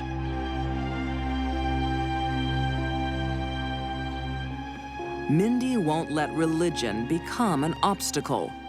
She starts studying Islam. She had a copy of the Quran and she had been seen wearing a headscarf. It was believed that she wanted to convert so that she could win Sair over and his family over.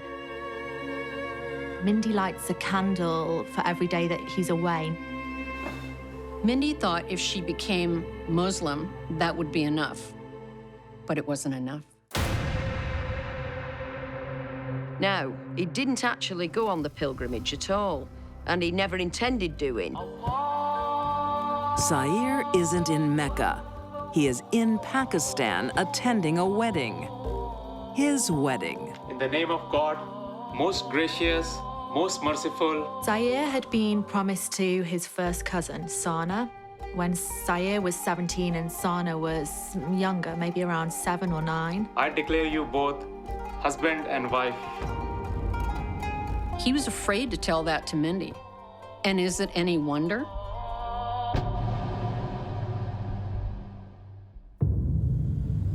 Mindy is in for a shock. On Sair's return, he's not turning up for their late-night trysts. Looks great. Because he's at home with his new wife, Sana. Sana was happiest cooking and cleaning. This is great. She was a stay-at-home wife, and that was the life that she wanted. Sana was the opposite of Mindy, where Mindy was well-educated, sophisticated, popular. Sana was none of those things.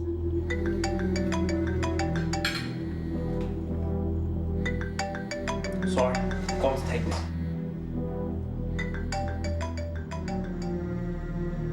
Hey, I'll be there soon. But Sayer wants to have his cake and eat it too. Tonight? It's late. I'm sorry, it's business.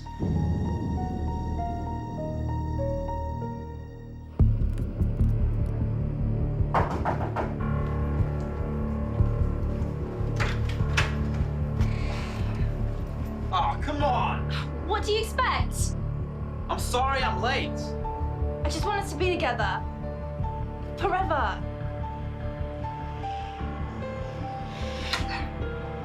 What? I've got something to tell you. I'm married. It would end most relationships, but not this one. Sayer smooth talks Mindy into a new arrangement. Sayer and Mindy actually entered into what's called a mutar. Under Islamic law, if you've already got a wife, you can have a sexual relationship with another woman as long as it is under the proviso of this mutar. We can still be together. We can make this work.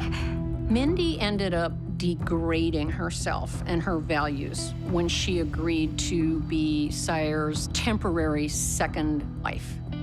She would do anything to keep him in her life. English beauty Mindy Sanhara will do anything to be with her lover, Sayer Ali, including becoming his second temporary wife.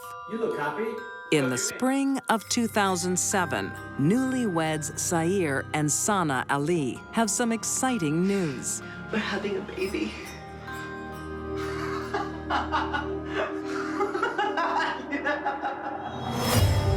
Their joy is matched by Mindy's fury.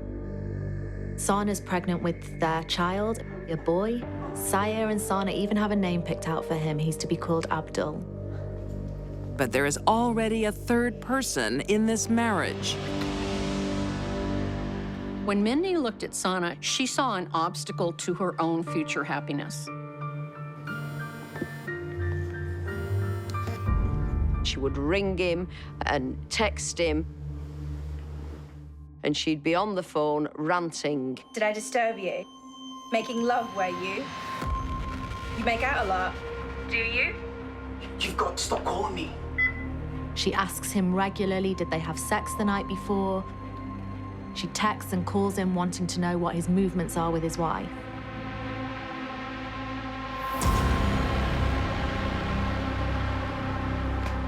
She didn't understand how to handle rejection, how to make another choice. She was young and immature. Sayer has to make a choice. His pregnant wife or Mindy. This is a special trait. Mindy, you and I are over. You don't mean that. I do. Sayer was never going to leave Sana. I'm gonna be a father. Our arrangement won't be renewed. You can't. She was expecting a child. He was much looking forward to it. It has to be this way. Your way. As they say, there's nothing as dangerous as a woman scorned. She had been scorned by Sayer Ali, and she had planned to do something about it.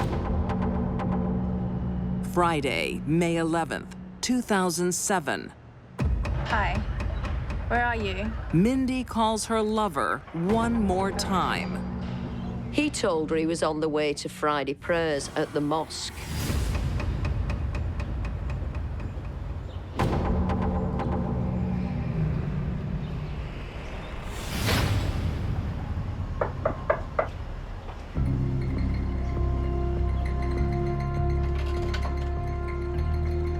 Yes, can I help you? Hi, I'm Miriam. I'm a friend of your husband's. I just wanted to congratulate you both. Oh, Miriam, how nice of you. Mindy poses as a friend of Sayer's. Thanks. There was no reason for her not to let Miriam into the house. Come in. You've got the scheming, outgoing Mindy, and you've got the quite unworldly Sana, who's naive and vulnerable, and she lets Mindy inside. The two then went upstairs and chatted. And this is the two of us right after the wedding. Sana got the albums out and was showing her wedding photographs. Family, friends. Can I use your bathroom? Of course. Thanks.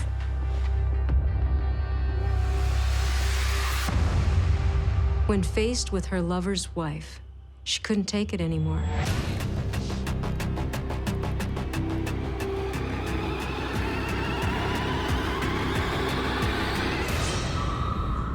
She vented all the rage she felt at him on his new young bride.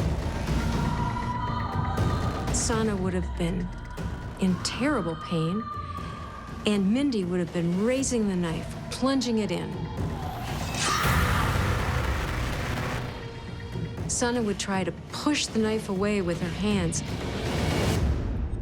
Mindy stabbed Sana a total of 43 times.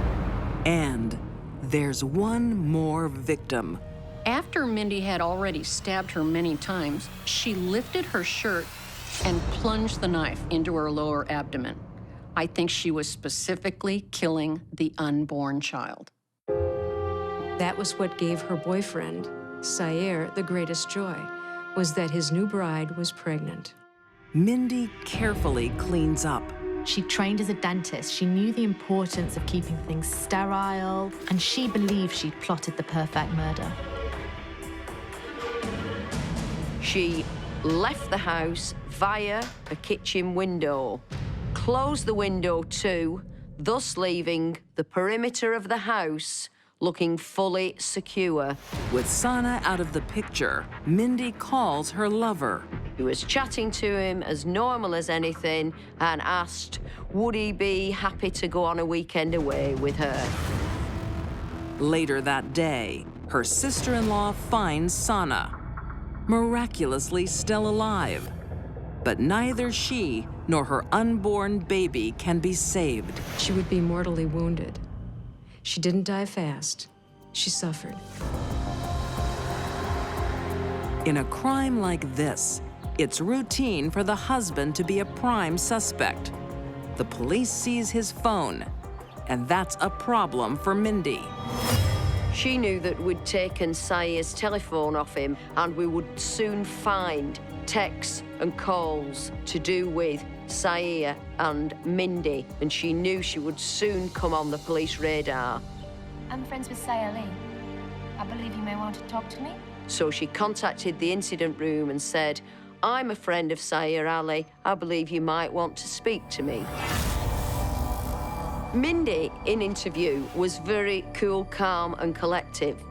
She explained away everything, and she had an answer for everything.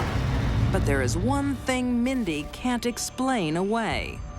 Mindy had left her bare footprint on the work surface of the kitchen as she left to go out the kitchen window. A barefoot print is as good as a handprint or a fingerprint.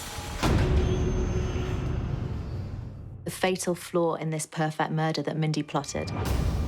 Anybody who would look at Sana's body would see that the pattern of injury represented overkill, a frenzied, rage-filled overkill. There was only one person that fit that bill, and that was Mindy. In 2007, Mindy Sunhara is convicted of murder and sentenced to life with a minimum of 14 years. Mindy was the ultimate woman scorned, and her scorn was deadly. Mindy Sunhara is a cautionary tale of a young woman who had it all and threw it all away. Not only did Mindy believe she was going to walk out of court, she probably believed she was going to walk right into Sayer's life again.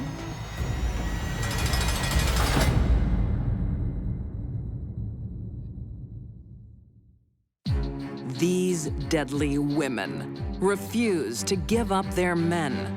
Darcy Matlock's office romance became a fatal obsession. Vegas Bray stepped between her lover and his son, and Mindy Senhera's jealousy destroyed innocent lives. Instead of leaving in peace, they chose to cling till death.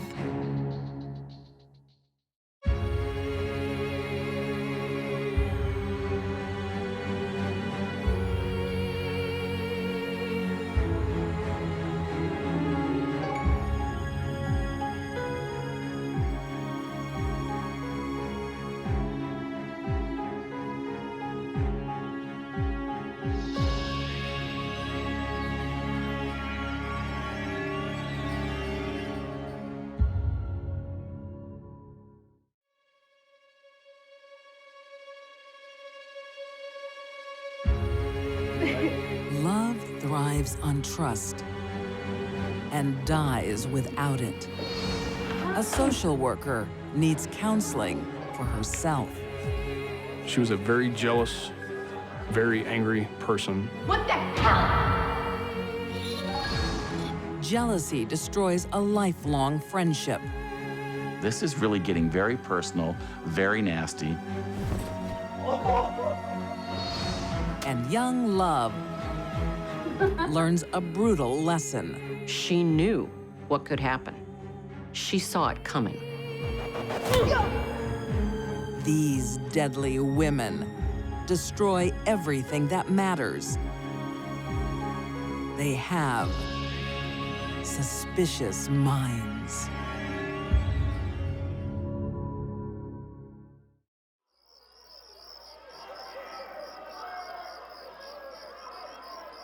In 2004, Minden, Louisiana. Ladies and gentlemen, we have made a decision. Gonna be your girl. Nah, this is yours. And the winner is Kimmy Coleman.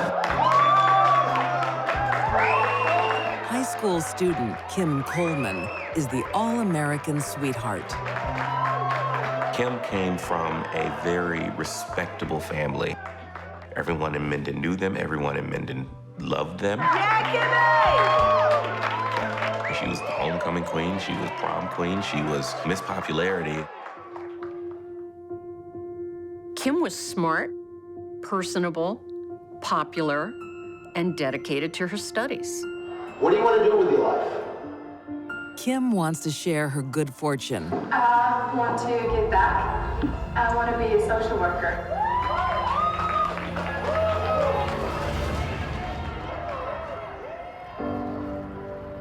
For the next 4 years, she studies hard to become a social worker. Hi, come in. She was giving back to her community, and she was working for the betterment of other people's lives. I mean, that was just what she was raised to do. When are you due in court? 3 weeks? Yeah, 3 weeks. Okay, it's really important you don't miss any more school before then. You won't. I will. That's a profession that tends to draw people who are altruistic, much more interested in helping other humans than earning a big paycheck. Across town, 28-year-old Brian Spinks is also giving back to his community and his country. Brian was a hardworking, dedicated military man. This is all you do in the Air Force, play dominoes all day. After 2 tours of duty and almost a decade of service, Brian has the love and respect of his comrades. I think the game's well and truly won. Brian was a guy to kind of have everybody over at his house, to be that place where anybody can just hang out. At one of his get-togethers in 2008, Brian's life takes a beautiful turn. She just seemed like a nice girl, very laid back, kind of quiet. Hey, how are you? Good, how are you? Good to see you. Good to see you. This is Kim. Kim was a very pretty girl. She had a beautiful smile. You could tell that she was happy. I hear you're a military man. Air Force Sergeant. I'd like to see you in a uniform sometime. That can be arranged. Don't worry about that. The relationship started off very good, very strong. They appeared to be a perfect couple. Okay, let's break it up, my bird. Let's break it up. Domino. Okay, we're gonna be playing 5 to 6. 5 dominoes. He was really into her. He told me that, you know, he thought about, you know, even bringing her home and having her meet some of his family. So at that time, I pretty much knew that he really liked her.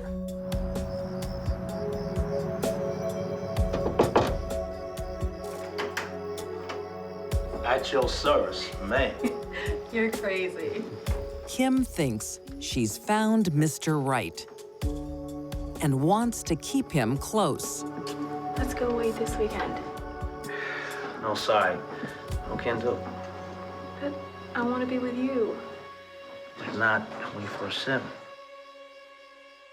Brian was a fun guy. He loved going out. He loved having a good time. He loved dancing. He loved, you know, partying in Shreveport. I mean, Brian was your typical 20-something-year-old in the military. Kim is accustomed to a lot more attention. Kim was a young lady who had never been rejected. She was always the prettiest. She was the it girl. She was always chased. People always wanted her. Suspicion is growing in Kim's mind. What are you looking at? Hey, you. Her personality was normally very open, very outgoing. You really can't help yourself, can you? I'll be back in a minute. The only problem was that she would become very jealous of Brian. It stalls the relationship just as it's getting off the ground. Man, she'd be crazy sometimes. Unprovoked, she would go through Brian's phone, looking for evidence that he was in touch with other women. She was looking for trouble. Kim was jealous. Kim had a fatal attraction. I mean, that's the best way to put it.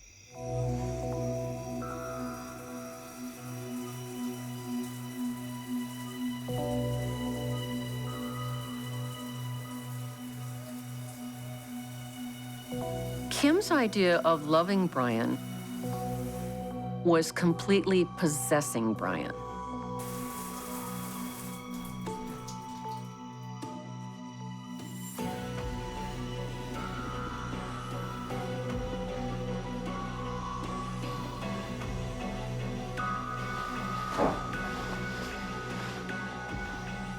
Who's Vanessa? The woman you've been calling? My cousin. Hey. Kim had a lot going for her, but what she didn't have was control of her emotions. You gotta stop doing this. You gotta trust me. The story of Kim Coleman is a story of jealousy, an emotion that favors neither the guilty or the innocent, but can destroy everything in its path.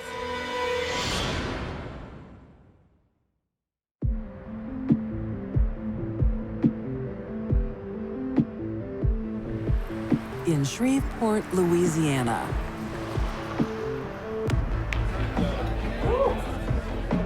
Brian Spinks is taking a break from his girlfriend, Kim Coleman. She was a very jealous, very angry person when she realized that Brian did not want to be with her. On January 16th, 2010, she tracks him down. Kim sought out Brian. She found him in a club and she confronted him. He was with his friends. Her jealousy kind of bubbled over. She started an altercation. What the hell do you think you're doing? She was very upset. She was yelling and screaming. And I'm gonna be back off. And and there were some people trying to hold her back. Get off me! She was always picking fights and arguments when it came to anybody other than her. Brian was upset, and he told one of our other friends, hey, just take me home. I got the keys. Y'all don't know what I gotta go through with this girl. It's the last straw for Brian. After drinking heavily, he decides to call it off permanently. Brian was embarrassed by her behavior. I'm tired of dealing with this. And he left her a voicemail telling her how embarrassed he was and that they were over. If you hadn't answered your phone, I was gonna tell you why. I'm done with you. But you didn't want to answer your phone. It's fine. Kim doesn't get the message because she's on her way over.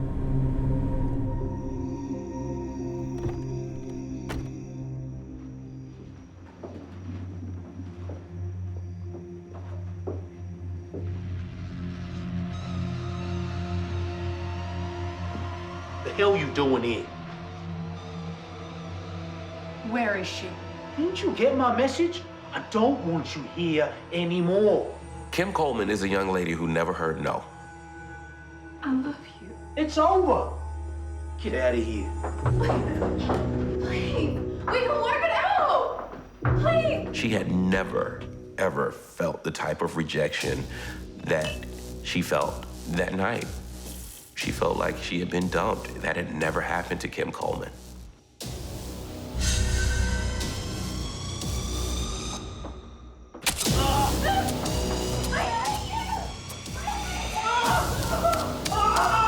There was nothing he could do.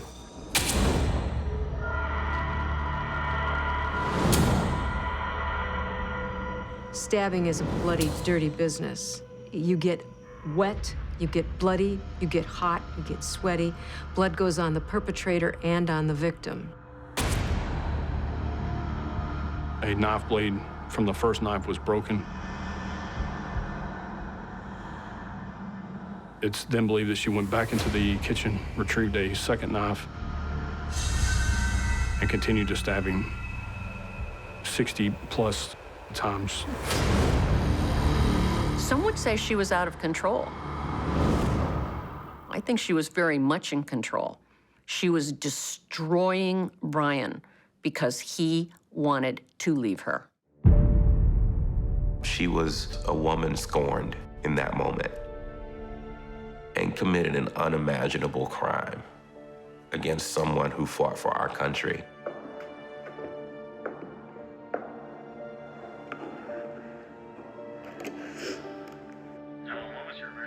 Somebody stabbed my boyfriend. Well, maybe. Kim probably thought Brian was dead when she first called 911. But then he made a noise. On the line, the operator could hear Brian saying, "Help, help." Baby, are you okay? You hear Can you hear me? him pleading basically for his life, knowing that the person that did this to him is still right there next to him. Say For the something. 911 operator, it's the most chilling of calls.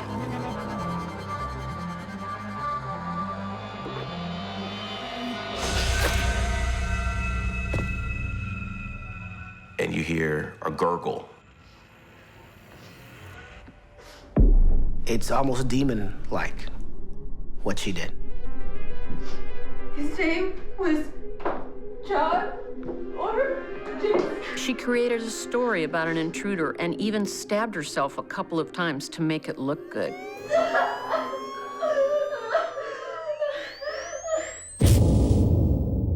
The story she told was that somebody had followed her home and attacked both of them in the apartment.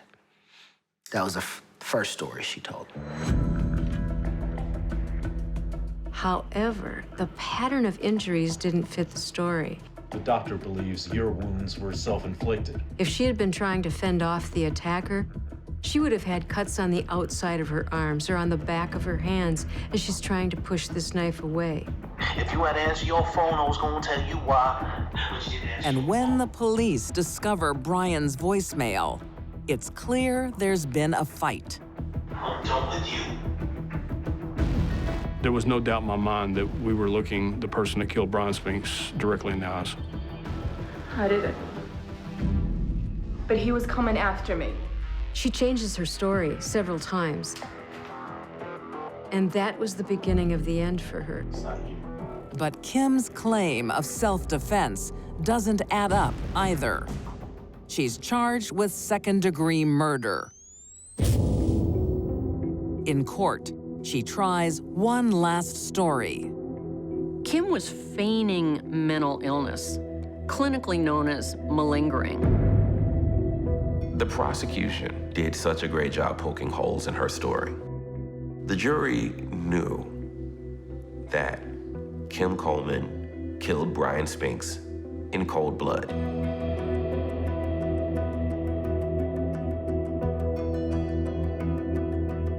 In 2012, Kim Coleman is convicted of second-degree murder and sentenced to life in prison without parole. There was nothing in Kim's background that foreshadowed the brutal murder of her boyfriend and the complete demise of her own life. For someone who wanted to give so much to other people, Kim took so much for herself. When I found out, I was shocked. I never thought she was capable of anything like this, and I almost couldn't believe it.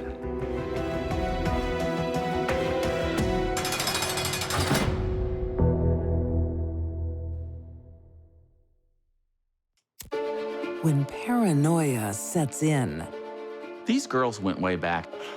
Friendship and loyalty growing up can change a relationship. Are left by the roadside. That's a long life in prison to think about what you did.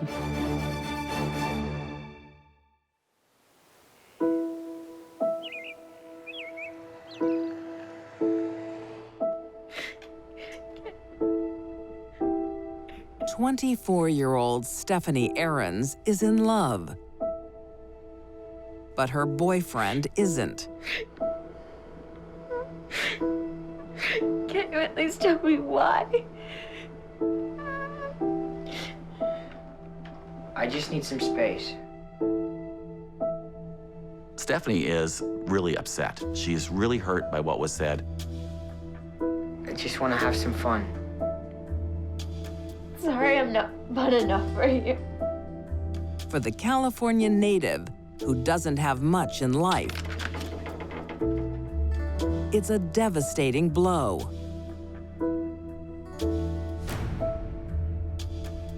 Stephanie did not have it easy. Her entire family had problems. Want English breakfast? It's her childhood friend, 24-year-old Alicia Ernst, she turns to for comfort. Thank you, dear. Don't tell anyone, okay?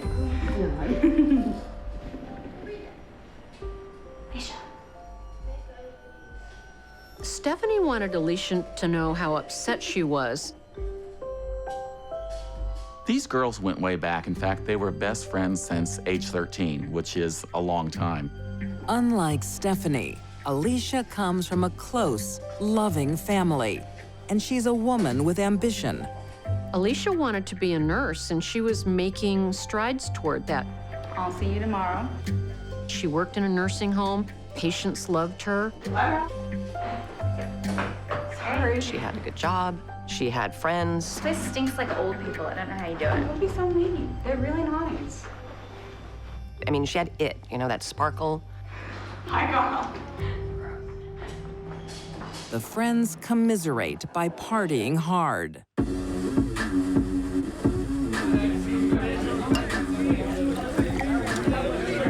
Vodka and soda. without the soda.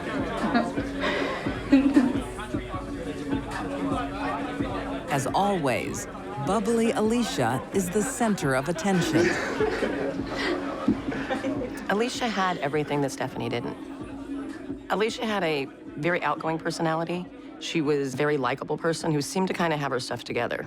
By contrast, Stephanie did not. Stephanie drowns her sorrows in booze and drugs. She doesn't think her friend is showing her enough sympathy. Stephanie appeared to be really jealous of Alicia. Stephanie starts to think Alicia is behind her relationship breakup. Stephanie was convinced that Alicia had had sex with her boyfriend.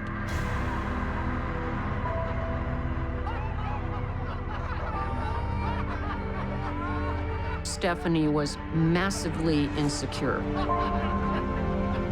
and saw threats where they didn't exist. It's all in her deluded mind, but she becomes obsessed. She's made up this scenario in her head, and although it's false, she gets to the point where she actually believes it's real. What's up? Nothing. She couldn't get it out of her mind. But she keeps her suspicions to herself.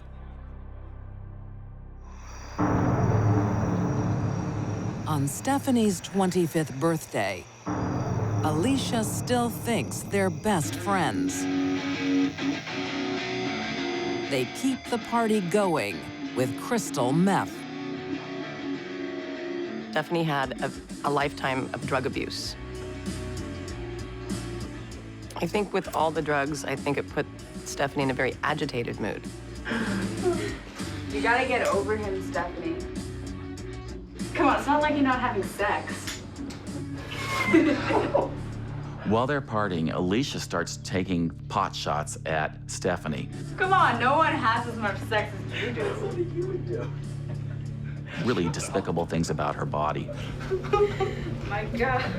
Talking about how she has sex and how it's vulgar.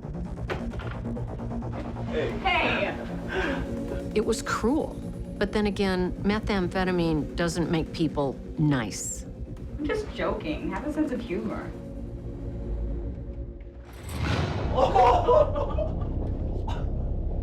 Humiliated in front of her friends, Stephanie storms out of her own birthday. I just saw way too much. And it's escalating everybody to this terrible moment that's about to happen.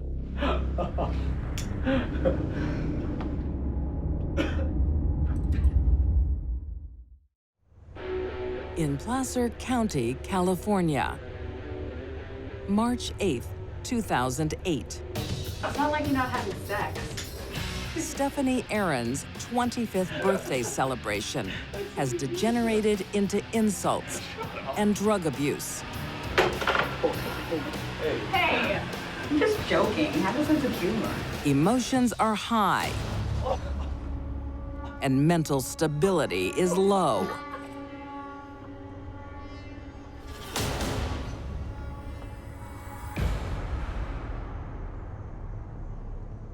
The relationship between the two girls is deteriorating.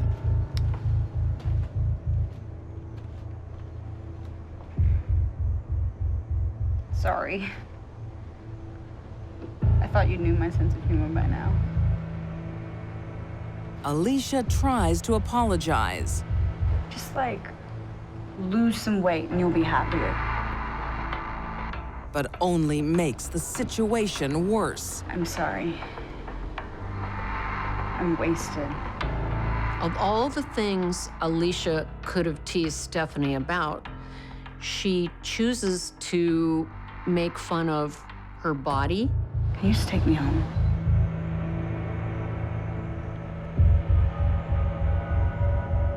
Sure. Stephanie was already possessed with the idea that Alicia had had sex with her boyfriend. She couldn't get it out of her mind. The two of them are doing methamphetamine together. That's a drug that doesn't mellow people out. That's a drug that can make people crazy. They drive to this lonely stretch of road and pull over. What's going on? I'm too wasted to face my grandmother. Oh, come on, I'm so tired. I need to go to sleep.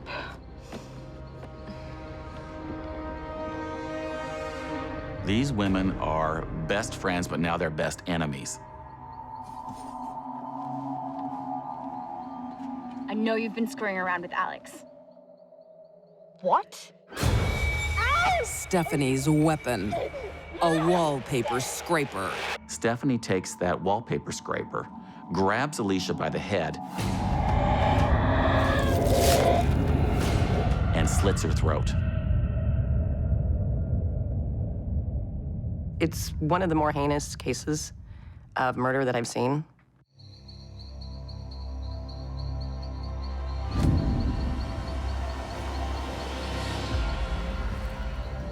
She drags poor Alicia's body. She takes that scraper that she used to slit her throat, and she actually cuts off her fingertips. Stephanie attempted to destroy Alicia's fingerprints, probably to hinder identification, but she didn't cut her head off, so it really made no sense. Then she douses Alicia's body with ammonia. Covering over with ammonia, the bugs won't get there as fast. It'll also cover up the smell. That may give Stephanie some time to come up with an alibi or to get further away. She leaves Alicia's body where it is. She gets back in her car, and she drives it into a barbed wire fence in a bush to make it look like she'd been run off the road.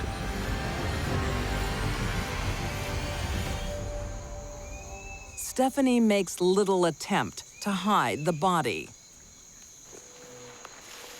First thing next morning, it's found. A city worker in the area sees what he thinks is a mannequin, like a store mannequin. But then he takes a closer look and realizes, oh no, this is a young woman. Nothing about this crime was well thought out or planned by Stephanie. She just planned to murder her friend. She didn't plan to do it well. Close by is Stephanie's abandoned car. She's the first person police want to talk to. Her body was found a short distance from where your car was ditched. I don't know, it's a coincidence, I guess. Stephanie explains everything as a coincidence. She says the fact that my friend was just down the road and my car was here has nothing to do with each other. It's just happenstance. The cops aren't stupid here. Well, how about you tell me the truth now? Okay, I get it.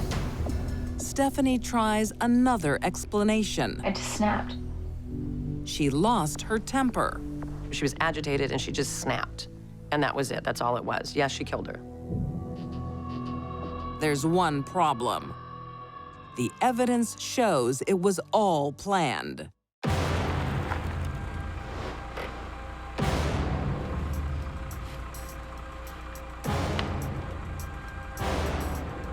She goes and buys a wallpaper scraper and a bottle of ammonia, puts it in her car.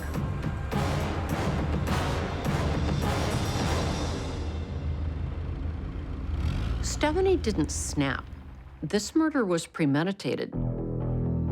In 2009, Stephanie Aarons is convicted of first-degree murder. Her sentence, life in prison without parole. Stephanie loses her boyfriend, her girlfriend, and her freedom. All because of a suspicious mind, which turns out to be wrong. Tell me you didn't do it because you still think I was messing around with her. The boyfriend had written, "I never slept with her." I never even met her in my life. In fact, he said he'd never even met Alicia. You killed her for nothing.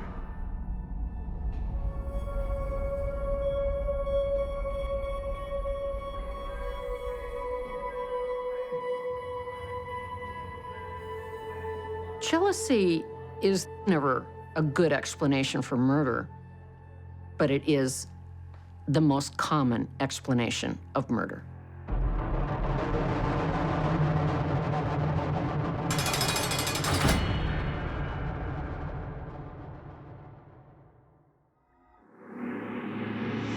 Teenage passion Sexual attraction took over. is a powerful force. She was suspicious and jealous. If you're ready or not. And for whatever reason, that just caused her to lose it.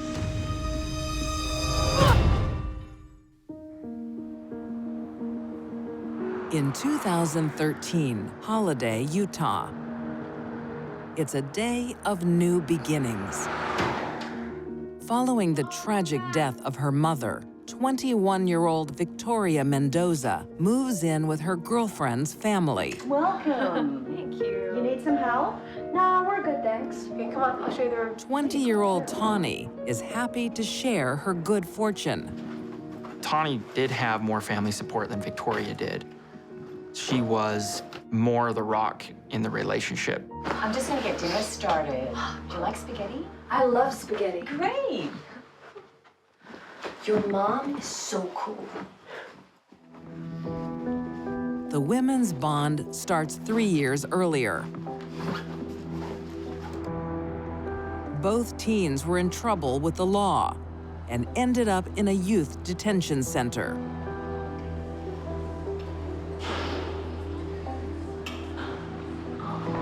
What you got in here? My Oops. Sorry. Tawny and Victoria met because both of their lives were in crisis. What's your problem? You. I can't say why they decided to draw towards each other, but they did. Thanks. I think when you're at a facility like that, Hey. kind of a low spot in your life, Hey. to have somebody that relates to what you're dealing with, absolutely, you're gonna form some kind of a bond with somebody there. Check this out. It would be natural for two teenage girls to become friends. But it was much more than that.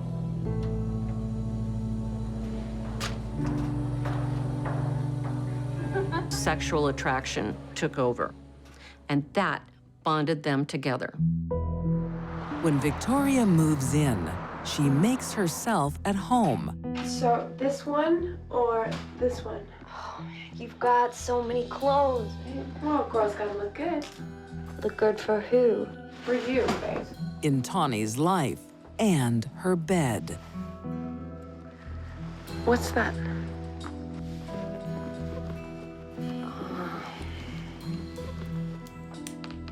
It's for protection. You're such a badass. Family said that they were just completely obsessed with each other.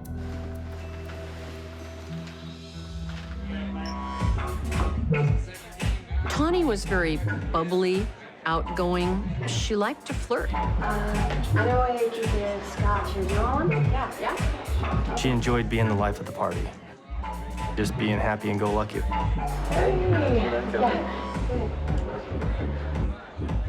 Victoria was the opposite. She was quiet and withdrawn, suspicious and jealous. When Victoria feels threatened, she reverts to what she knows best. Victoria punched him in the face. What is your problem? She was very upset at Tawny, suspecting that she was trying to leave her.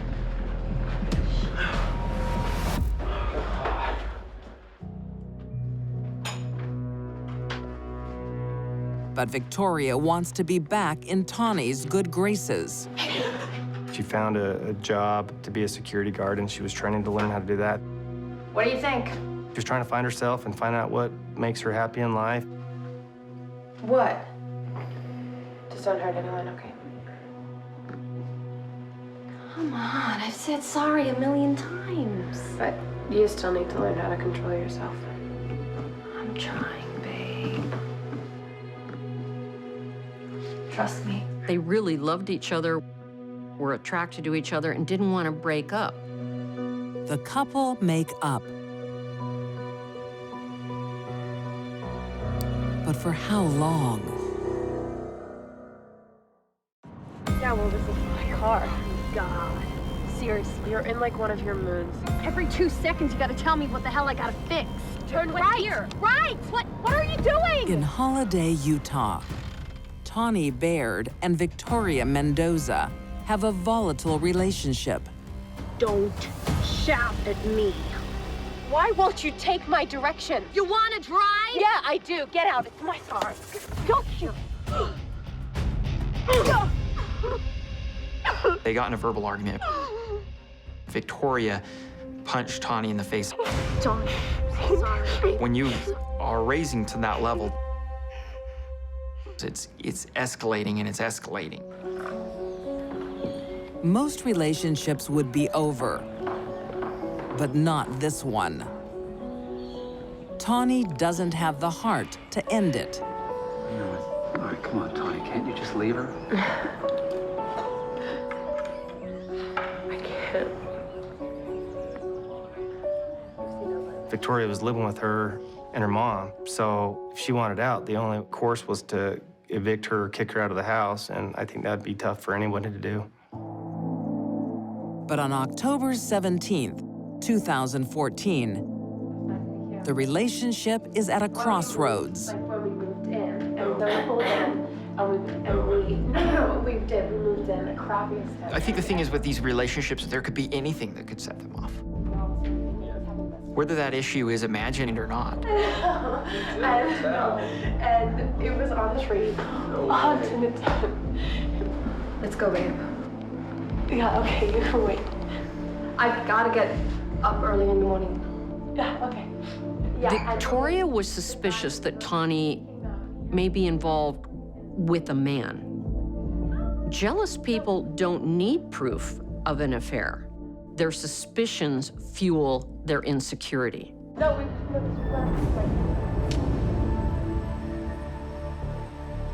The two girls were headed home and got into an argument. Are you having an affair? Answer the question!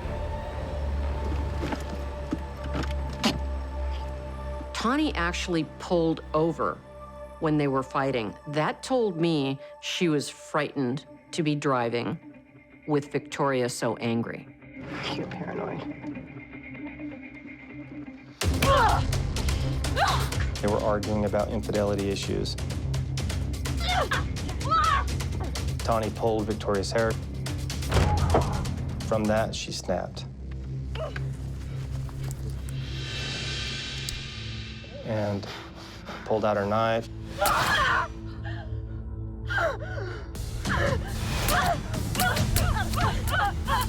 There was an extreme amount of rage.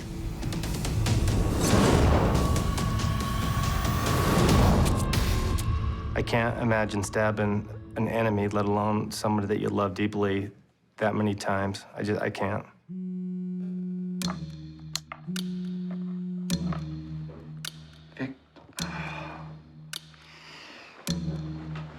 Do you know what time it is? I went crazy. I didn't mean to do it. Victoria wants to take it all back. V, where's Tawny? She's praying that Tawny is still with her. Wait, she's breathing. Wait, Tawny! She was actually talking to Tawny, you know, saying, Tawny, Tawny, Tawny, are you okay, are you okay? Her friend calls the police. They told Victoria that due to the seriousness of the crime, police are gonna come in hot, and they're probably gonna tell her to get on the ground. Don't move! So when police responded, she was already laying down on the ground with her hands visible. Stay down! Don't shoot me! Roll over! Put your hands behind your back. She just kept asking me, is Tawny dead or is she alive?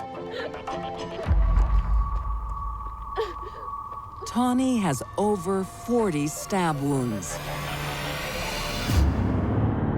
She's been dead all along. I don't know how you can stab somebody that many times and not expect to kill them, but I just don't think that was necessarily her intent.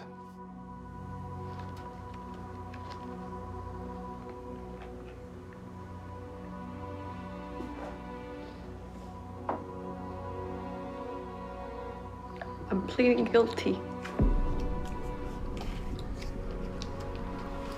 I know I'll stay here. She told us what happened. She told us everything she stated revolved around the fact that Tawny pulled her hair. And for whatever reason, that just caused her to lose it. She described how she held the knife, showed me how she stabbed her. Pleading guilty to murder, Victoria Mendoza is sentenced to 16 years to life in prison. Victoria's jealousy and temper took away the young woman she loved. Tawny opened her home and her heart to Victoria, with the worst consequences. Just seeing her face at the time that we took her out of the vehicle, that will stick with me. Later, the news reported on the case, and they showed a lot of pictures of Tawny, and I'm glad that I got to see those pictures. I got to see her when she was happy. Victoria was suspicious and jealous. She had a lot of problems in her young life before she took someone else's life.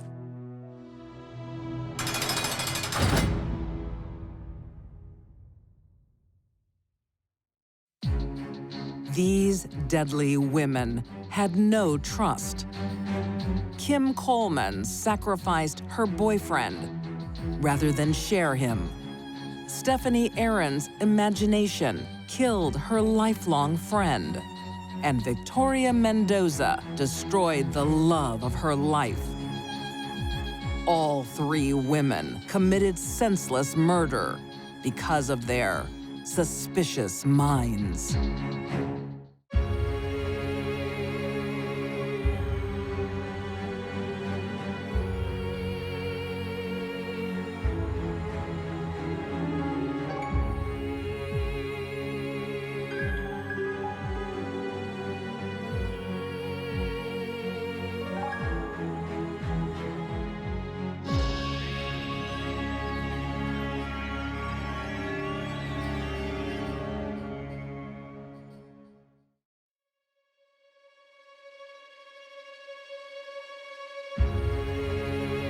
Not all women want to make it on their own.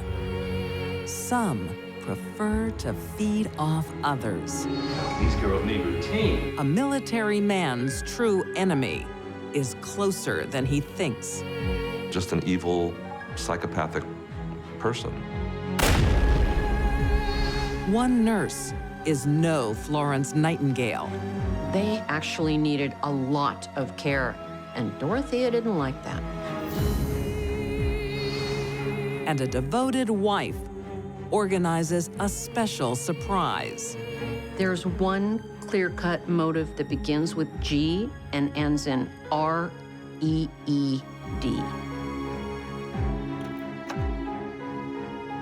These deadly women will do whatever it takes to cash in.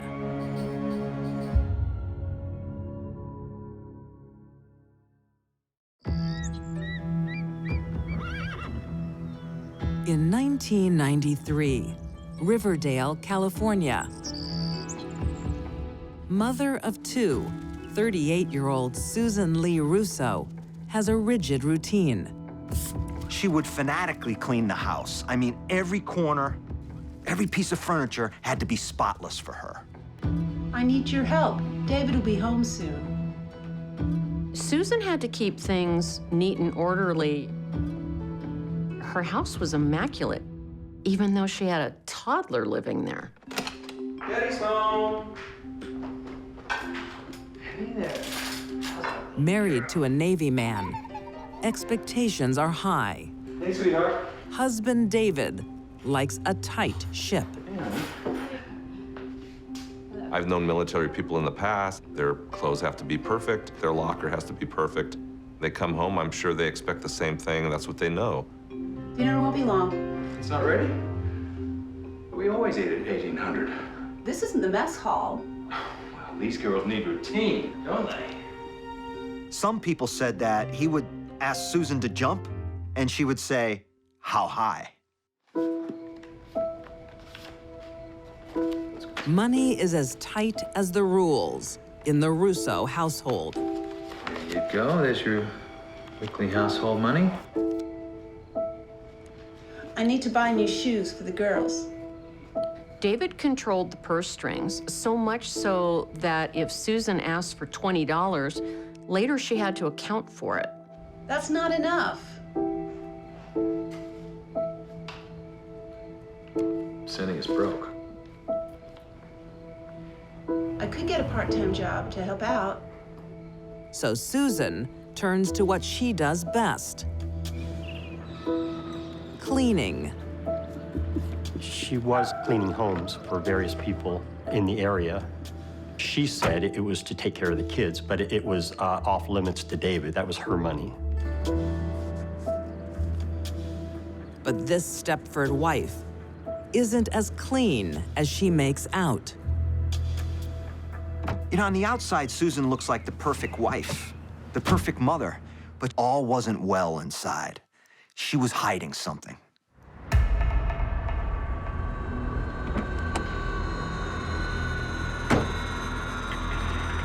Susan didn't want extra money to go shopping or buy things for her children. She had a habit. She wanted it to buy methamphetamine.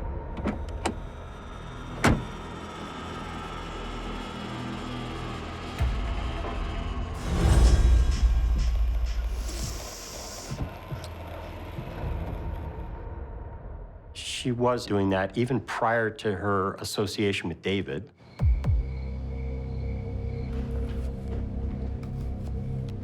Hello, princess. How are you?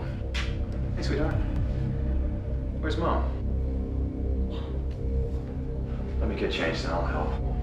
But it's not just drugs Susan's been keeping secret. She has a lover, too. She's having a sexual relationship with somebody she's buying drugs from. I think because he paid attention to her and was nice to her, I think that she was drawn to that. They had a boyfriend and girlfriend relationship between the two of them for quite some time. That's what she lived for. It had become her new love. That consumed a large part of her life away from David. Hey, you didn't wait for me. But tensions are building. Have you finished, girls? Susan is no longer playing the dutiful housewife. Why don't you go to your room? Oh, I want to talk to them. I want to talk to you. Lighten up. Her family commitments are cramping her style. She felt that that was the only thing keeping her and Jason from being together. Where have you been? I broke out of your prison. You've got the doting mother, doting housewife who is cleaning houses. I love you. I don't understand. I know you don't. And doing drugs. It's kind of a mismatch. Something's wrong with this situation. Friends notice the new Susan. A combination of young love and financial freedom gives her uncharacteristic bravado. They're playing cards with neighbors one night, and they get into a back and forth. I'll raise you 30. Susan, what are you doing? I'll see you 30, and I'll raise you 30. Sure. Susan. And David says something to her that she doesn't like, and she says, "You better watch it." Stop telling me what to do. Susan's not gonna take orders any longer. I'm so over you. Because you, mister, I could have you taken out anytime. I can have you killed anytime I want. You better watch out. Everything okay with you two? I just don't know anymore. It sounds comical, but the truth is often said in jest. This does not bode well for David.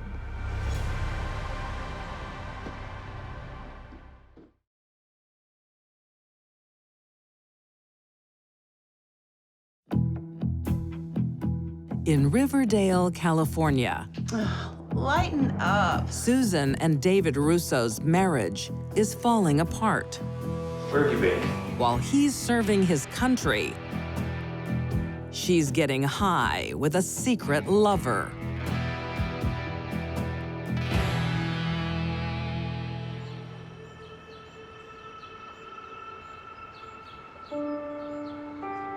But in 1994, a meeting with a military advisor changes everything. How do you do? Somebody from the Navy had come to their house and talked to them about their finances and what the family stood to gain, Susan and the kids, should something happen to David. You will be looked after. David has a healthy life insurance portfolio. It included Social Security, retirement, and insurance, and I think it all came to around $1 million. We're worth more dead than alive. No truer words were ever spoken. It's almost as if that day, a light bulb goes off in Susan's head. Susan sees a way out of her domestic boredom. Susan's probably saying to herself, do I want to clean houses for the rest of my life? Or do I want to live in the lap of luxury without David? She turns to her secret lover. Hey, this is my old lady. I can give you $100 now, more when it's done. She's in that culture. She's in that drug culture. And good people don't run around in that subculture of drugs. But I don't want you to be the shooter. Jason brings in his 28-year-old drug-dealing associate, Bobby Morris. Hey, I can help, but I don't want to be the trigger man. So now we got 2 drug dealers, Susan and a military man who's worth $1 million dead. I'll pay you when it's time. This is not gonna end happily ever after. On Wednesday night, July 13th, 1994, the trio strike.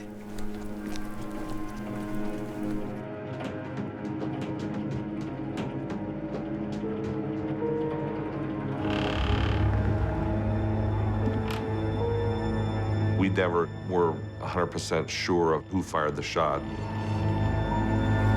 David was asleep. Whoever had the gun put the gun up and shot him in the head.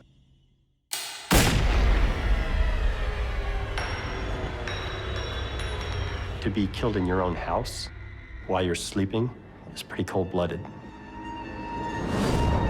One shot is all it takes.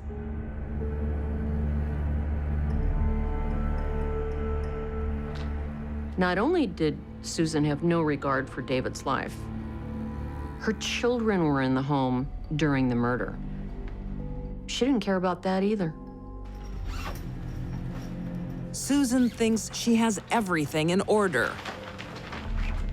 Not only was Susan careless about finding someone to kill David, she was also careless about planning how she was going to get away with it.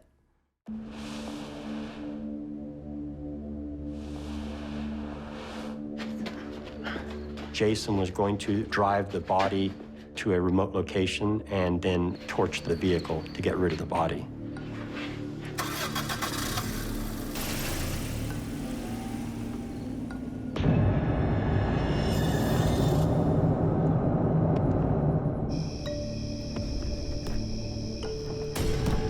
But Jason miscalculates. Jason ran out of gas while driving the body from the area, and then didn't have gas to torch the vehicle, and was stuck on the side of the road with the body in the back seat. They were not bright people. They were not smart people. They were hardcore meth addicts.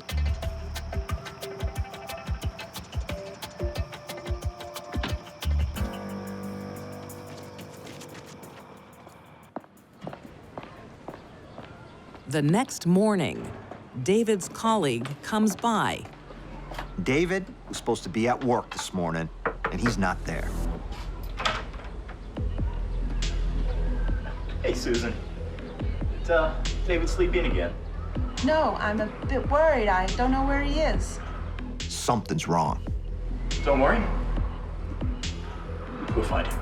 And Susan's behavior is odd. Will I still get his paycheck this week? Yeah, sure. David's body wasn't even in the ground before Susan was finding out exactly when his paycheck that week would be available to her. Meanwhile, David's body is discovered by a local farmer.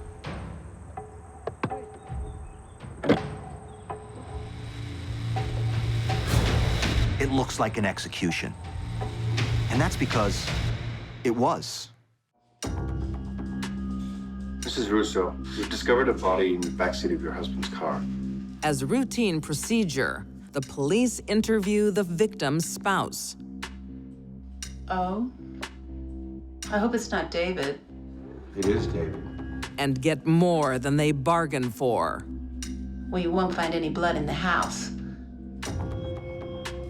And you won't find any bullets either. She, of her own volition, said that we would not find any bullets, which we found rather curious. The expert cleaner is confident she has covered her tracks. And there's going to be some blood left.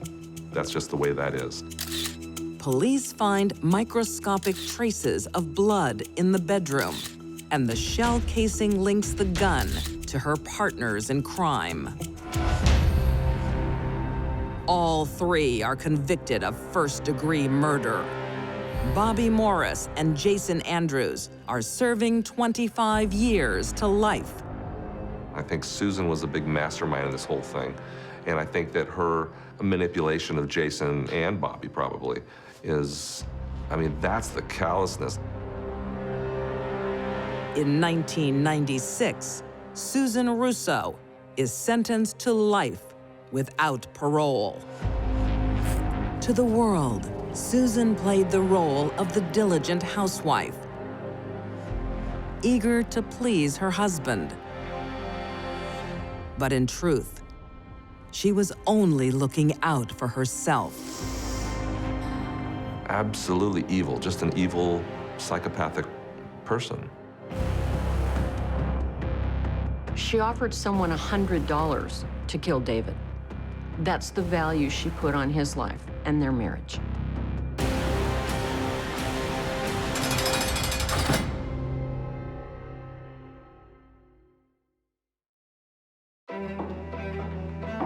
Opportunities are won and lost.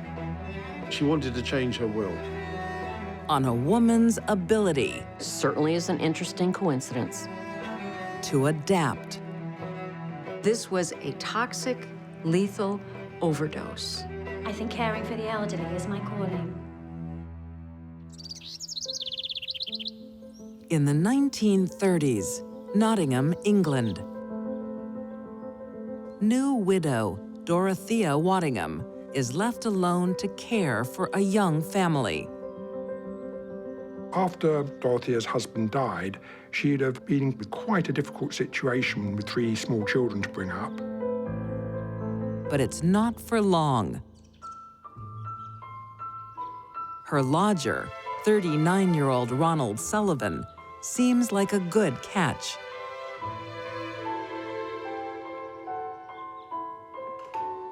Ronald was a decorated World War I veteran who'd won medals for gallantry.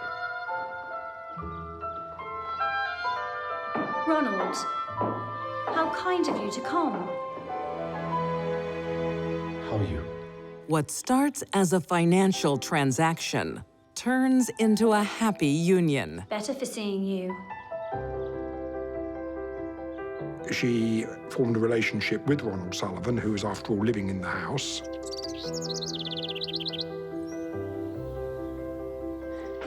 And they had a further 2 children, but they never did marry. You okay? Just. So there were 5 children in the family by 1935. The oldest was 10, and the newest had only just been born. Making ends meet for a family of 7 gets tricky. It was no doubt a considerable financial strain to bring up these children. Found anything? I should have stayed in the army. There's not much work for an ex-soldier in the 1930s. I've got an idea that I think will make us a lot of money. But luckily, Ronald has Dorothea. Now? Leave that to Nurse Dorothea. When life presents a problem, she always has a solution. Dorothea was a very interesting woman. The bedrooms are quite large. Dorothea thinks there's money in sickness, other people's. Shall we take tea? She hits on a lucrative idea of running a nursing home.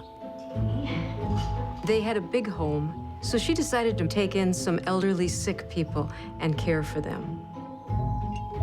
There's just one problem. Sugar? Dorothea has no medical qualifications, so she lies to the authorities. Nurse Waddingham, have you ever worked in a nursing home? Yes, I have. I think caring for the elderly is my calling. Even though she passed herself off as Nurse Waddingham, she was certainly never qualified as a nurse. In no time, the new enterprise is approved and welcomes its first clients. 87-year-old Louisa Bagley and her daughter, Ada. Dorothea is in business.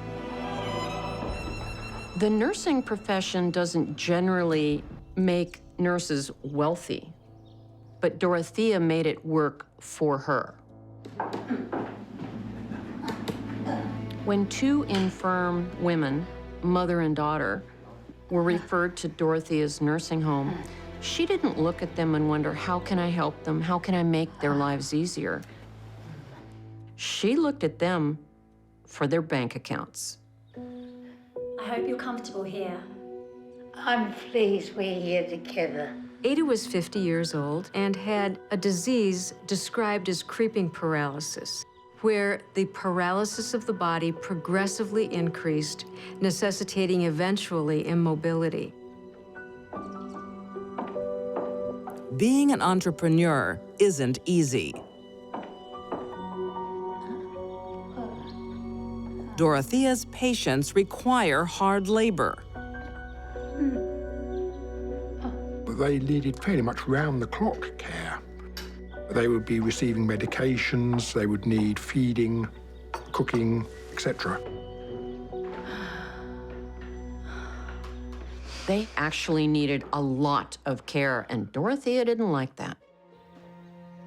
You all right? No, I'm exhausted. And the money's not great. I don't know how aware Dorothea was initially of how much care the Bagleys would need, but it soon became clear that it was a great deal more than she thought it was worth.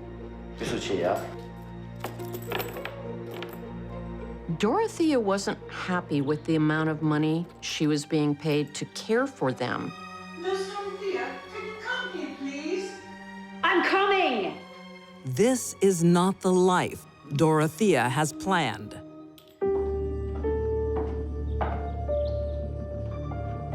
She decides to make some adjustments. Is something wrong? You and your mother will have to leave. No. Why? You require too much care. I'm arranging for you to go to a workhouse. She actually told them she would send them to a workhouse. And that's not a good place for two sick people to be. No, please, no. Mum won't survive. I feel I won't either. Workhouses were fairly harsh places where you expected to work for your living. Food was fairly meagre. Well, there may be a way you can stay.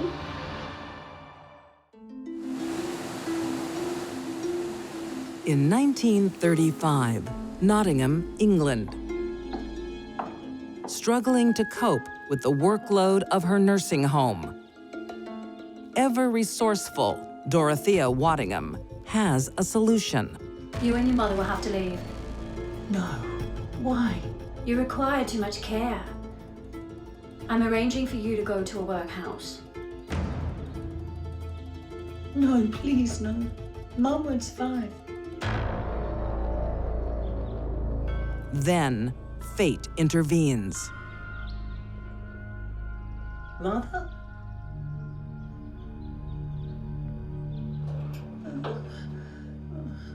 Mother? Louisa's death was officially attributed to old age. Mummy, are you all right? Oh, Mom! Help, please!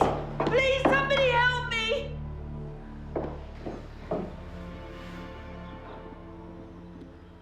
I'm sorry, Ada. No.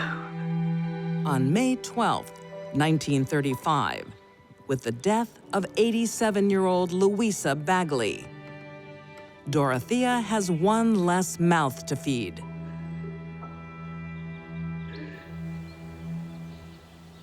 Dr. Mansfield, it's Nurse Waddingham. Ada's very ill. Please come quickly. And within months, nature takes its course again.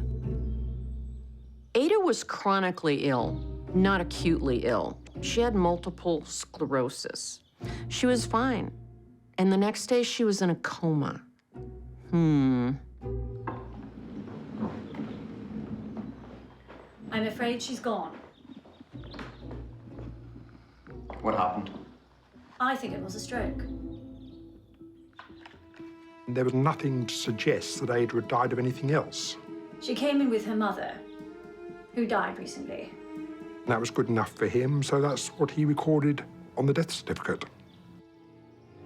Dorothea's problems have simply vanished. And even though her patients have gone, their money hasn't. Mrs. Bagley, so good to see you again. Prior to the deaths, And how are you, Ada? I'm fine, thank you. Ada made some financial adjustments. On May 4th, Ada summoned her solicitor and said she wanted to change her will. Are you sure about this? Absolutely. Well, in that case, I just need you to read through it and make sure everything's in order. She would leave about £1,600 to Ronald and Dorothea on the condition that they looked after her and her mother for the rest of their lives.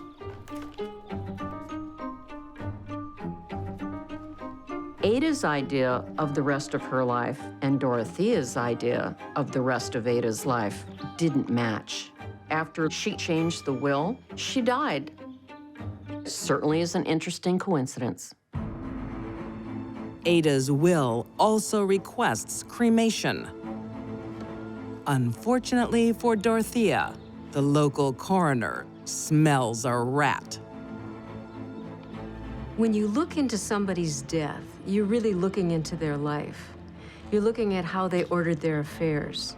When the residents of a nursing home change their will to benefit the person who owns the nursing home, it always raises suspicion. The suspicious doctor orders an autopsy on Ada's body. This examination revealed that Ada had in fact been poisoned.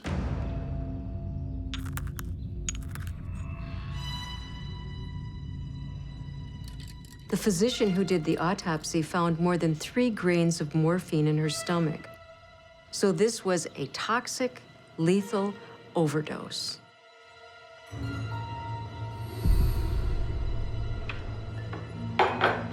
Thank you, Dorothea. Oh, it's my pleasure. Ada's last meal, prepared by Dorothea, was pork, baked beans, a baked potato, and 2 helpings of fruit pie, topped off with a real nice sauce of morphine. As a result of that, it was decided that Louisa's body should also be exhumed and a post-mortem made. I cooked one of your favorites. Oh, pork. Oh, yum. When Ada's mother, Louisa, was exhumed, they found elevated levels of morphine in most of her organs. She didn't die of natural disease. She died of a morphine overdose.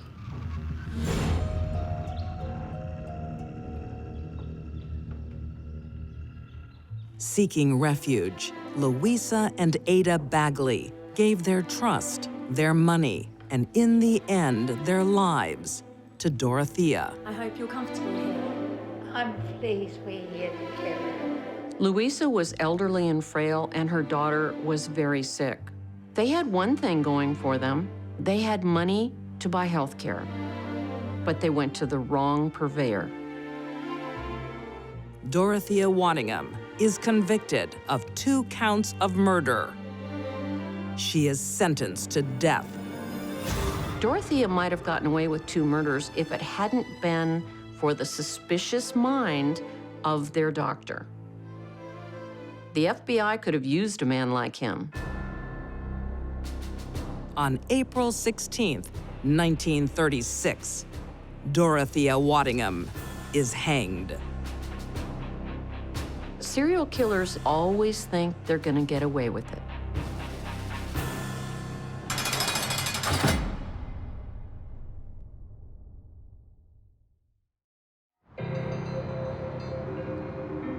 Lakewood, Colorado. In the desert city, a brutal home invasion. He was caught completely by surprise. Why are you doing this to me? I was hugely violent. Police, open up. The officers entered the room, and immediately to their right, Alvin is breathing deep, the apneic breathing of a man who's about to die. Ma'am, please. Darlene told police that 2 drug dealers from Louisiana had come looking for payback. They put her into a back bedroom while they killed her husband.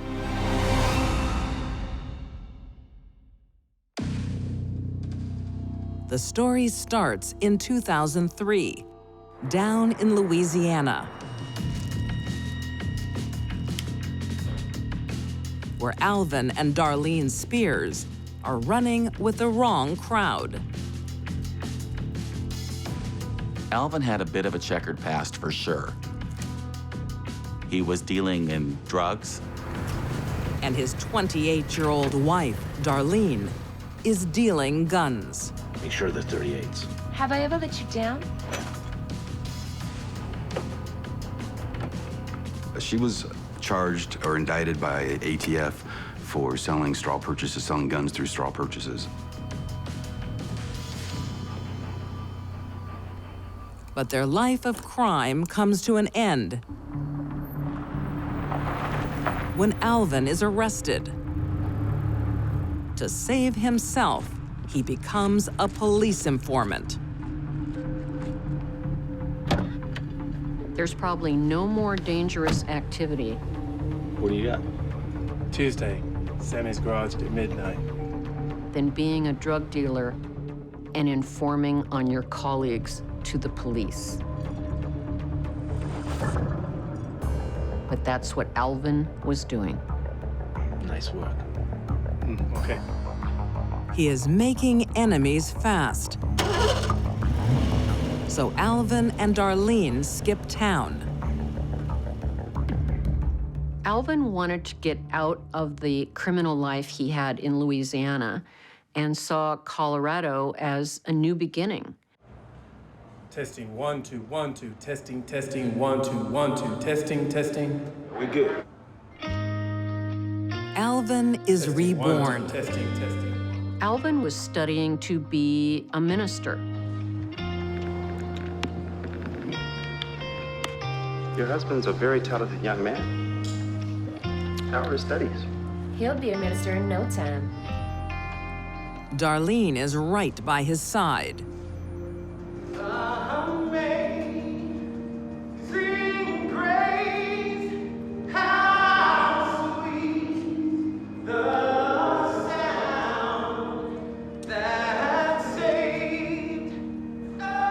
By all appearances, also was involved in the church and seemed supportive of everything that Alvin was doing.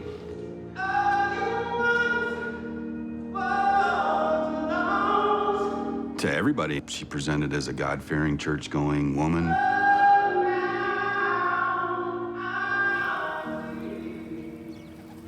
Now they're safe and secure, but they still have some problems.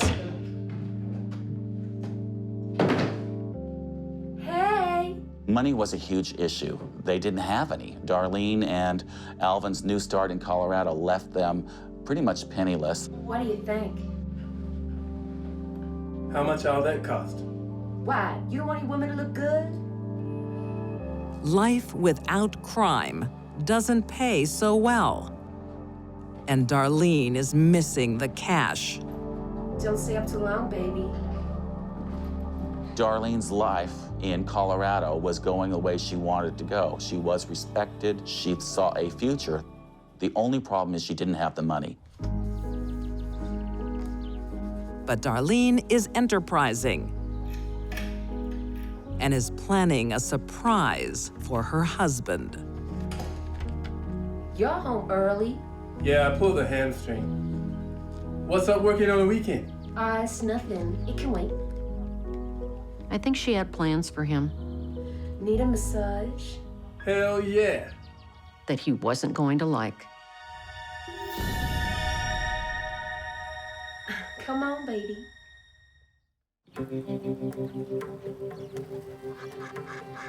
Lakewood, Colorado. With wife Darlene's support, Alvin Spears transforms himself from drug dealer and police informant Tuesday, Sammy's garage at midnight. to preacher.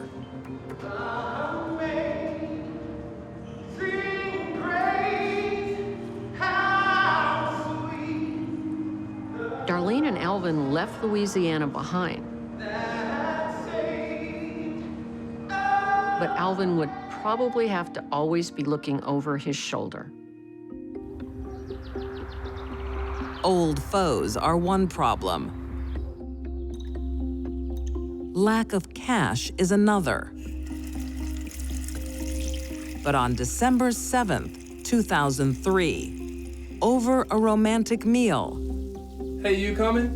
Dinner's up. Almost. Darlene is ready to reveal her solution.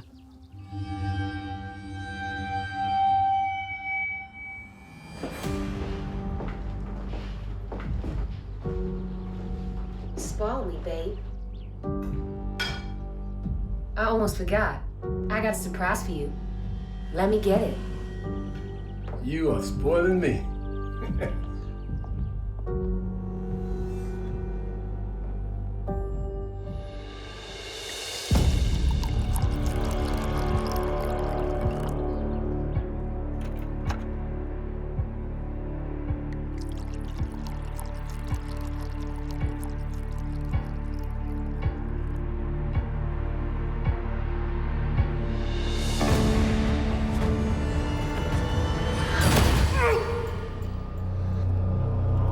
Alvin was caught completely by surprise. He had no idea this was coming. He stood, he tried to walk away from that. He continued to be hit in the back of the shoulder now.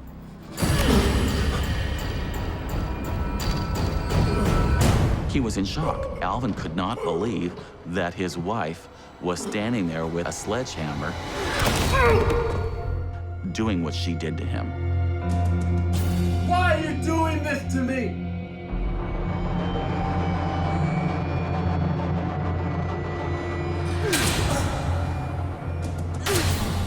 He's trying to move around the apartment, trying to get out. He goes over, tries to actually crawl up underneath the desk, and the desk is hit. When Darlene murdered Alvin, she didn't hold back. She stabbed him with a knife and crushed his head with a sledgehammer.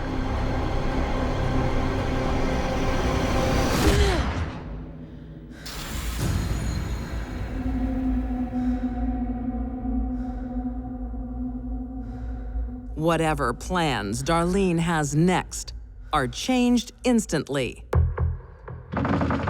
Police, open up.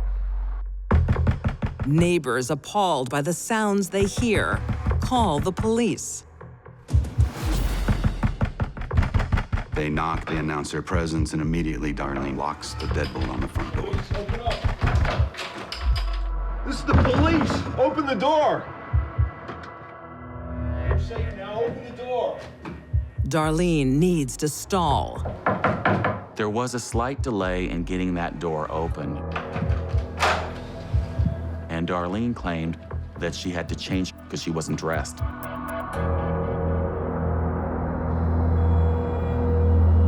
Ma'am, please. And when she came and answered the door, she was in bloody clothes. Homicide, 187. Who puts on bloody clothes to answer the door when the cops are there? Ma'am, can you tell me exactly what happened? Darlene told police that 2 drug dealers from Louisiana had come looking for payback. There were 2 of them. They forced me into the bedroom. I heard everything. Although the police are skeptical, they don't have enough evidence immediately to make an arrest. Darlene has time to refine her story. Leadership is based on inspiration, not domination. And get on with her career. She is a respected team leader. She brutally killed a guy who was turning his life around and then passing herself off as a victimized woman, professional, and moving on with her life. There's just one problem. The crime scene tells a different story. Darlene explained the blood on her clothes, saying that it was transfer blood from Alvin when she was tending to him. But forensics proved it was spatter, high-velocity spatter blood. Investigators soon discover numerous life insurance policies. So do I get cash or bank transferred? Darlene takes out 8 life insurance policies on Alvin. So how's the money paid? Adding up all these insurance policies until it adds to up about $380,000. Do you need any extra forms? Do you need a death certificate? She's already contacted 3 or 4 of the 8 policyholders to try to get the money. Thank you. It's entirely possible that after 3 months, Darlene thought she was home clear. She wasn't going to be arrested. Surprise!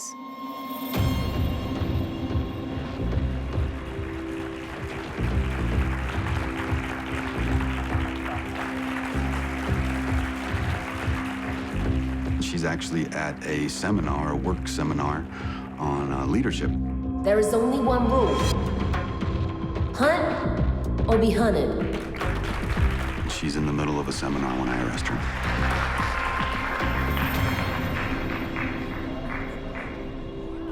I've been expecting you. She looked me right in the eyes and she said, "I've been expecting you." Take her away. In 2006, Darlene Spears is found guilty of murder and sentenced to life, plus 48 years behind bars.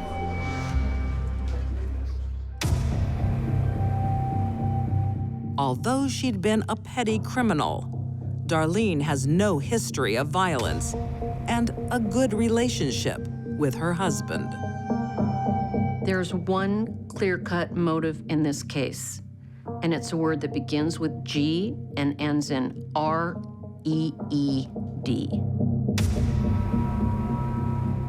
Greed is what really drove her to try to get to where she wanted to be. And unfortunately, her husband was not going to be a part of that.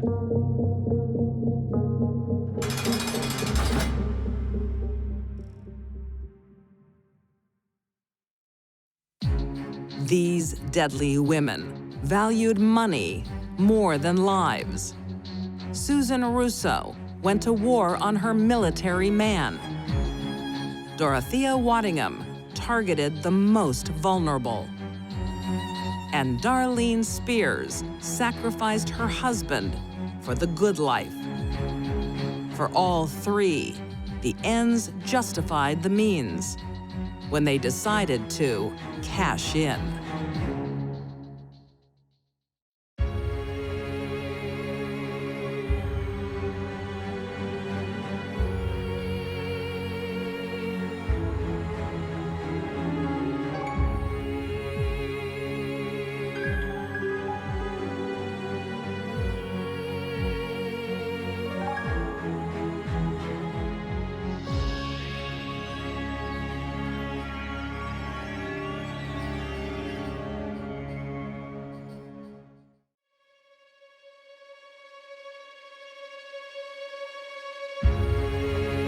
A lover with experience can be irresistible, but sometimes it is a dangerous game. Surprise! Beauty and intelligence isn't always a winning formula. Her reaction to things was not normal. A caring mother acts like a child. Don't disrespect me. She slapped him back, and it escalated from there. And one woman wants everything in life, but love. Can someone give me a drink? It did something for her. It made her feel good. These deadly women charm much younger men, but they turn out to be killer cougars.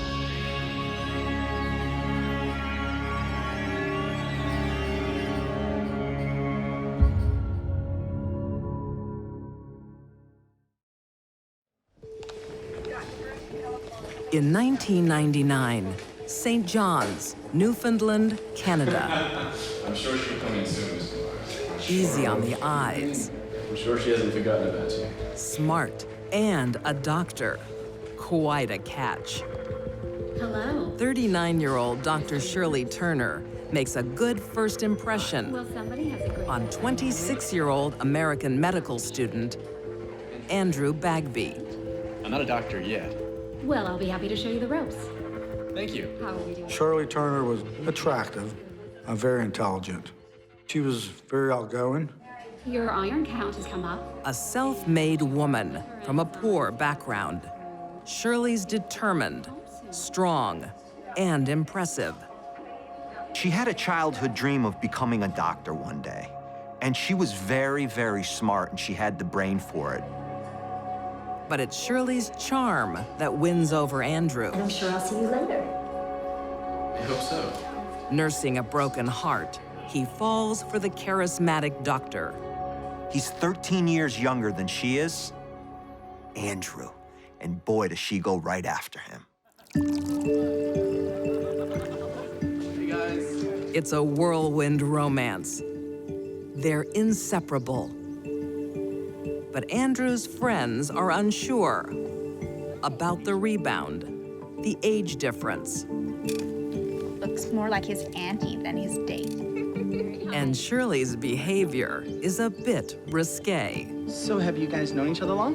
Oh, well, long enough to be exhausted. Hey, not here. What are you prude? Andrew's friends didn't like Shirley. She was lewd and inappropriate. They were concerned. If they knew Shirley's past, their fears would not be put to rest.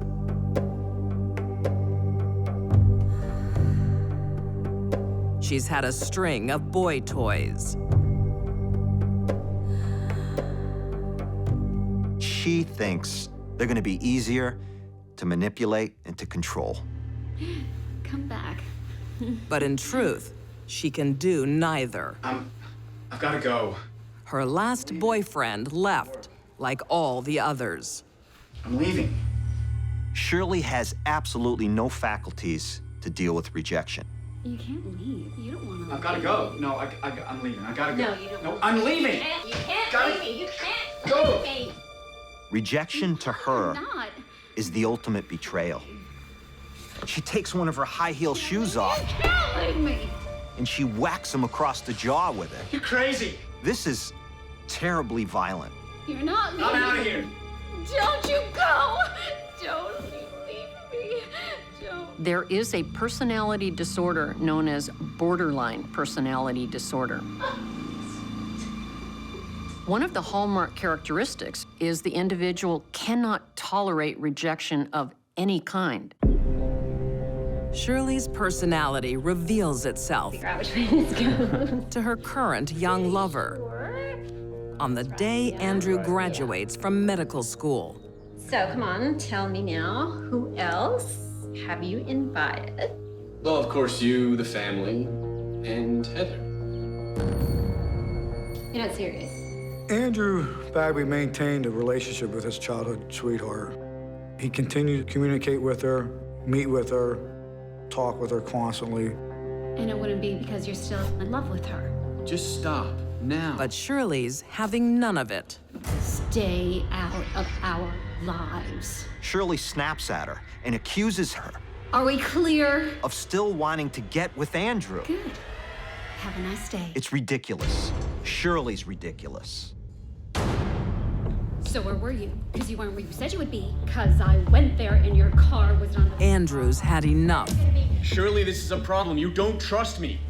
Now that he's a fully fledged doctor, he has a chance to get out. Shirley, listen to me. It's over. I want out. I'm moving away. Don't be stupid, Andrew. You don't mean that. You don't get to leave me. You don't. He goes home to the U.S. You don't get to leave me. Nobody leaves me.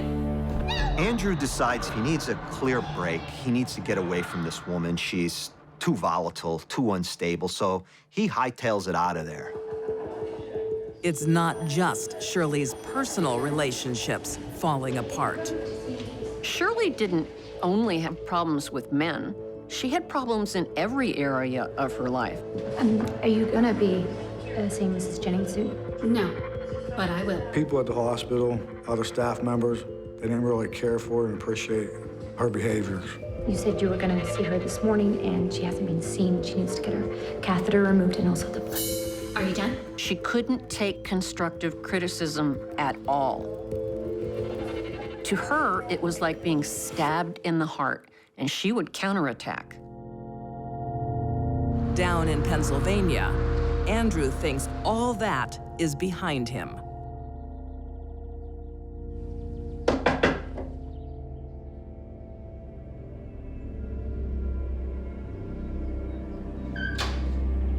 Surprise! What are you doing here? You invited me to the wedding. That was before we broke up.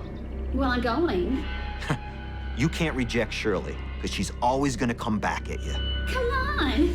It's gonna be fun. Happy face, happy face, happy face. He may have just written his own death warrant. –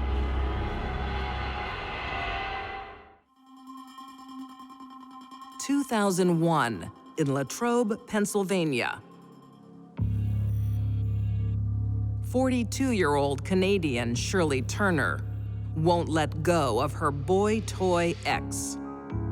Having a man in her life was as important to Shirley as oxygen itself. She follows 28-year-old Andrew Bagby to the U.S. and takes a job in Iowa. And he falls for her charm again. But soon, Shirley reverts to her old, crazy ways. You know Dr. Andrew Bagby? He hurts people.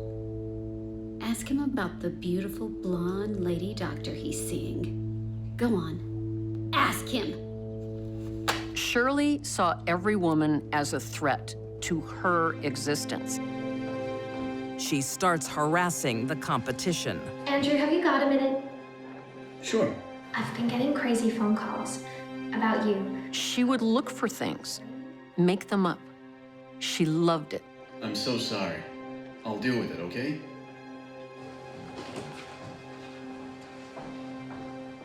It's the final straw for Andrew. Thank you. Shirley, it's over. I don't want to see you anymore or hear from you. He says, you know what? I'm taking you to the airport. You're going back home. We're done. It's over. Get out of my life. You don't mean that. I do. You heard me.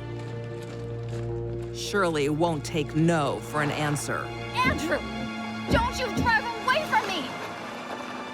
That could be the worst possible thing for Andrew to tell Shirley. But she's not in Iowa long. Immediately, she gets into her vehicle, drives approximately 15 to 17 hours back to Pennsylvania.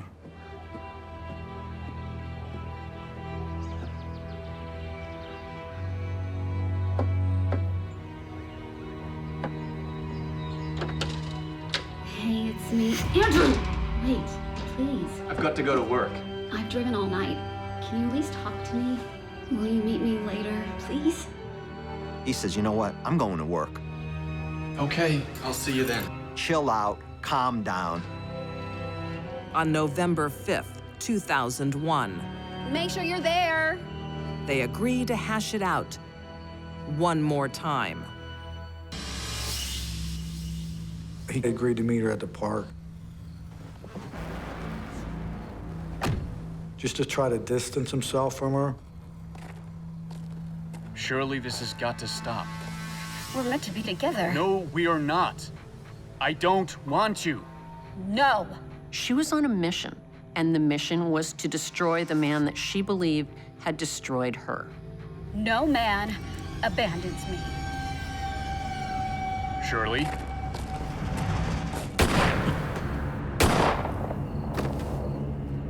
Andrew was shot execution style in the back of the head.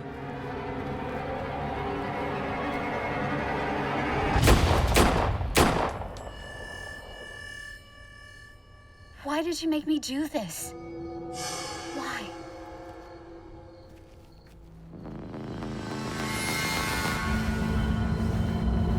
Shirley drives 16 hours back home to Iowa.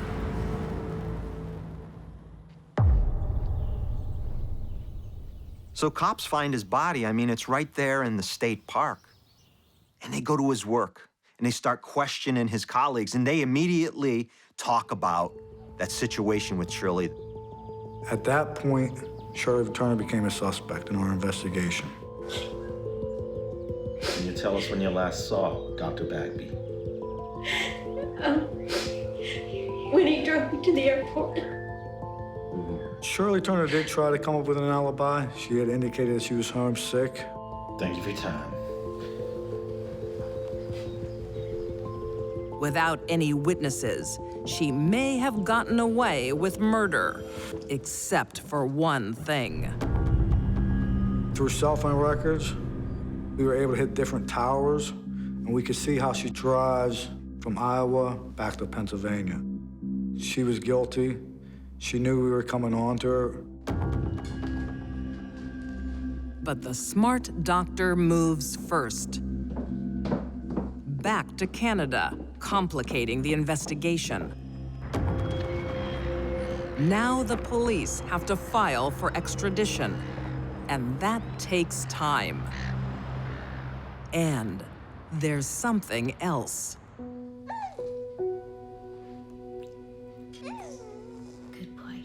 She was 1 month pregnant when she murdered the father of her child.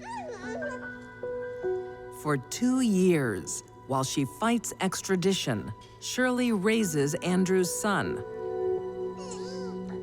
but she can't hold off forever.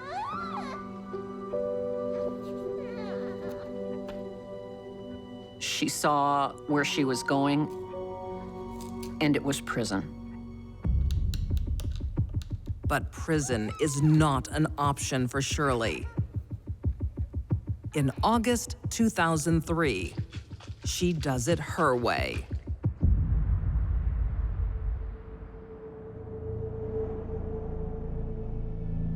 She spikes his baby formula, and the amount of drugs she puts in that bottle would have definitely put him in a coma.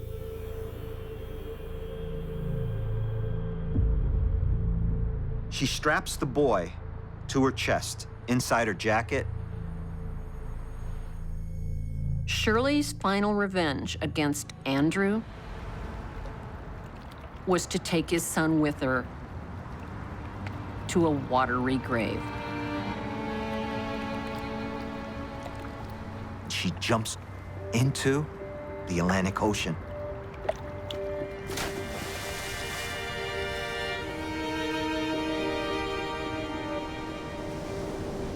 I've never come across someone like Shirley Turner. She's very evil. A brilliant doctor and a psychotic killer. Both people inhabited Shirley's mind. In the end, the killer won out. Shirley was a person who could not handle rejection, and she sabotaged every single relationship in her life.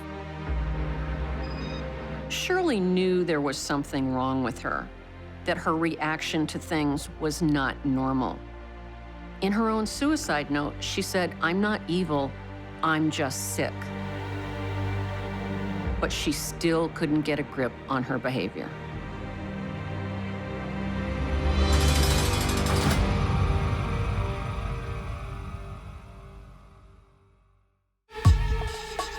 Some women like to lose control.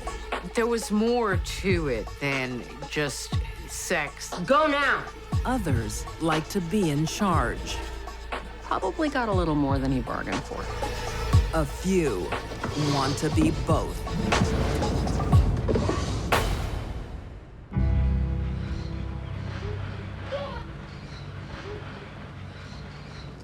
Raising kids is always a challenge.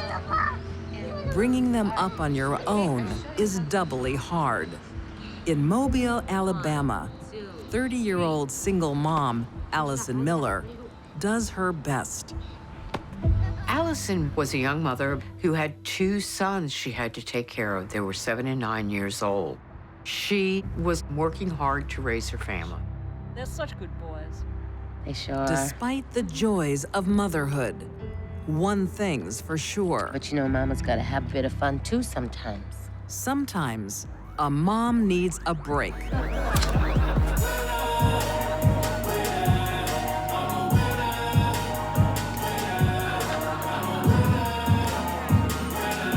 After 10 years of motherhood, Allison meets a new man. Who's that?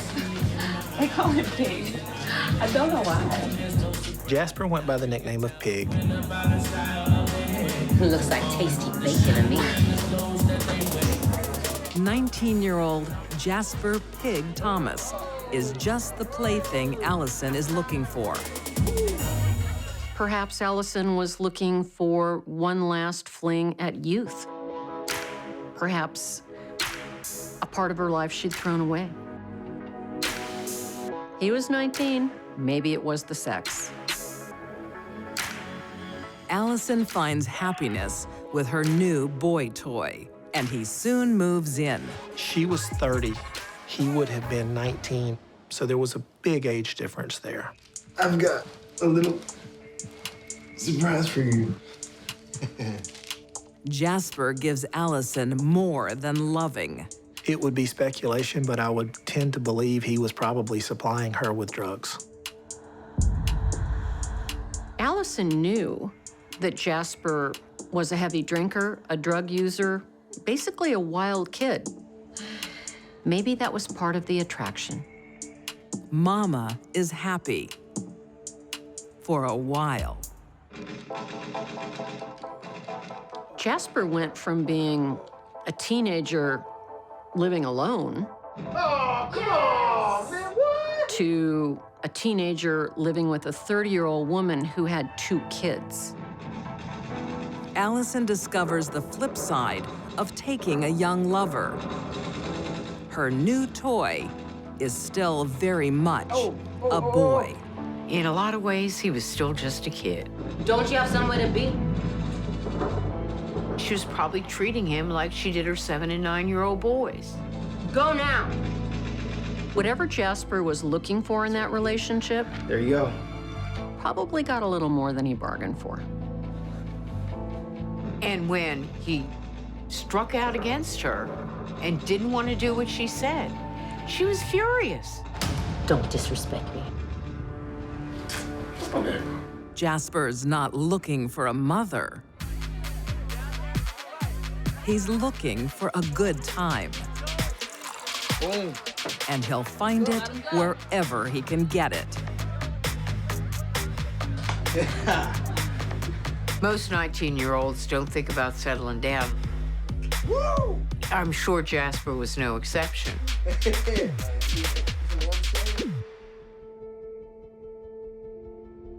Allison knows she should dump Jasper. But she can't. She's hooked.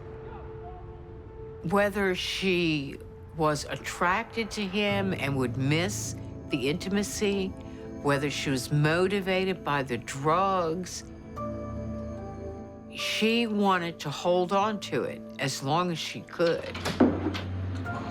Oh, good morning. Her fear of losing Jasper changes everything.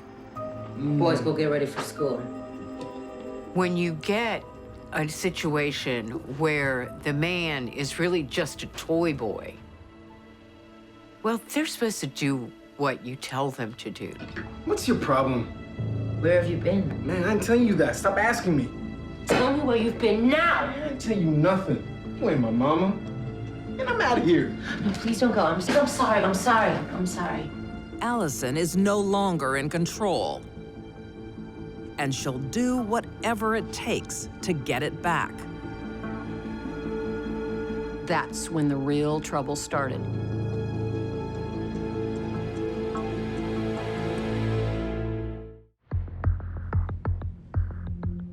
In 2002, Mobile, Alabama, 30-year-old Allison Miller is home alone, again. Live-in boyfriend, 19-year-old Jasper Thomas, is partying. Allison was 30 years old, so she should have known better than to take up with a young punk who's 19 years old. What started as a bit of fun is becoming a drag. A teenage lover isn't easy to contain. In cougar relationships, the dynamic is flipped from younger woman, older man. Usually it's the woman that has obviously much more experience. For the young man involved, he's got a very good mommy now to take care of him. Like so many evenings lately, on June 17th, 2002, Allison plays taxi service for Jasper. He was at a party and had called her to come pick him up. Her 2 young sons, ages 7 and 9, were in the back seat. Yo, what's this? Don't do that. Don't do that. Jasper's in good spirits. He was being, I want to say, a playful drunk. He was touching her face and touching her chin. He was highly intoxicated. I said stop it. But Allison's not in the mood. She told him to stop. And he slapped her. It escalated from there.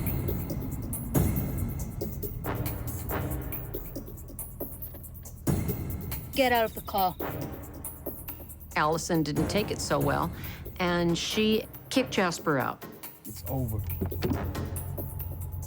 In anger, Jasper says to Allison, "It's over."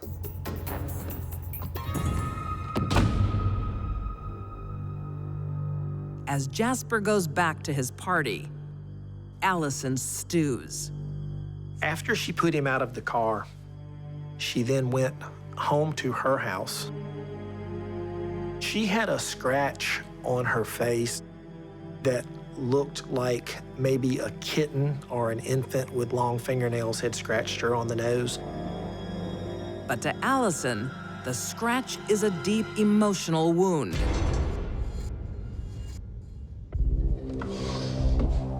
And she wants retribution. Allison was going to say when it was over.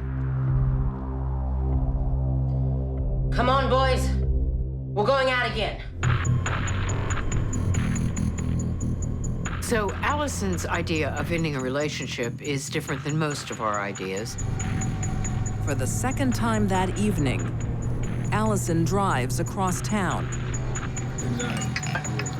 She went back to the area where she had dropped him off with her 2 children in the car because she wanted to talk to Jasper. Peg! Come here! Man, don't go. Don't go. Man, stay. Peg! Jasper's friend says, don't go. Do not go. You're drunk. You're gonna get in a fight again. Peg! Yo, don't worry about it. Jasper woke down and went over to her car. What? Allison wants to end the affair. It's not gonna end like this. Sure is. On her terms.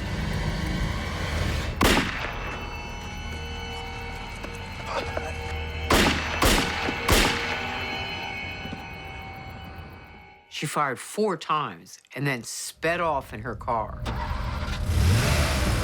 with those 2 little boys scared in the back seat. She brought her sons with her to the shooting.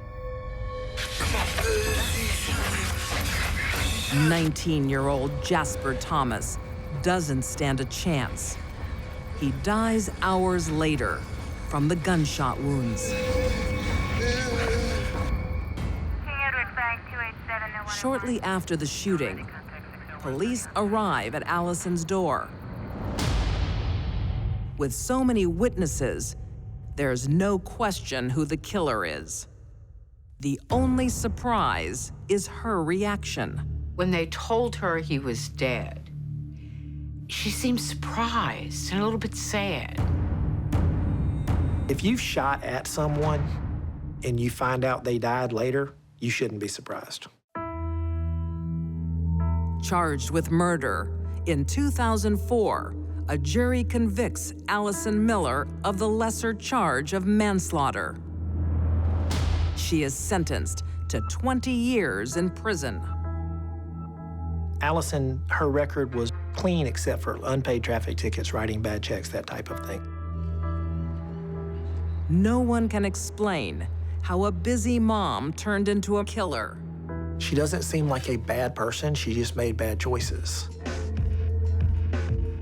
It appears that it was very important to Allison that she be the one to terminate the relationship. Allison was never going to tame a 19-year-old free spirit. What she needed to control was herself. But Allison's idea of conflict resolution was a gun and a bullet.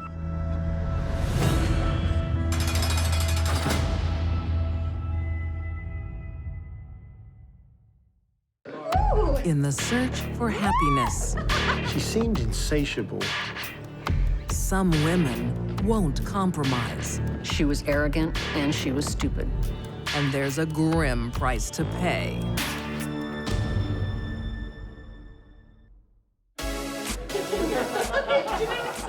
Vivacious 23-year-old Gina Pierce loves the limelight. I think she loved the attention. She wanted to be the center of attention. And Gina knows she has something men want. Shy type, ain't she? No stage too big for Gina. She She had a ravenous appetite for sex. Come on! She flits from one man to another. Go and dance with your girl. She liked the response she got from them. It's all yours. It did something for her. It made her feel good. Then, in 1989, she meets 27-year-old Kevin Spann. He's different. He's got prospects. He's a military man. Should probably get back. Do we have to? Kevin was going to be career military, which means he's going to have a job, he's going to have benefits, he'll have retirement. Since her teen years, Gina's been searching for someone like Kevin. Her main aim in life was to find a man who could support her and she could have children with. She wanted the easy way out and the easy money. Kevin was madly in love with Gina, there's no doubt about that.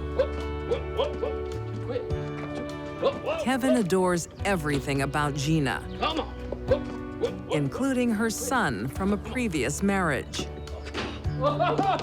Kevin treated Gina's son as his own, and they formed a fantastic bond together. I love you. And soon things get even better. The couple is expecting their own child. Kevin just wanted to live the American life and live the American dream.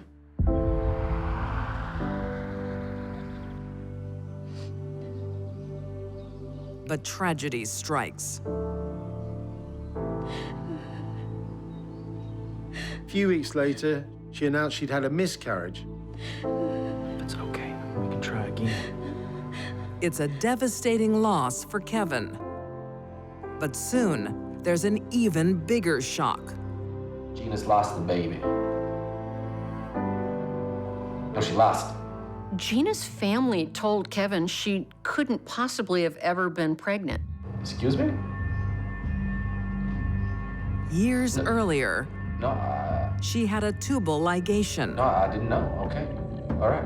He's told by her family that it was all a weird fantasy. Hey, babe, you want me to fix you something to eat?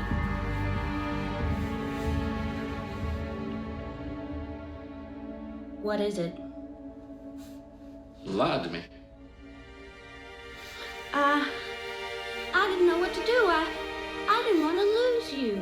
But the fake pregnancy makes Gina the center of attention. I love you. And that's what she always craves. Please forgive me. He still came back to her, he still forgave her, and he still professed his undying love for her. Kevin proves his adulation by marrying Gina in 1990. Gina was on a mission to find a man. She found one that couldn't say no. But for Gina, a permanent relationship is a new concept.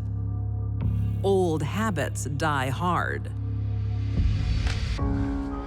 When Kevin is away on duty serving his country, she's back to her old tricks. Gina started having an affair with a younger serviceman. She seemed insatiable. Mom, is Dad home? No, it's just the radio. Marriage to Kevin became too normal, became too plain. She filled the void with fun and games. In military circles, her affair doesn't remain a secret for long.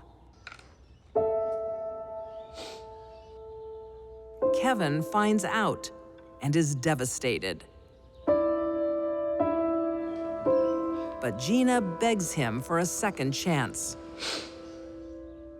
I miss you. Do you really? Kevin forgives his wife one more time for the sake of her son. He was doubly determined to do this, especially because he'd created such a strong bond with his stepson. How's the drive?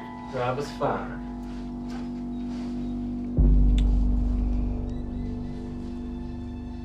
Jeez, you gotta be kidding me, right? Cute, isn't he?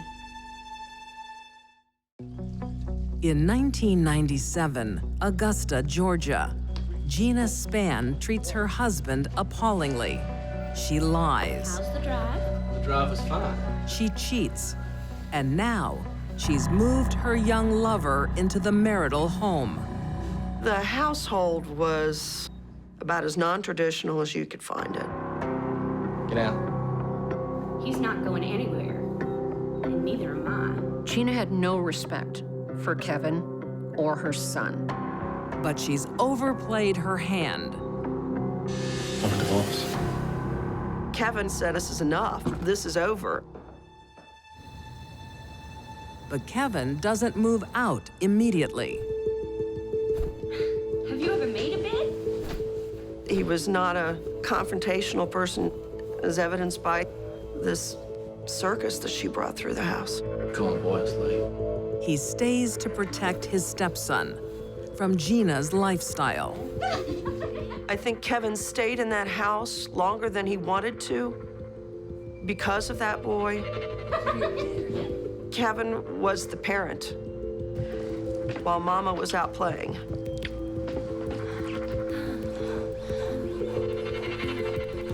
There's no doubt that Kevin deeply cared for Gina's son, and he was prepared to do anything in order to retain his relationship with the boy. But their impending divorce will put an end to the circus and cost Gina her financial security. Her cash cow existence, being supported by Kevin, was about to collapse. Gina thinks she knows a way to have her cake and eat it too. I'm creeping up behind him. I got a gun. Gina spiced up her sex life by creating fantasies to discuss with her young lover. Bang! Bang! Ooh. One of them included killing her own husband, Kevin. Gina's planning to be an army widow with death benefits. But her boy toy wants nothing to do with it.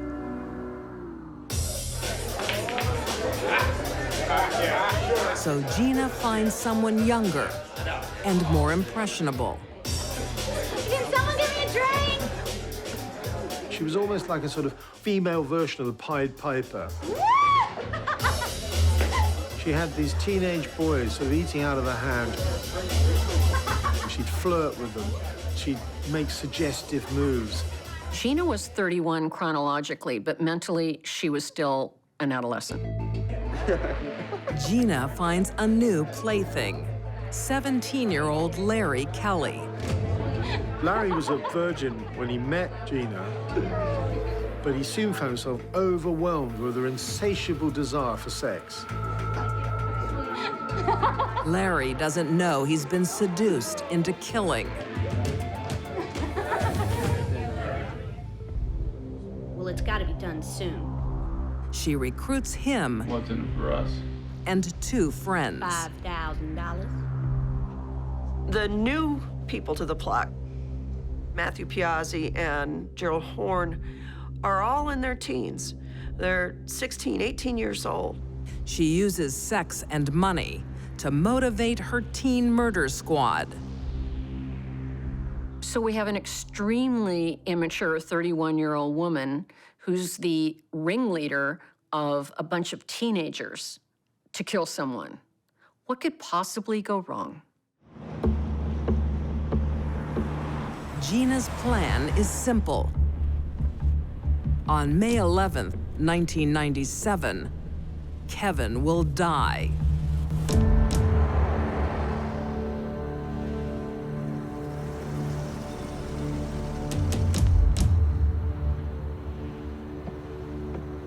Gina and her new lover stay in the car, while the gullible new recruits pull off an execution-style killing on Kevin's doorstep.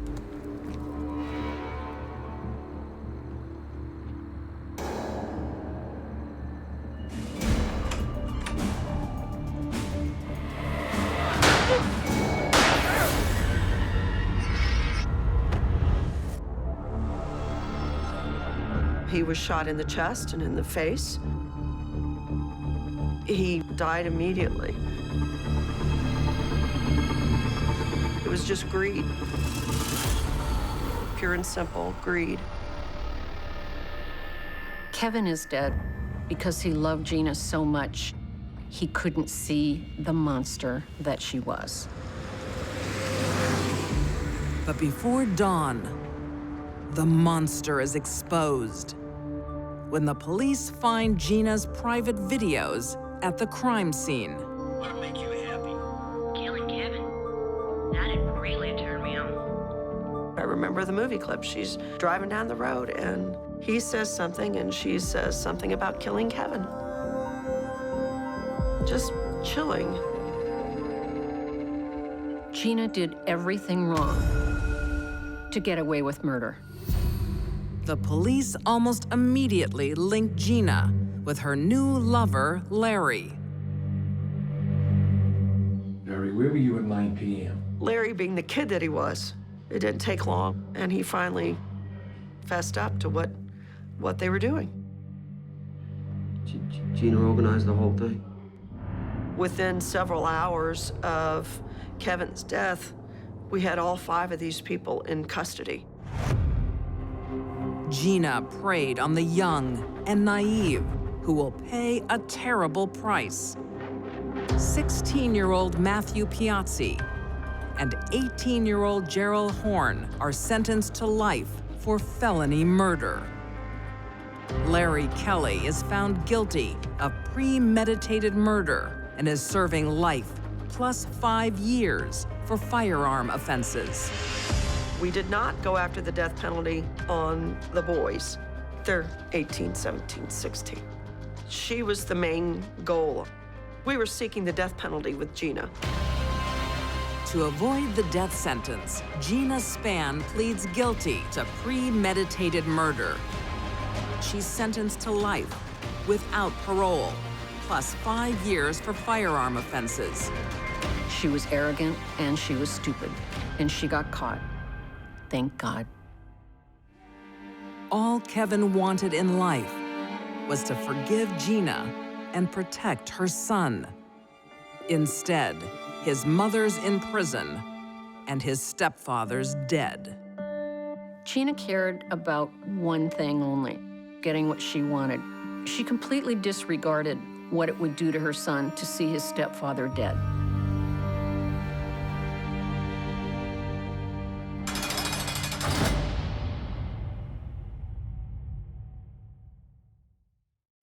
These deadly women had lethal charm. Shirley Turner's thin grasp on reality destroyed everyone she cared about. Allison Miller punished misbehavior with death. And Gina Spann's appetite for money and sex killed the man who loved her. All 3 snatched men from the cradle and delivered them to the grave. They were killer cougars.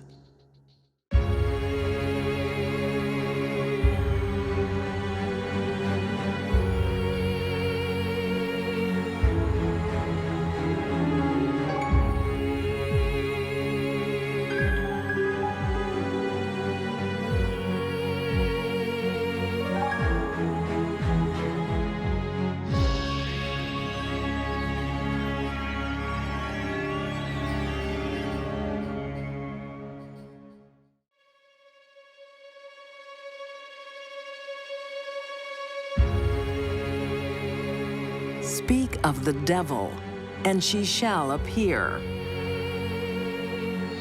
A jealous wife bays for blood. Am I here to prove no one will? If I can't have them, nobody will. Rejection turns a mistress into a monster. On the scale of hideous and grotesque murders, this is at the top. And an unhappy couple Will you stop that? drive each other to the brink. People do some very vile things. These deadly women don't pull punches. They commit unspeakable acts.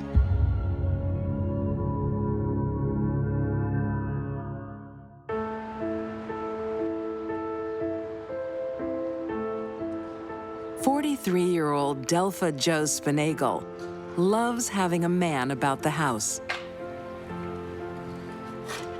And she's had a few. 39-year-old Dennis is her fourth husband. My He-Man. I never said I was Mr. Fix-It. She couldn't live with them, couldn't live without them. She always had to have a male companion, but she couldn't stay with one very long. That problems developed quickly.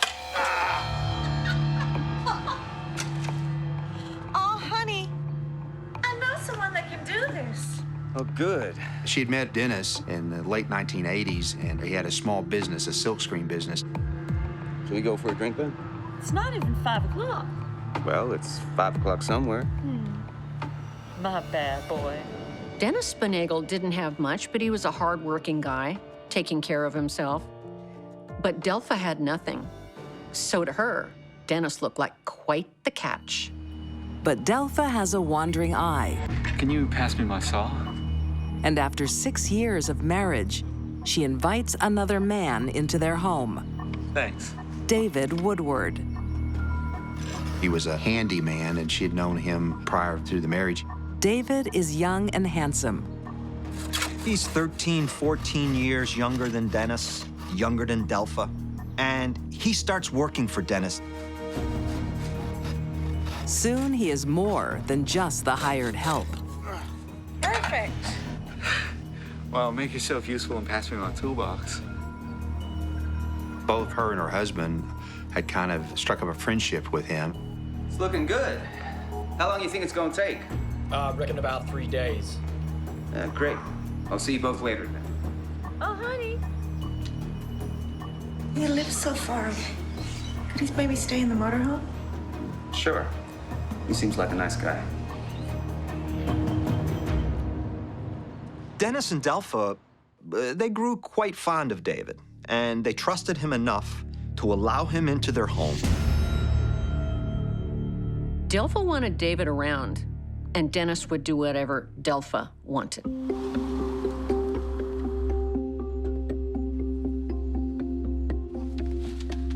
Are you sure you'll be comfortable here? Sure will. Delpha was definitely attracted to him. David, of course, wasn't too attracted to her, wanted to be friends. So glad you're here. Won't feel so alone. What are you talking about? What about Dennis? What about Dennis? Delpha soon has her new tenant's ear. He abuses me, he pushes me. Emotionally, I'm just a wreck from all of it. He drinks all the time. I raise you. David sees the problem firsthand. I'm out.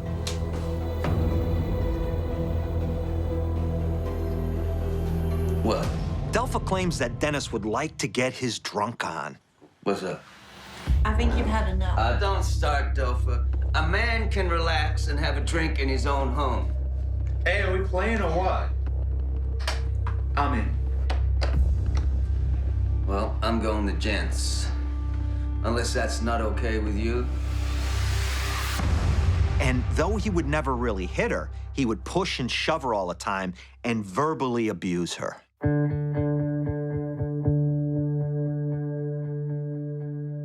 And there's something else. He had had an affair, and she wasn't happy with that. She was a jealous person. Delpha wanted to be in control and be in possession. And it just had to what? Had to just stir up all of that anger inside of her. She wants to attack. Delpha might not have been happy with Dennis, but she didn't want another woman to have him.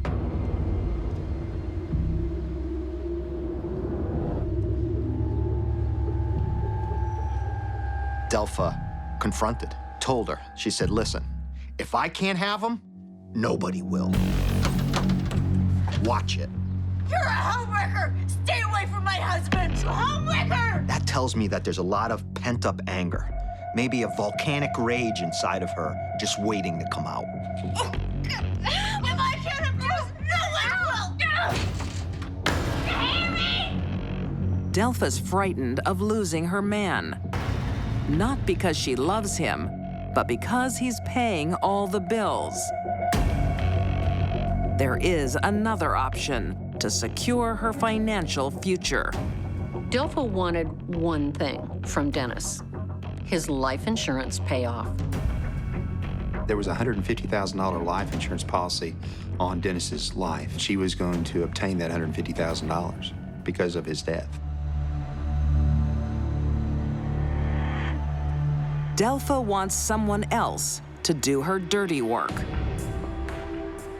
She goes looking for a hitman. I want it done soon. Understand. Give me the cash, I'll do the job. She tried to hire, at least on 2 different occasions, a hitman to kill her husband.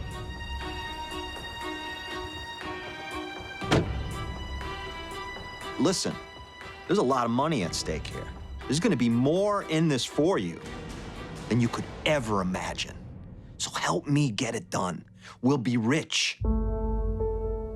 But Dennis is trying to make amends. He promises to change his ways. Delpha, you gotta believe me. Dennis ended the affair. He did what he was told. Please, Delpha. I know what I did was stupid. How can I ever trust you? I'll make it up to you, I promise. I'll do whatever you want. I love you, Delpha. I love you.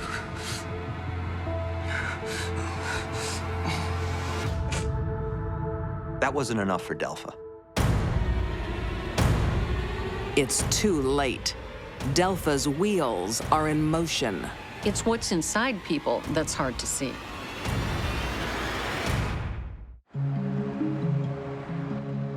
In the suburbs of Oklahoma City, Delpha Jo Spinagle thinks her husband will soon be dead. Don't contact me again. Woman.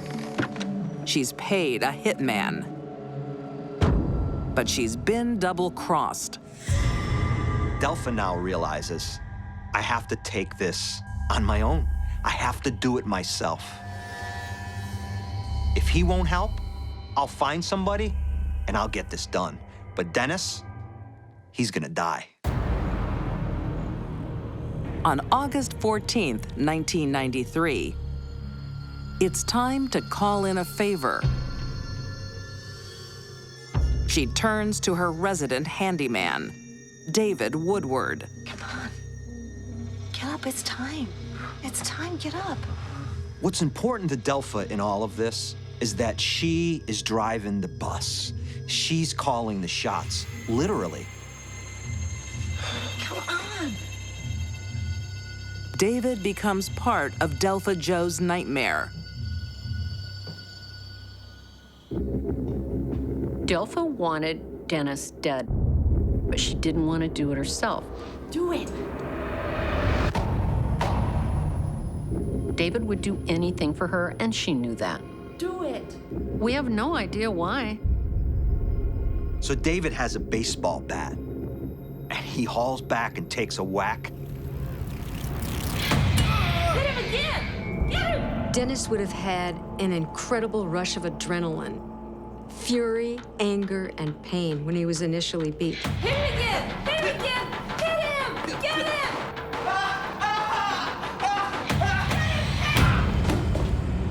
him! One guy against the other guy, but one of them has a bat. Delpha, please! Hit him again! Delpha, standing back, loving it all. She's part of this violence. David begged Dennis to please die because his arms were getting sore. So when David can't get control of the situation with the bat, what does he do? Here, use this. Just die. And he stabs Dennis right in the chest.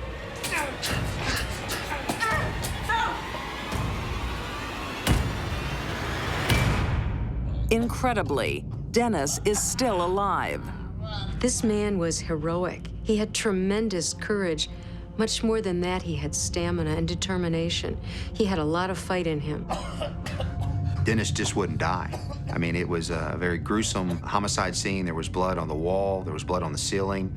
There was blood throughout the house. Please, stop. You're gonna kill me. Give me my shorts. Just don't move. Amidst the horror, Dennis begs for one final wish. Hurry up! Hurry up! Just hurry up and die. Dennis asked if he could put his pants on, and they allowed that, but they couldn't allow him to live. Delpha and David coil a rope around Dennis's neck. Each take a side like it's a tug of war, and they strangle him to death. This was a long, torturous, drawn-out murder. It took hours to kill Dennis.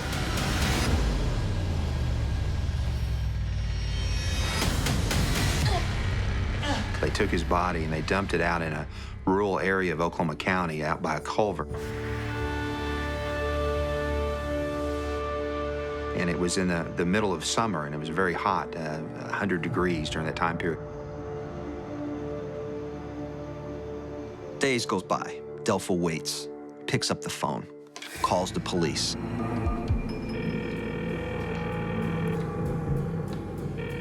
911, what's your emergency? Hi, I'd like to report my husband missing. Okay, ma'am, can you tell me exactly what happened? He walked out. He was really drunk and angry, and I haven't seen him since. Dennis's body is found 5 days after the attack. A clear case of murder.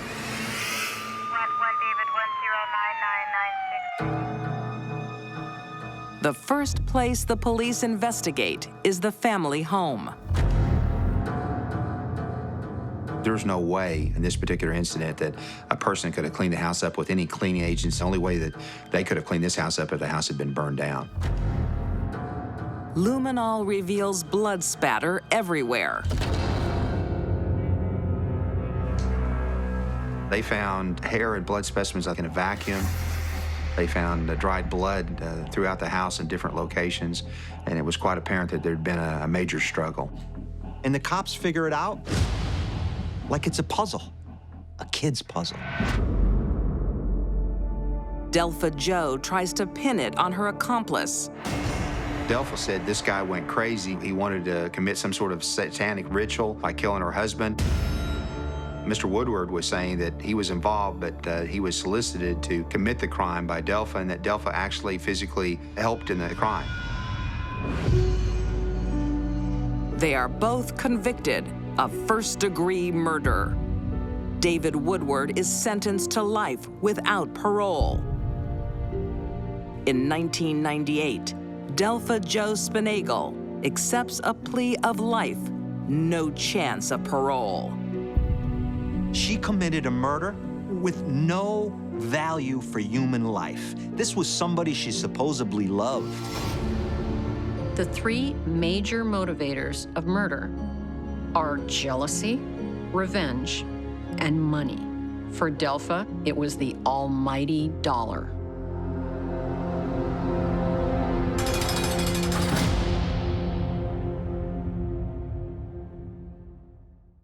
I don't think we have a future together. A broken promise taints all trust That pledge was very important. and turns a loyal heart She was planning to do something terrible. into a vengeful vixen. She wanted ultimate pain and suffering. China, 2011. 41-year-old Saisiar Liao has been unlucky in love. Her husband was killed in a car accident, and she was incredibly grief-stricken. after that accident because she'd been very much in love with her first husband. The dumpling here is quite well known. But she's finally met a man with whom she has a lot in common. 57-year-old Brian Mock. He's a Chinese-born Australian businessman who does a lot of travel between China and Australia. So have you been to Australia? Many times. My daughter lives there. With her daughter studying in Australia, Saisiar regularly travels between the two countries, a luxury she's worked hard to afford. Can I have your number? Okay. She was involved in making certain Chinese foods. Thank you, thank you. So we should keep in touch when you come to Australia. She became very popular doing that, and that business grew, and she became very successful.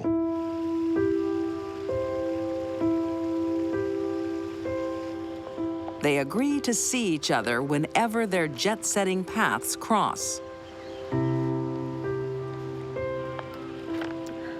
Thank you. It's my favorite color. They became smitten right away. Back in Australia, Brian has a family. Oh, the boy's coming! 2 daughters and a beloved grandson. He and his wife recently split up. Brian's separated from his wife, so they're not divorced, but they have broken up. He's on a business trip, he meets a new woman, and there's no problems for them starting a relationship. After 40 years of marriage, Brian is dating again. I missed you so much. Me too. For 3 years, he and Saisiar meet on both sides of the world. It's good to see you again. He was an older man, and she believed that he was attracted to her, and that's what she wanted. And Brian is honest about his situation back home. You must know, I'm married. Please, wait. We are separated. I won't be the other woman. Saisiar wants their romance to be more. And she gets her hopes up when Brian asks her to be patient. I don't want to go. Be patient. Being patient would mean someday you'll be my wife. Brian believes his marriage is over. Keep it as a symbol of our love. And decides to take the next step. You promise you get a divorce? Brian did and said things that he wasn't really free to do. He gave her a wedding ring. It's all Saisiar needs to start spreading the news to her relatives in China. Your man, your country. Everyone is getting excited about the pending wedding. So for Saisiar, that pledge was very important. It was something that couldn't be taken back. When's the big day? As soon as his divorce is final. And she also sees him as her ticket to Australia, where her daughter is, a great opportunity for her to start a new life, a new family, and a new husband.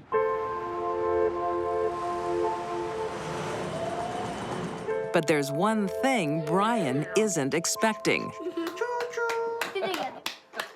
It's good to be together. Just behave yourself. Wife Mai wants to give their marriage another go. He'd been with her since he was 16, and she was the love of his life. Deep down, Brian didn't want to leave his wife, and if the marriage could work with her, he wanted to try and make it work.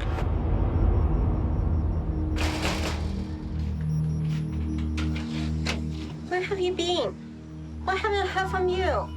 Can I come in? Can I explain? On Saisiar's next visit, Brian breaks the news. Everything that she was looking forward to, the dream of living in Australia, was lost. What is it? Tell me. I don't think we have a future together. What? But you promised. Things have changed. What has changed? She didn't take it well. You marry me, I destroy your life. You got to upset him, it's over. Saisiar isn't just devastated. she's humiliated. She flew into a jealous rage. She went absolutely crazy. I've gone back to my wife. No! And she said, plain and simple, that she would get revenge. And she threatened Brian, "You're gonna leave your wife or else."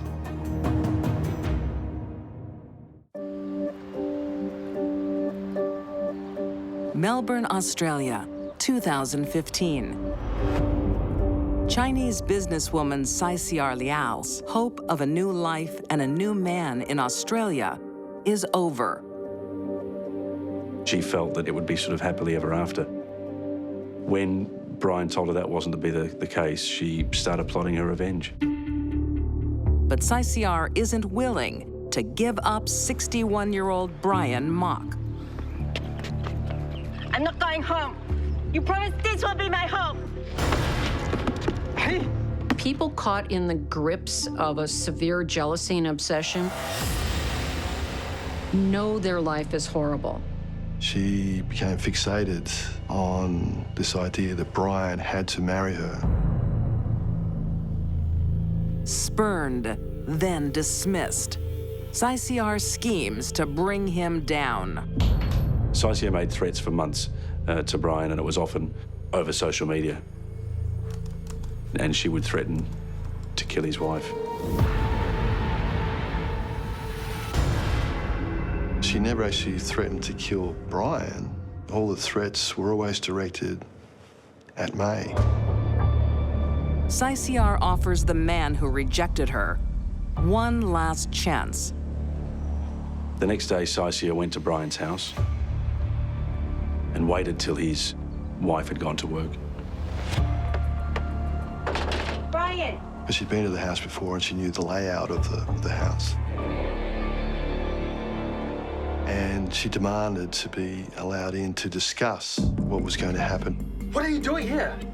I want to talk, that's all. Just let me in, okay? It's the same Saisiar with a familiar refrain. An ultimatum: divorce your wife or else. Marry me, and all will be forgiven. He got or else. That's never going to happen. You're pushing me too far. The ex-lovers aren't home alone. Now you've woken the boy. I think you should go. Brian's 4-year-old grandson was in bed. When 4-year-old Alistair woke up and started crying, Brian goes upstairs to comfort him.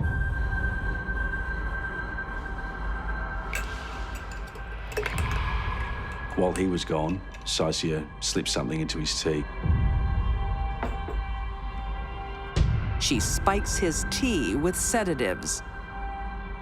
Soon, Brian is comatose, helpless. She wanted to really hurt Brian and to make him realize how much she was suffering from his decision not to marry her. This was pure revenge for Brian's rejection. Now it's time to meet the family, one by one. She went upstairs and butchered a 4-year-old child.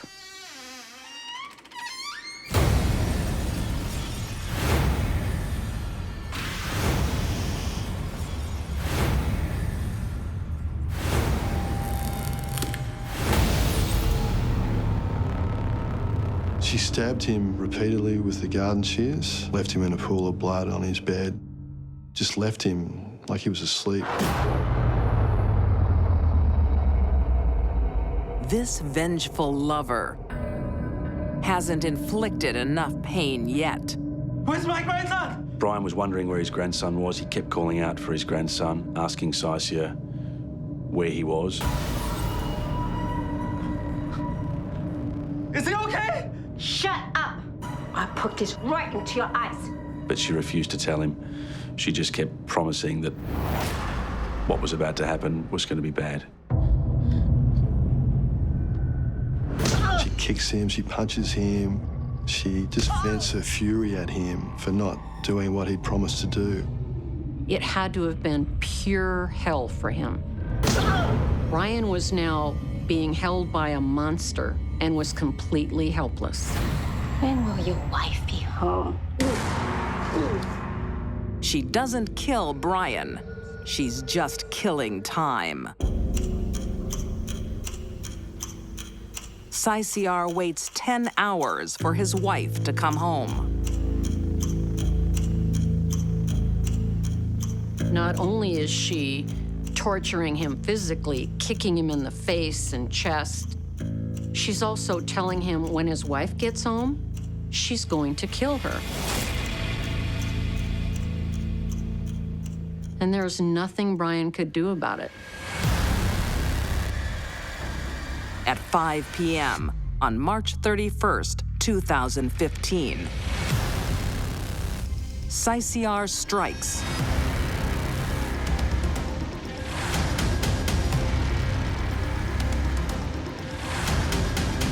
Saisiar confronted May with the garden shears, which she'd used earlier to kill the 4-year-old boy.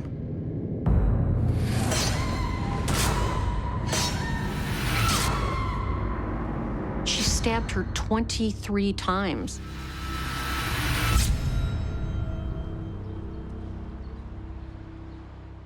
She's a maniac.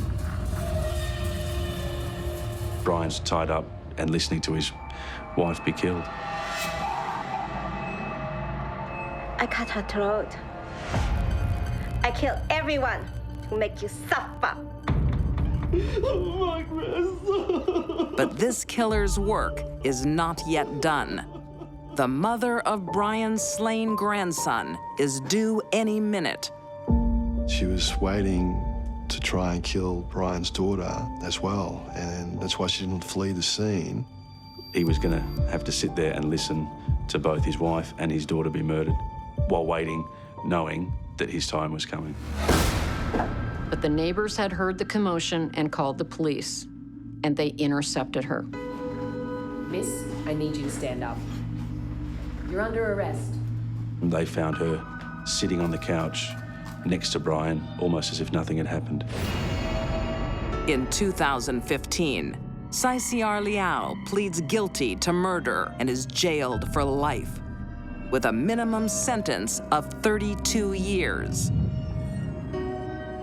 How could someone who was a mother herself, after murdering an innocent child, lay in wait for 10 hours so that she could kill another person?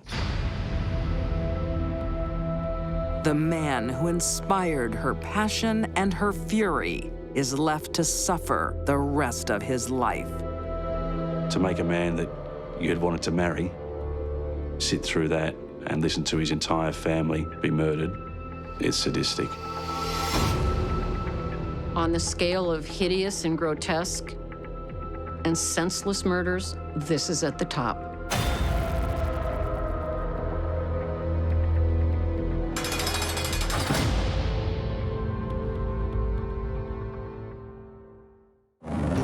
Something goes bump in the night. She hears a loud thump. Louise? She wakes up and she sees Louise at the bottom of the stairs. A bizarre accident. He had fallen down the stairs and stabbed himself in the eye. Ends a 30-year union. Louise! They were shocked. They couldn't believe it.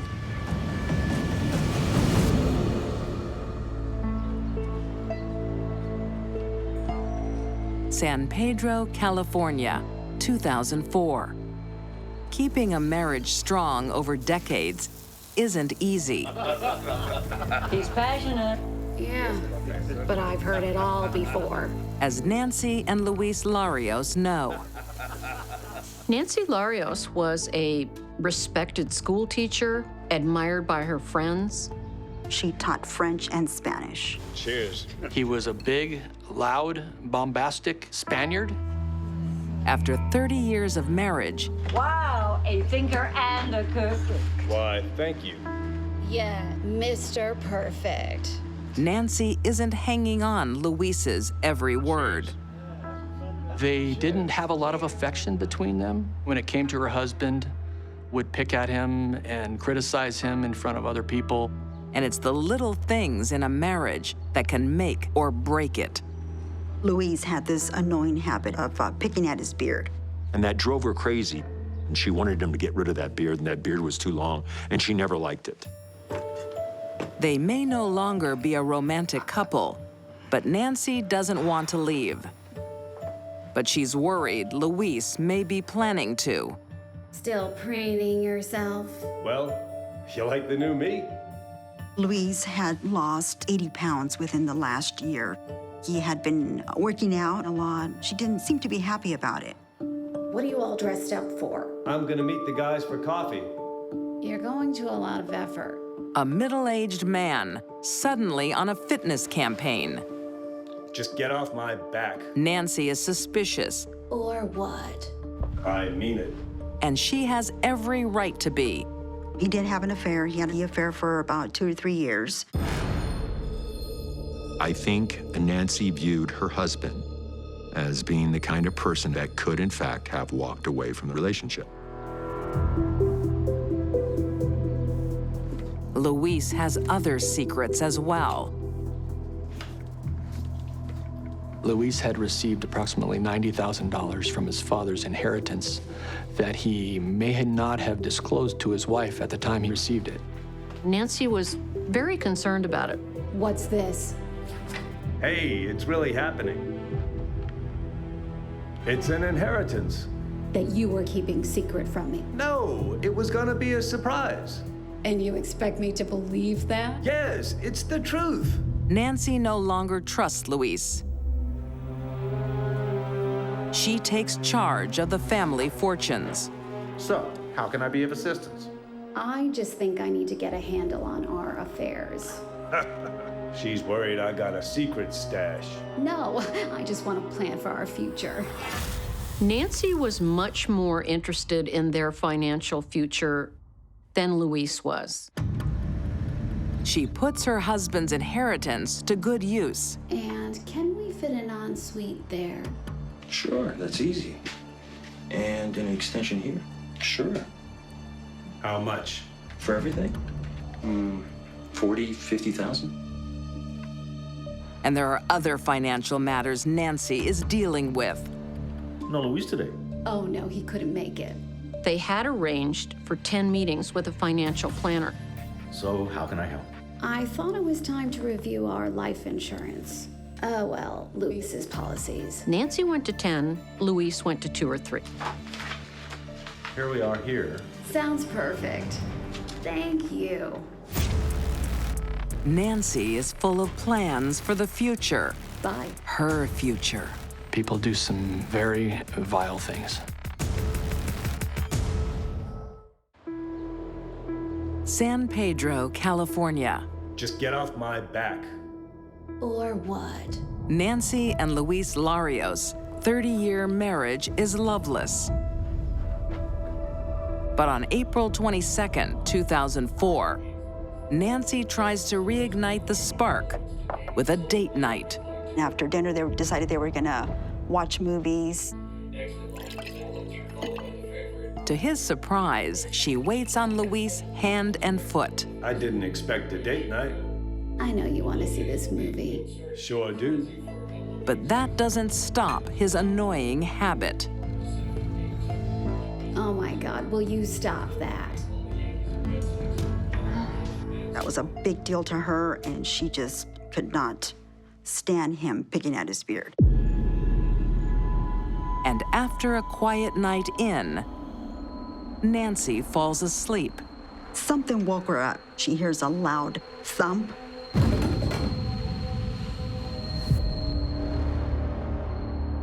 She looked, she saw him at the bottom of the stairs.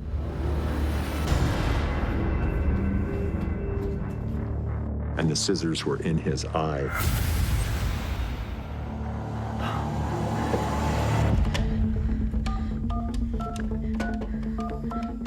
She has to call someone because her husband's dead at the bottom of these stairs.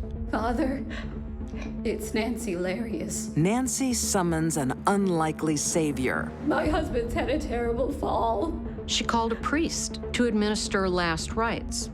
I think he needs the last rites. Last rites are usually administered as someone is dying, not after the fact.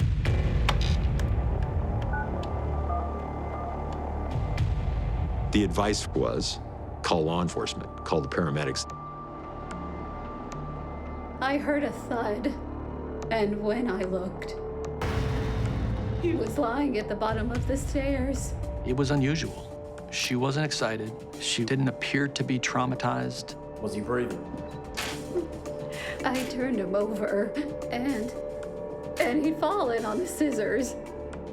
She tells the first deputy on scene that her husband was carrying a chair, trash bags, and a pair of scissors, and he fell down the stairs. And he accidentally stabbed himself in the right eye with the scissors. Her story was very inconsistent with what we saw at the scene. We noticed that there was adhesive on the body of Luis Larios. Nancy tries to explain away the tape marks. And her basic story was that Luis was enjoying some brandy, and he had this annoying habit of pulling his beard. And so she decided to strap his arms to the chair to prevent him from pulling his beard. But he caught her doing it, and they had a good laugh. It's a bizarre explanation, and so are her actions after she finds her husband's body. I couldn't bear seeing him like that. She had scrubbed the floor, she had scrubbed her husband, she had removed his clothing and redressed him. She wanted him cleaned up and presentable to see the priest. And Nancy can't explain away the forensic evidence. There was no explanation ever offered why there'd be a blood spatter upstairs in the bedroom. If Luis died the way she said, there would have been no blood in the bedroom. For a teacher, she wasn't very smart. Police piece together the real story. Nancy Larios fed her husband a great deal of alcohol. He was also under the influence of temazepam. After Luis became sleepy, Nancy made her move. She tied him up in a chair with duct tape. Who has duct tape in a bedroom? Nancy Larios does. Then she stabbed her husband in the eye with a 6-inch scissors blade. I can't imagine what it was like for him to look up and see the scissors come towards his head, towards his eye, from his wife. A lot of force went into it, a lot of anger. His head was a bloody mess. Nancy then rolled the chair with Luis strapped to it outside to the top of the landing and pushed him down the stairs. It was just such a violent death for Luis.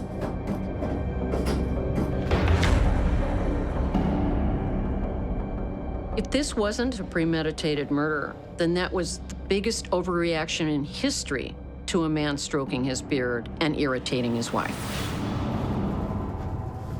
For staging an accident, this teacher gets an F.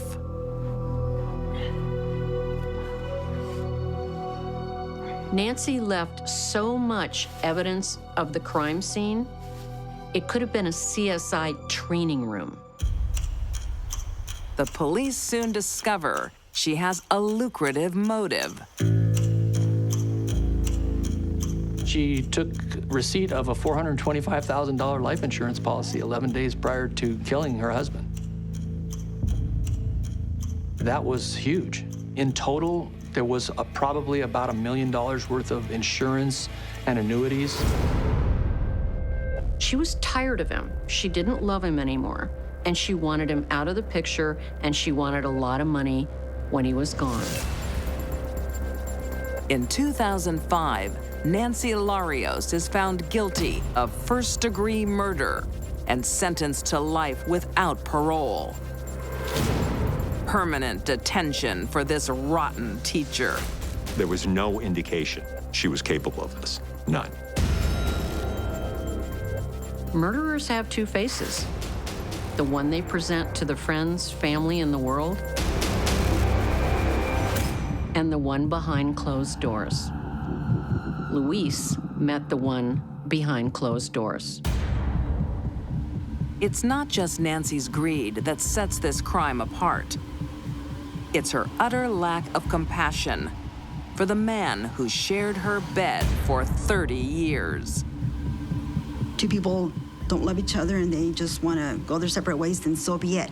But why did she have to torture him and kill him in the manner that she did?